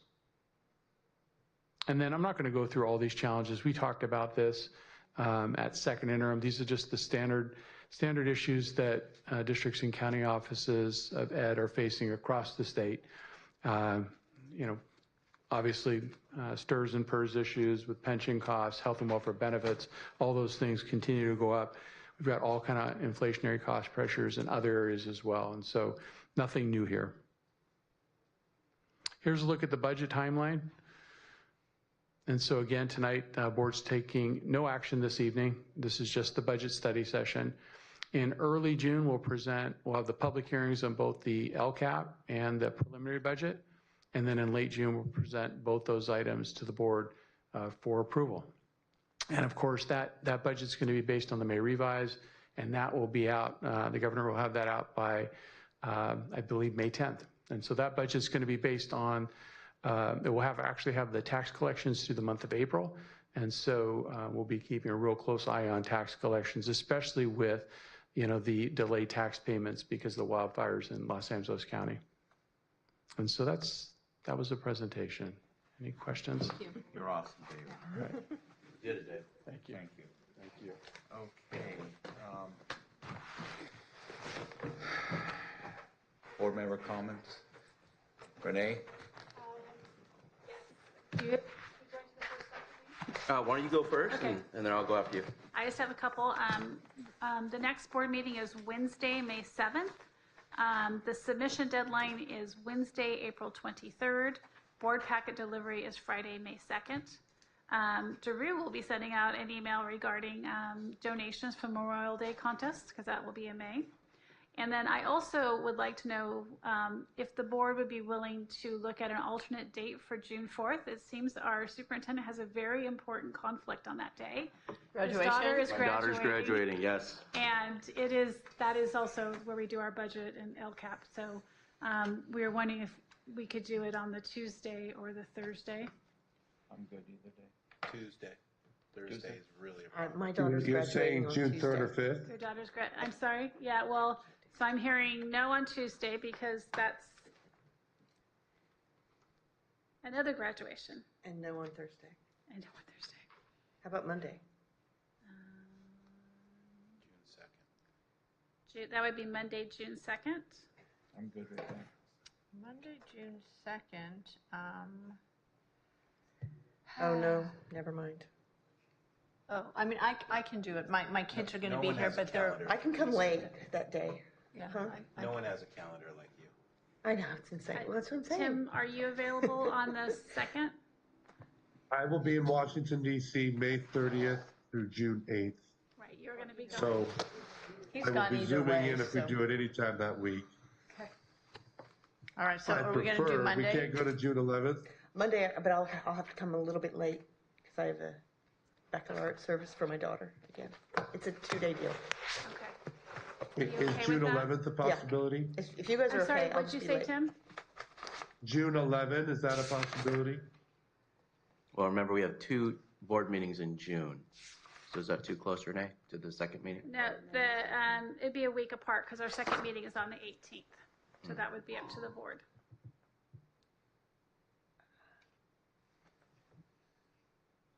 I'm flexible, so whatever. I would have to zoom in from abroad. I can do that. I'm always available. So. Renee, you can also just keep the original date and you guys will just be absent as superintendent. I think that's all right. Renee and staff can speak on my behalf, right? So Unless guys you can keep it. prefer Monday Or and we could Lisa do comes Monday and I late. can just come late on Monday the 2nd. You want to do Monday that? works. Yeah, Okay. it's up to you guys. All right, so So we'll I will do put on the agenda to vote for June 1st. June 2nd. Second, sorry, June 2nd. Okay. And that is all I have. We always want you around, Steph. Thanks. Feel good. All right. Is that it, Renee? All right. It's getting late for us, but I think we missed this last time, so we're going to just do it this time. After seeing all the students here today and just listening to you guys in terms of really why you do this work, and you guys are extremely busy, and I just want all of us to remember why we do this work, and it's because of our kids. So I just want to lift up a couple of things. First, our deaf and hard of hearing students at Connections. We had 4 students at Connections that completed the academic at California, or DHS academic at California School for the Deaf in Fremont. They placed in the top 4, and they'll be traveling to the University in Washington, D.C. to compete in the national championship. This is amazing. We have a video with this, but we're going to skip that, and we'll show this video next time. But Annalee, when is that happening, by the way? Or did it already happen? When they travel? Yeah. It's a few more weeks out. All right. Keep us updated on how they do. But that's really amazing. So, and those are students with disabilities in our Connections program. And then our wrestling team. Also, we have a wrestling team at Connections. Did you know that actually they competed and they did very well. This is also deaf, of hard and hearing. There are deaf students and students that are not deaf. Right, both. And then we hosted over, I want to say 600 students at the OC Pathways Showcase. What an amazing event, by the way. Over 1,000 people across Orange County come and see all the different career pathways that students could, pursue.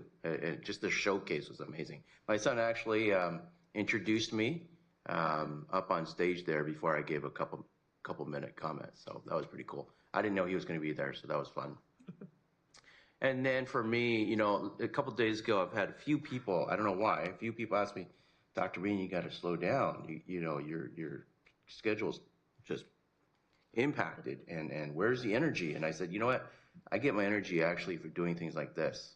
This is our why. I went to Otto Fisher, our juvenile court school, and now I'm playing monthly cribbage with what we call the cribbage boys in juvenile hall, or in juvenile court school. That's so cool. I love that. Yeah, and they just look forward to me coming and playing with them, and it was just great. And I bet you're winning a lot. No, they actually he's beating me pretty bad. Oh. Yeah. So, but that recharges me.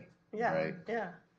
And then just let me just share a couple of these notes. I can't read these notes so far, but we had some wonderful handwritten notes from students to us, just thanking us for the materials that they have, you know, that we send, or the furniture we give, or the programs that we offer. And these are just handwritten notes addressed to me.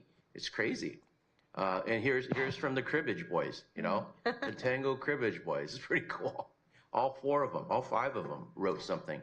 And then I'll end it with this email that we just got. Oh, we just lost the connection, but there we go. I just received this. I do want to read this. This is a student, Sarah, and a high school student in Orange County, not our students, but a student in one of our districts. Hey, Dr. Bean, just wanted to thank you for the hard work you've already put into betterment of Orange County education system. The experience you have is extremely valuable and reassuring, knowing all the hardships you've overcome and how hardworking you are. I've read about how much diversity you've also been around, and you seem very dedicated to our education system. We are truly lucky to have you in our county, and I just wanted to say thank you for choosing Orange County as your district. Awesome. It's just a random student that heard about it, but that's because of the work that this board does in support of our staff and vice versa. And truly in the last 8 months, it's been a joy to see that connection. And the reputation that is going out about me is really just building bridges, no matter what side of the aisle. As long as we center our work on these kids, that's what really makes a difference. And so that's why we're all winning. So anyways, thank you. I enjoy the work, and I just want to say thank you guys. Thank you. Of course. Thank you. Okay. I think that's completing pretty much our agenda. Our next meeting is when again? May 7th. Could I ask one question, Dr. Williams? For the legislative platform, how that looks, can I work with the legislative committee and Mr. Sheehy to kind of give a format so that... Yeah, I thought that was a great format you created. Okay, so we'll just kind of work together to make sure. Yeah. Okay, thank you. Did you like that, Tom? I told Renee that I would be delighted to work with her and get something that will be functional for the board. Good. No, I liked it. Feedback, George. Lisa, you like what they did? Love it. Love it. Awesome. Very good. Okay, barring no further... I have just a couple of comments, if you don't mind. Absolutely. A couple of us went to OSHA, to their gala, and it was a wonderful, wonderful evening. They really appreciate the work that we do, the work that you guys do. It was so nice this time to actually see some charter school staff there. It was lovely. I took photos with them. We had a grand old time. So that was great. Also went to Garden Grove State of the District, and that was another really neat event with entertainment and just hearing the district. I saw Renee there. So yeah, that was great. I want to mention Sarah Bach was going to be here tonight from Sycamore. She couldn't make it. So hold on to these in your red folders, or do you want us to leave them here for next month so we have them? We'll go ahead and include them again. Okay. Okay. And I also just want to read a comment about a friend, Bill Asaley, who, if you guys don't know, he got quite the promotion today. He's already been sworn in. I just wanted to provide public congratulations to a true friend of this board, Assemblyman Asaley. Yesterday it was publicly announced that Bill was appointed to the United States Attorney for the Central District of California. He's essentially the top federal law enforcement officer in Southern California. Bill is a brilliant lawyer. I know him very personally. More importantly, he is a good friend. Whether you agree with his politics or not, is good to know that someone who works hard and stays true to their values can be recognized and appreciated. So congratulations to Bill. Very excited for him, and he'll continue to really make waves here in California. Thank you. Any other board member comments? Okay. Motion for adjournment? So moved. So moved. I did it.